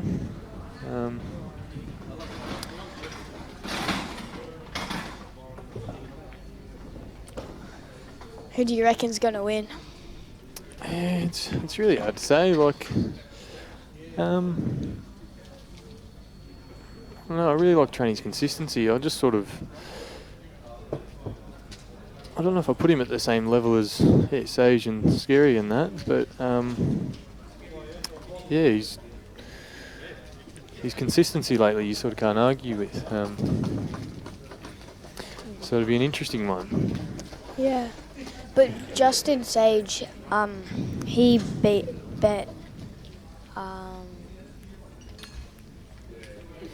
Michael Scary, which is probably really difficult. Yeah, well, Scary, coming off a 4-0 win from Adam Blooming. He mustn't have been hitting a very bad ball, and I don't know, I didn't quite see that one. I don't know, I was a bit busy watching training. I don't know if Justin capitalised or whether Scary sort of dropped a little bit. Yeah. If I was Justin Sage, the pressure would be on me so bad, and I wouldn't really want to play right now. He didn't come here to sit in his chair. I'm sure he'll be excited to get out there. He can't really be upset with this result as he is, so it's all uphill from here. It's you can only get better. Well, at least if you make mistakes, you can learn from it. Yeah, well, that's it. Yeah, definitely. People who aren't used to being at this sort of level and playing this final of the comp, you see it a bit. They can get right around here, but they'll it's a bit different. These top guys are a bit more comfortable on table in the finals than the guys coming up in the ranks.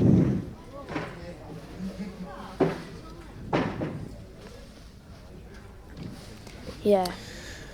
I'm not sure. They look pretty much ready to go, but they might be clearing the other table out before they play. I'm not sure. Yeah. I don't think they should be doing it yet, like clearing the tables.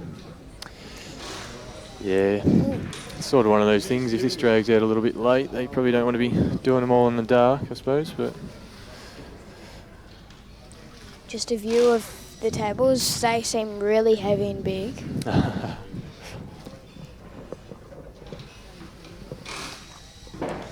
But fortunately, they have like these things where it will just roll. yeah, they've got all their gadgets. They've got it all worked out. They've done this a few times, a few hundred. Yep. But yeah, there's still no easy job. They got a few boys on it, so. Yep. How big would the truck be, do you reckon? Or would you think they come in different? I actually helped load the tables in probably 2 years ago here, I think. They had a big truck and then a big trailer as well. Okay. Pretty sure. So. Yeah. But yeah, they do stack up pretty tight, considering the amount of space they can fill. It's a big venue around here. And yeah, they are. They're no easy job getting them in and out, no matter how you do it. Manual handling.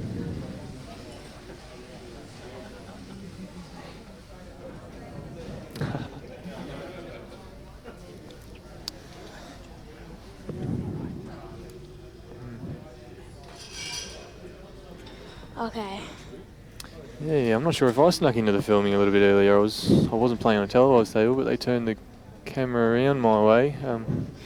Not sure if that got streamed, but that's a first.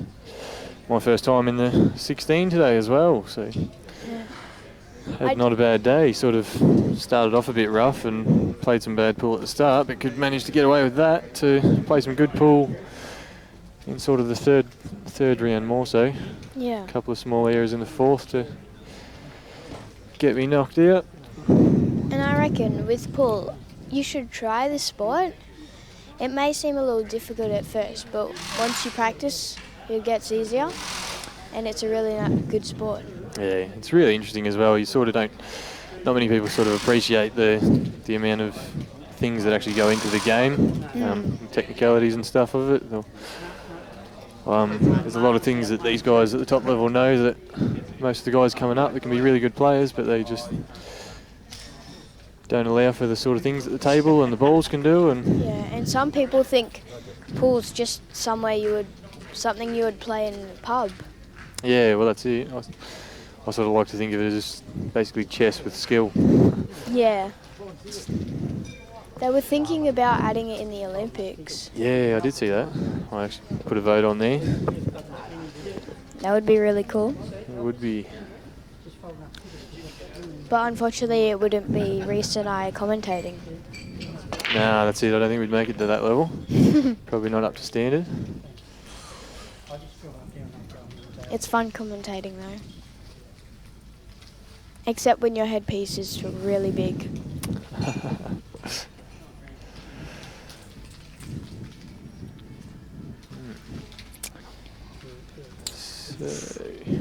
So it's got a bit of what's Justin going to go?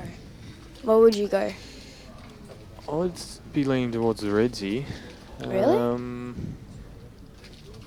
Probably no. No. I actually like the Reds. There are those tricky two around the black. It's another thing. The balls that contain the black sort of tend to be very helpful as long as they're not too tied up by the black. Mm-hmm. Because you sort of got the option to open the black up, and your opposition has to do it. Good point. With a bit of a tricky shot.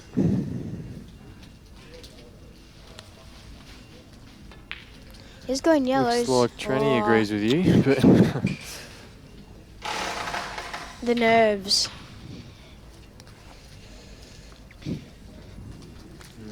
At least they got the balls that they wanted. Yeah, well, that's it. One error each, so hopefully they'll get a bit more comfortable out there and we'll see a high quality match.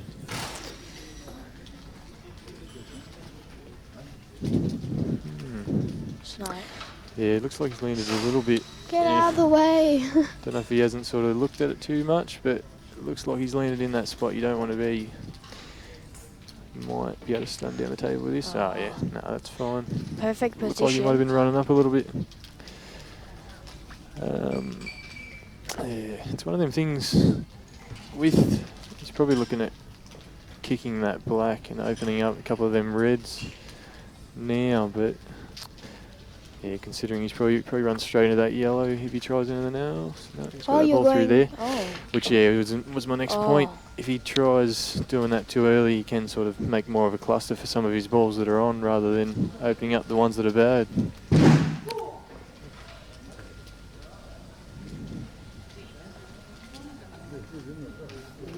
Okay, Not don't sure worry. what's happened there. I think the table sort of fell. Yep. Looks like everybody's still alive, so. Oh, it made me jump so high. Yeah, nice little shot here to open up his last ball. Oh no. He hasn't quite got the result.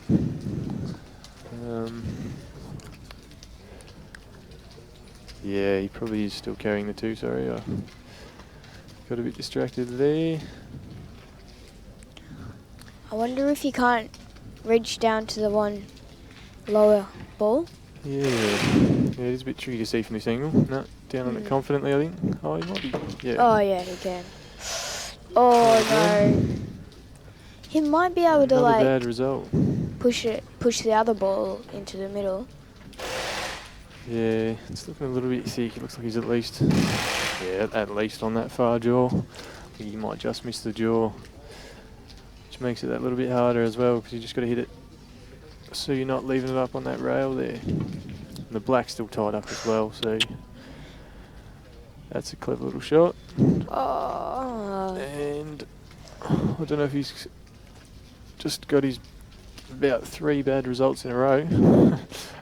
Might just slide through there.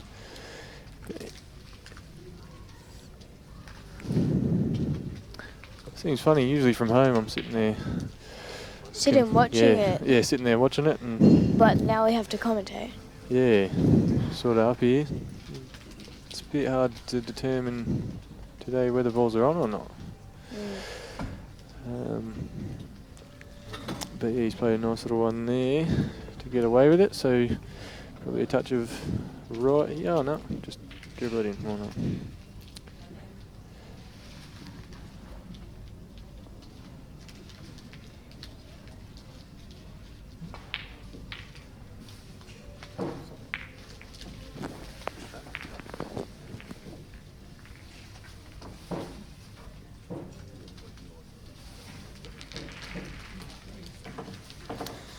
Oh, sage. It was nice. So that was a master break, wasn't it? Yeah. Or was that Stevie? Oh yeah, good point. Good point. Yeah, he seems to be doing that well today. He's sort of got a few bad results in there and sort of makes it all look easy. So you're gonna do the big guns or? Yeah, I'm sort of planning on it at this stage. How busy we are at the time, but yeah, it's a good comp that one. Plenty of money in there. But same rate. But you have to be really like yeah, it's like 100 and something to join per person, isn't it? I can't remember actually. I had 200 in my head, but might be wrong. Yeah, most of these comps are usually a bit cheaper, usually around the $50 mark. But you win like 100,000 there, don't you? I have never been there, but Basically works out. They've got Anzac and Hit in the same weekend, so usually when they advertise the prize money, they advertise how much prize money there is for the weekend. I can't quite remember that figure either. But yeah, basically they've sort of tried to make it a bit more of a prestigious comp. it was on mute all that time. Oh. Talking to yourself there. Sorry, my microphone was on mute for a while there. Yeah, so sorry, we were talking about big guns, and yeah, it's been a bit more of a sort of prestigious comp. They sort of charge a bit more for entry, so you don't get them sort of lower grade players quite as much. But yeah, they still tend to drag a fair bit of money into the pool. So yeah. Yeah, they've also got the same thing they had last year, which is what tempted me to join last year and not go so well. What was that? $1,000 for best amateur. Oh, who won that? I'm not sure. In the end, I was pretty disappointed with the pool I played, I think, and was happy to leave.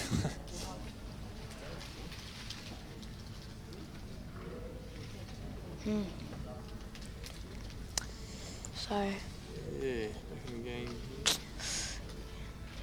Is Stevie even going to get a hit? Yeah. He's Some like things at this level. he's like in the mood to just pot out. Yeah.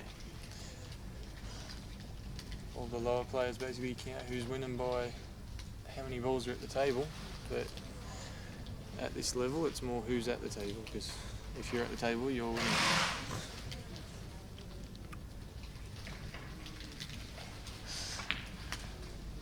Look at that backspin. Oh. I wonder what he's going to do next. He's probably looking at opening that ball on the side rail.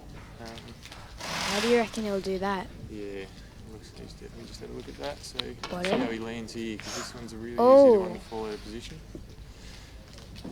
Yeah, as well as the fact with that shot, there wasn't a lot of balls to land on. It seemed, yeah, just sort of tied up with the black there, and sort of a good thing to be looking at. You don't really want to be trying to land on the ball that you're moving. Just creates sort of margin for error. He's like, he knows he's in a mess now. Yeah, it's a little bit tricky. There aren't really a lot of opportunities. He might open up his yellow there and sit on the back of the red. Probably not a bad option. Yeah. I don't know if he can Get that one, like right next to the black, but this ball, the higher ball. Black, but you still, you sort of want to sort out these balls first. Oh, come on, Stevie. Although it was sort of tying up a red on the rail there. But yeah, if he had got that, he would have been pretty happy. He'd probably be a fair chance of clearing, just that one on the black. But what would his position be? Well, as he's sitting there, he's got the option for that ball down the right of the black, and then the ball to the centre. With screw to run back around to the onside of the yellow. Not sure if a good pass to that left centre. I wonder if Stevie will have his record holding the title. What's that? Yeah, back to back's a big thing to do. I don't know if it would make it easier or harder. There's always a lot of runners, a lot of contenders, so you don't want everyone to rely on you as well. You reckon that would make it hard? Yeah, it can be that sort of thing where people sort of expect you to do well, which makes it harder. I'm just going to see he's definitely playing it that way. Ball up in the corners is just a little bit tricky to get position off. You basically you don't have much choice on the angle that you hit the ball. But yeah, you should be fine here to sort of just slide back off to that centre of the table and basically back where he is for the black. If he does bottom, he'll have to push through far. Looks like that might have been a bit deeper in the pocket. At least it's not a straight shot, if you know what I mean. Oh, nice. Yeah, he's definitely hitting a good ball here. And at this level, things can turn pretty quick, but I feel bad for Stevie. Yeah. He hasn't really had a hit. Yeah, well that in off in the first frame was obviously the last thing that he wanted, but see how it's gone for him. Whether he'll be a bit worried about making another error like that one, or and that's not the best result. We'll be building up on him a little bit now.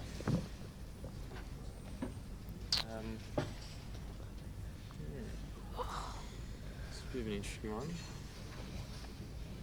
That yellow there on the left makes things tricky.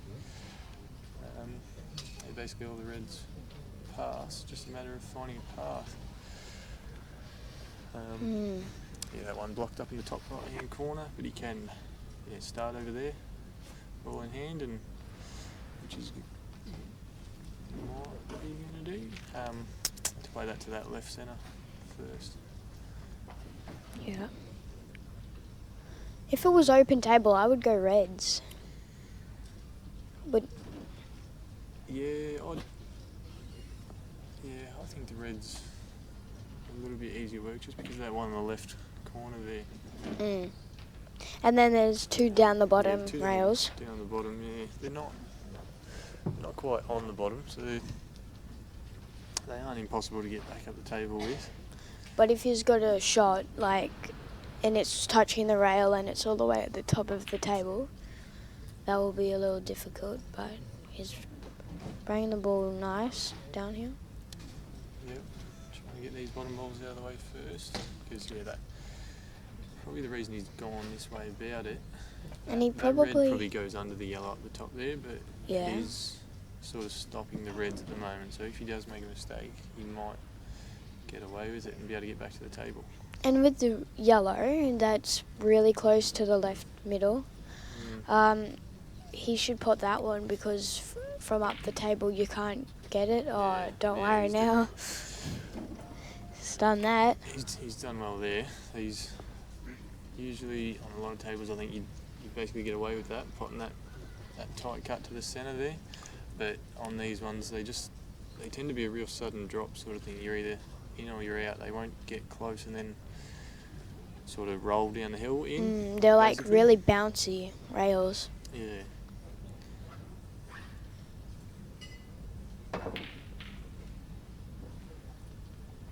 Yeah. Tables have been fairly good. They've been pretty quick, which has been a little bit tricky for me to get used to. Yeah. But yeah, also changing up another few things in my game lately as well. Sort of might be putting off the white ball position, which has been my struggle for today. But must be doing something right, making the 16. I enjoyed coming here. Yeah, no, it's been a good weekend, and Steve Tran might just make it pay for itself for me. It's not over yet though. Nah, that's it. Yeah, he's in the singles for the, what is it? The Calcutta or something. Yeah, Calcutta, yep. Yep.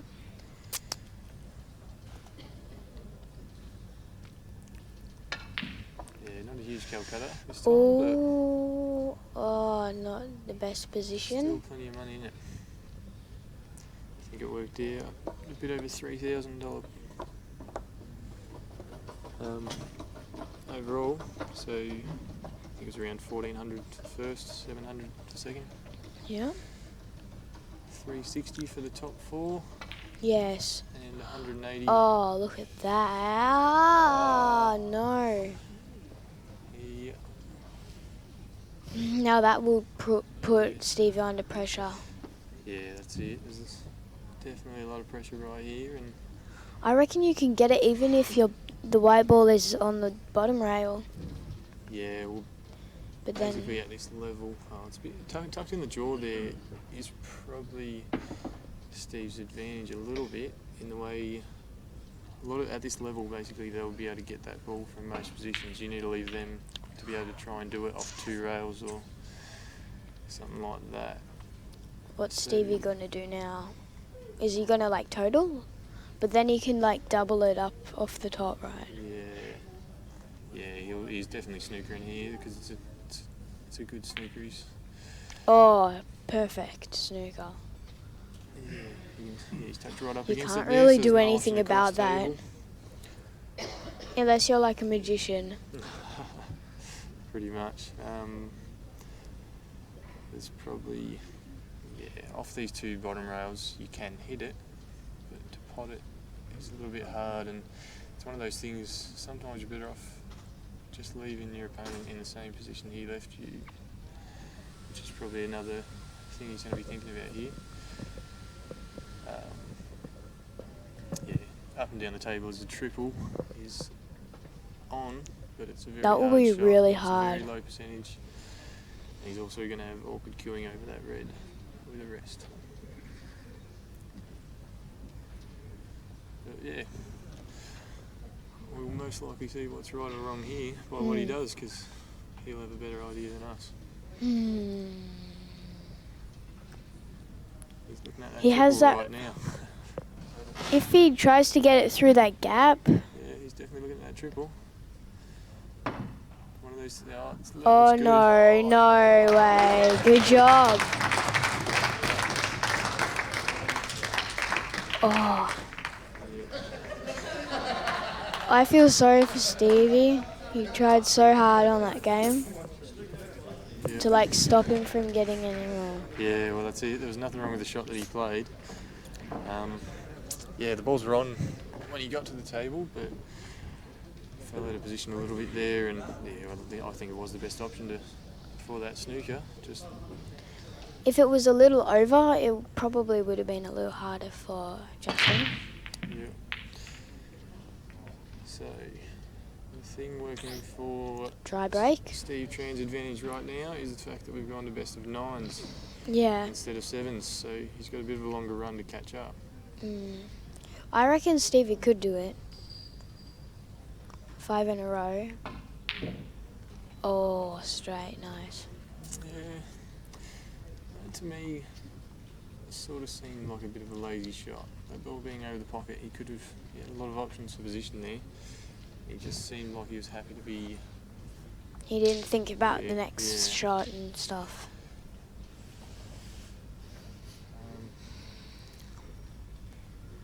He's looking at that red off the second red. Red, to yeah. Open up those two just because they are on. Oh, what? That was not what we were thinking, but everyone has different ways. But that just probably made it harder for him. Yeah, a little bit optimistic, I think, there.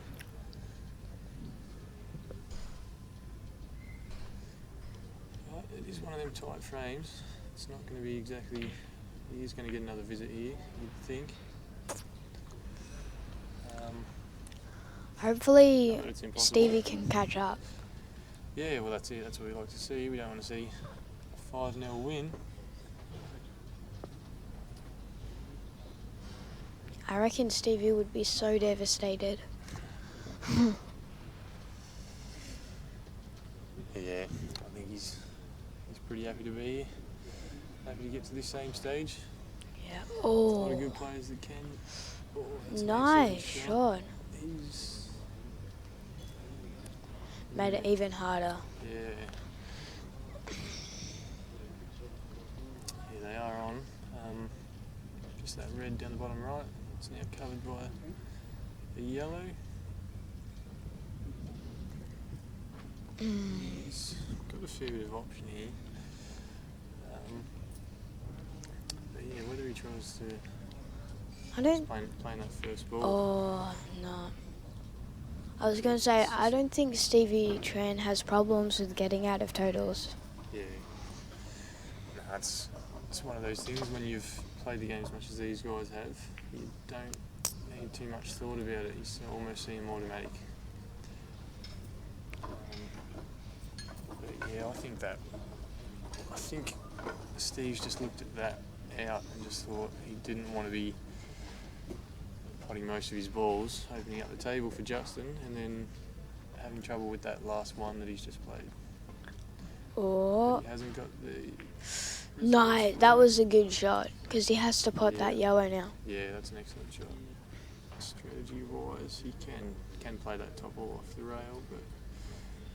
Oh. Even that. At the same point, though, at this stage of the game, that yellow isn't really covering too much. Yeah, the red does also go on that left. I reckon left bottom, left he south. doesn't. It doesn't matter whether he pots that ball because nothing is around it, like you said. Yeah, it could come in handy, but yeah, fair chance. As a player of Chinese ability, he'll find a way around it.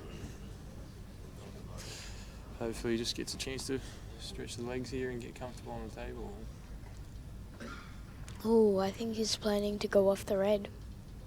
Yeah, nice little shot there. Oh, that's... Oh, no. There's a bit of out-of-the-box theory there, which is... Not touching, really well but really close. I wonder how he's going to play that. Yeah, doesn't sort of have a lot of choice here. It's probably going to contain. That was JR. He hasn't, no, he's going to go at it. Yeah. Nice try. Bonus to stay at the top end of the table. Which, yeah, he's done very well there actually. Probably could have found a couple of nice little better spots, but there's not much wrong with where he is. Yeah. I don't think Stevie Tran has a lot of options right now. Yeah, if he can get this in, he's probably going to turn offensive, which isn't happy with it. You'd see that as soon as he'd hit it and gotten up on it. He hit it soft enough, and but I wonder what ball he would have played next? The top one? Yeah, I think it's a little bit deceiving. Yeah, that ball at the top there isn't that much of a fine cut, so I think that would have been his next option. And he'd probably be trying to run into that second red on the right, but doesn't have that option anymore. Do you want a neutral or you're right?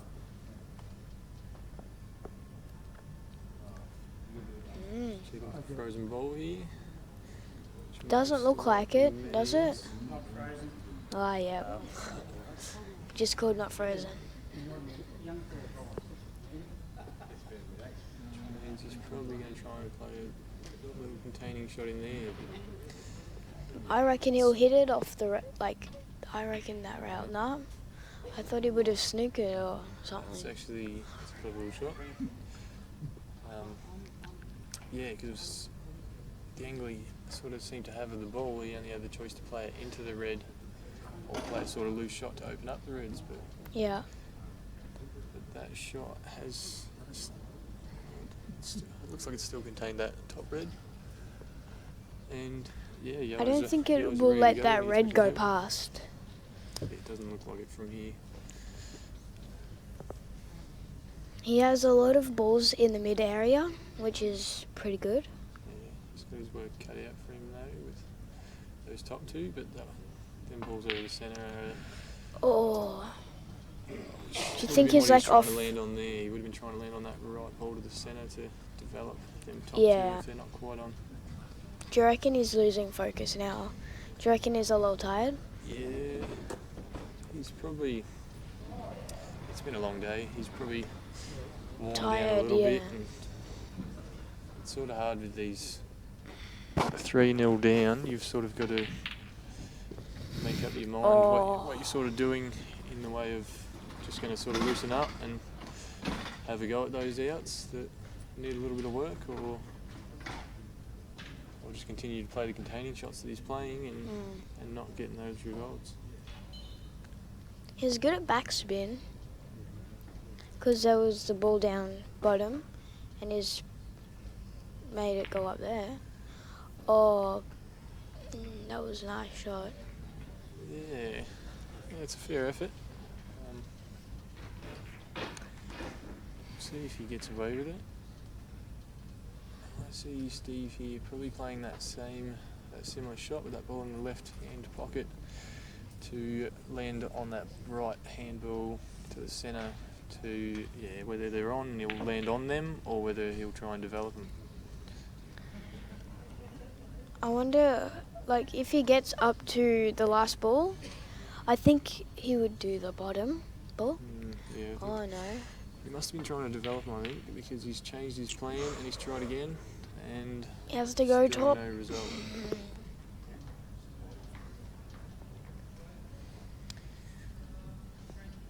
Not much choice here. I think he knows he's a little messed up here.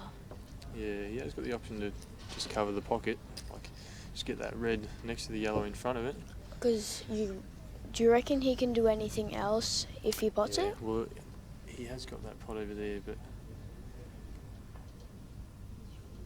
Oh, nice. I'm not sure he's tried to pot that, really. And it still didn't give Justin the yellow up top. The yellows are all ready to go, so he definitely wanted that in. He's probably going to, no?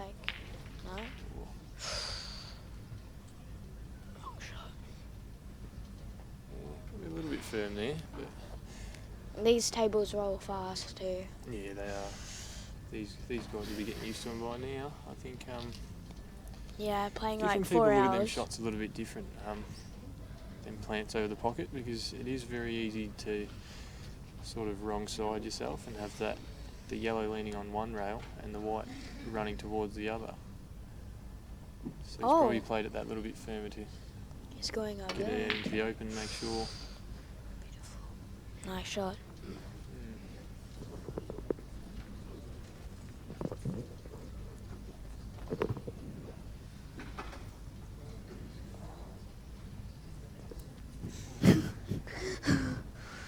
Oh, cool.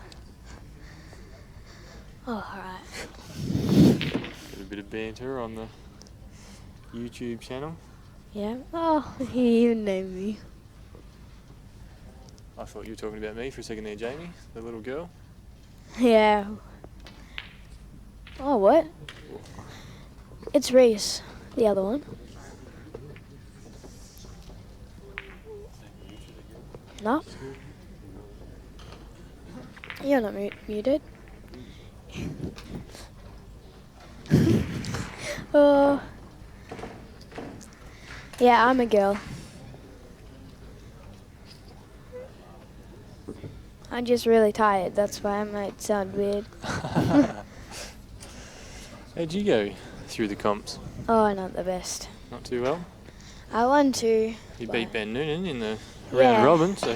The only game he lost. Yep. That was probably my best achievement this weekend. I was playing on the next table over, so yeah, watched a little bit of that one. You played a couple of nice little shots there to force him to try big things and not quite make them.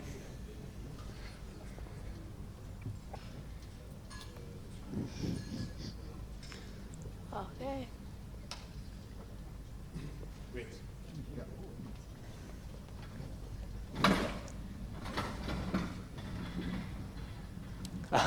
There is a boy as well. There's Reese. Yeah. And thank you, Marty Andrews. Very nice. Yeah, it makes a big difference, the commentary, I find. It's one of those things, you can sort of work it out yourself at home, but it's always good to have them different points of view. And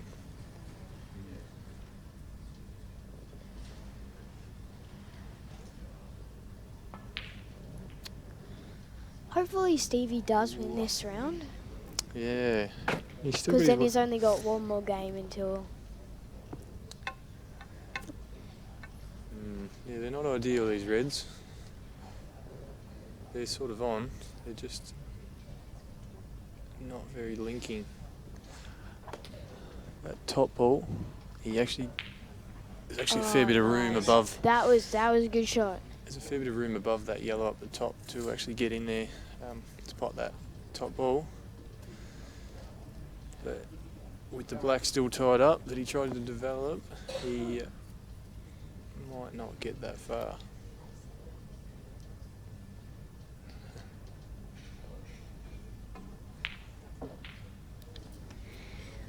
Hopefully Stevie wins. Because he has coached me a lot. And he's a really nice man. Yeah. Yeah, a lot of these top players are really sort of good to talk to and that. They're not sort of, they're not going to just think little of you sort of thing. And oh, he's played nice an excellent shot. shot there. Now he's put himself in a position where he has to do another one, I think. Hasn't got too much angle. Might just be able to top through and sneak around the other side of that yellow. Yeah.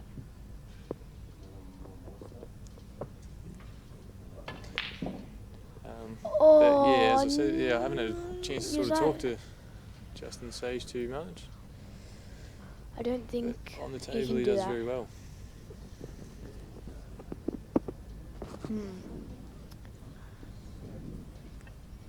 Just hopefully he can do it. Because yeah, he might have the advantage of a snooker here, whereas if he does, he doesn't have to hit that rail, so he might be able to just sneak up and sit on the back of the red and force Justin to play that yellow out of his way. See, Stevie's got a really long bridge. Like, there's a lot of cue that's not near his hand. Oh, he's looking at the camera. Oh. Oh, close. Did a very good go at that. Close. I'm sure we're going to see a nice little containing shot for Justin to get his two to move that ball out. Yep. Yeah.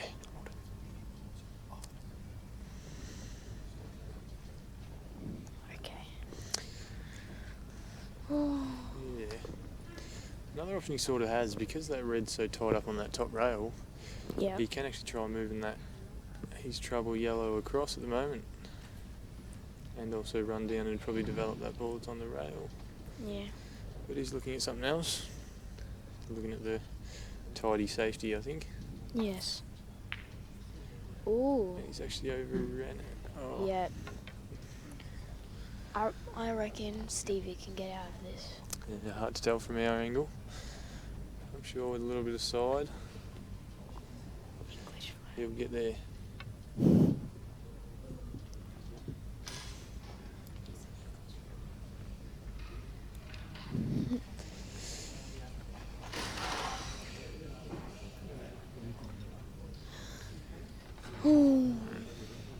So he's looking at it straight, which is obviously not going to come off that side rail. Whoever thinks Stevie's gonna He's playing win, that swerve shot. I reckon you're right. Oh, excellent Was double that kiss. a nice massage? Yeah, no, he's done almost as good as you can do there. But yeah, he has left that yellow on. The problem with that shot, I suppose, if he had not quite swerved it that much and got that fine cut, he'd be out of there, and Justin would have to find a way back in. So, who do you reckon's gonna win this one? Oh, it's hard to argue with Justin at the moment. Put him in a tough position, and he still tends to come out with the win.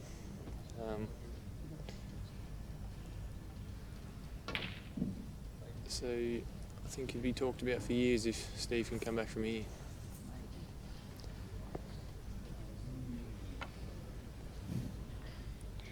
Okay. Oh. Yeah. If he gets this ball, he wins like 14,000, I think. Nah, I think 14,000 is the overall prize money for the weekend. Oh, wouldn't he So- win it though? Because he's the winner. Nah, for like Albury. because there's prize they pay down to the All 32 up. here, so I reckon maybe. it's a good comp for us lower level players, because it's hard to expect to get to the level to this final and Yes. make the good money here. But yeah, top 16 was $100 prize money back off my $60 entry, so can't complain with that. Yeah. It's been a good weekend, and for it to be a cheap one as well is always a win. Yep. Oh. Hopefully, I don't really want him to put out. That's another one of the differences with them high level players. That shot there is an easy pot, but as soon as a lower level player will try playing that as well as he has with the white, Oh no. that's when they can miss. I think Stevie's in a little bit of trouble now. Yeah, he definitely looks like clearing here. Probably going to come off 2 rails just so he gets back out rather than trying to hold out this end. That's pretty much perfect position.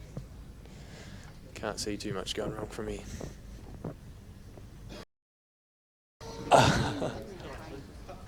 Oh, wait.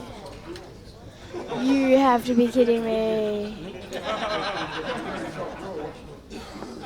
Oh, no. Stream's on. Yep, okay, guys. Justin Sage won this game. That's perfect timing for the stream to drop out. Yep. I'm not sure how long ago it did. Oh, but thank you everyone for watching this. Wait. Yep. Just to keep the suspense. Oh, Matty Kerwood. Hi, Matthew Kerwood. I'm just going to say hi. And hi, Jamie. So will we have the raffle thing? Okay, now we're doing this raffle, I think. What's the raffle for? I actually don't know about this. What's it? Is it a... I don't know. What is this, Dan? It's definitely a big raffle. There's a lot of tickets in there. Yeah. I was watching that with Reese before. Yeah, guys, we're just quickly doing the big ABF raffle with the $5,000 overseas trip, etc. Oh, yeah. Quickly do the presentation. I know it now. The winner could be watching. June's going to So it's for a $5,000 trip. first prize, By the sounds of it. overseas trip worth $5,000. Oh, that man who works here is drawing it out. He deserves to because he's like been a barman. $500 uniforms worth. $500 worth of uniforms. Because everybody That'll be a needs lot. that many uniforms. Unless you have your own business or something. Yeah, it would be handy for that sort of thing, or even pool teams. Mitchell Q and Case for the next one. Mitchell Q and A Case. Mitchell I Q think. and Case. Or- The winner of that one. Oh, she's moving around. I don't think spinning it will help. Yeah, they don't seem to be moving too much. They're pretty packed in there. Fifth prize. Of course. Set of baubles. Didn't say who won that one, sorry. Last prize. Oh, wait. Didn't tell us. Sorry. That's it. That's it. What? George Kings or All right, on to the major presentations. We've still got third prize here, semi-finalists. The other semi-finalists is collected. Bobby Dennis. Wee Ponds, I think. I'm in year 7. I'm 24. I'm 12. I'm in a grade of my own at 24. A+. Oh, thank you, Carmo Press. It's very nice Last of you. year's title holder, Steve Tran, another great At tournament pool. runner-up. I'm not the best Great at at pool. pool. I don't practice as much. Sorry, just talking to people commenting on the YouTube stream. And we had a couple of first timers this year. Rusty Wheeler, he's a handy player. I haven't from, really won any New South Queensland, wherever his origin is. And Missed. Justin Sage, for the most of us know him, but the ones You that don't have to hold it. I think he won under 12 Australian titles, under Okay. 15, under 18s, under 21s. A couple of open titles. He's probably won everything now. He's won Albury. And he beat every top player in the room. I think it was the worst draw I've ever seen. So the marbles fell his way, but it was probably good practice and it was good to watch. So well played, Justin. And come up, you've got about $24 to spend on the way home. $24. To put for the photos. Oh, nice trophy. Put your name on it. So, engraved name. Sorry. And there's your other one, Oh. Stevie. You forgot to take your big trophy. Big trophy. Say a couple of words. Good on you. Well, Justin's is tiny, isn't it? I thought it was a decent size trophy. Well put together. Yeah. Thanks, JR, for all the tables. Great JR. tables and the amount of effort you put in. Really well done. Thank you. Does he have a speech? I don't know. Donnie, Joe, all the people that have helped out, JR. Yeah, it's been an awesome tournament. First time here, I'll definitely come back for sure. Thanks to everyone for watching, and I hope I'm it was a scared. good I show. don't want to come there again. Well done, Stevie. It's a huge effort to such short races and get to the final 2 years in a row. It was definitely a long day, and there was a few balls missed by both of us, but thanks again, and thanks everyone. I'll see you next year. Good job, Justin Page. The runner-up in Calcutta, I think, is Reece Godden about? Oh, Reese is going up. over on the- Yep. You might have got. It's over here. Hold on, getting called out for Calcutta. Good job, Reese. Yep, so the commentator, He's not a Reese, bad judge. is coming up. Oh, there he is in the Ballarat t-shirt. Seem to be on a run for him. Yeah! And I was in the syndicate with the winner one, Justin, so I'll keep that in the pocket, split it up. You won something? All right. Thanks everyone for. Oh yeah, we got June with all the local prizes, but to get the medallions. I just want to thank everyone that participated. A lot of people play year in year out. All the new ones.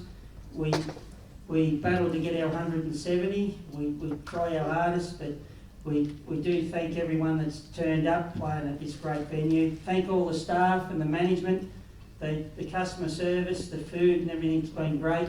Hope to see many of you back here again next year. So thanks everyone, and I'll hand over to June for their local medallions and prizes.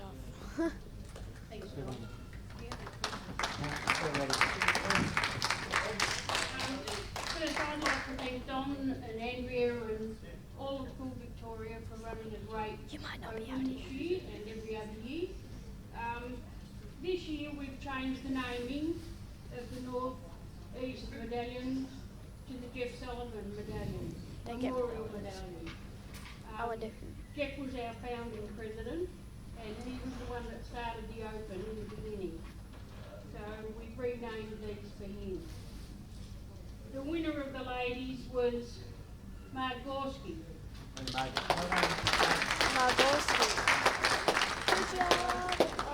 Oh, she plays. Oh, she's from Northern Territory, I think. Oh, Queensland. Jake Thompson won the junior one, but he left early, so he's already got his, and he's a great little player. He won it last year. Congratulations to Jake. Good job, Jake. The top male was John Carver. Again. John Carter. Oh, Joe Carter. Thanks, everybody. Okay.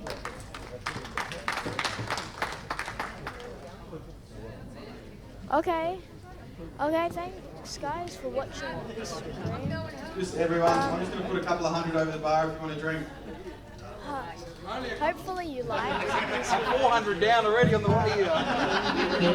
There you go, guys. If anyone does want to drink, Justin, our champion, has shouted he's all a drink by the sounds of it. If someone does want to drink. So thank you and bye.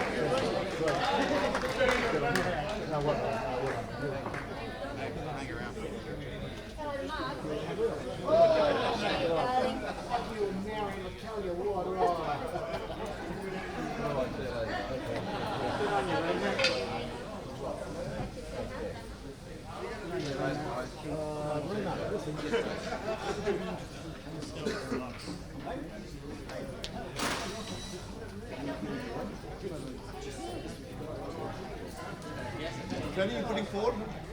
You putting forward?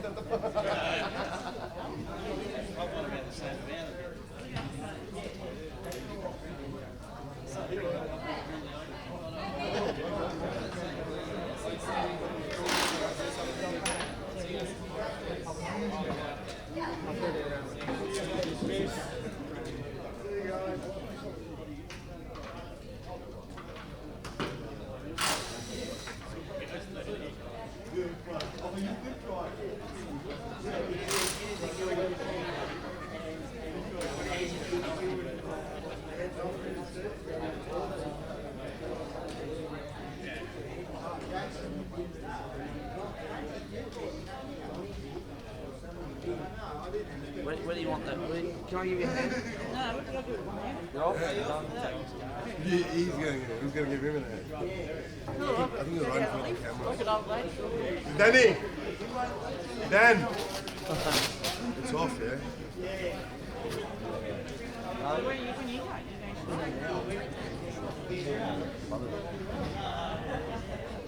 Okay, I think it's just us two.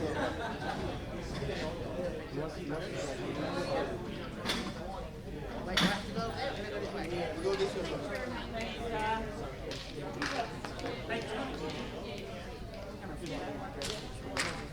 No worries. Sunday. Next Sunday. Next Sunday.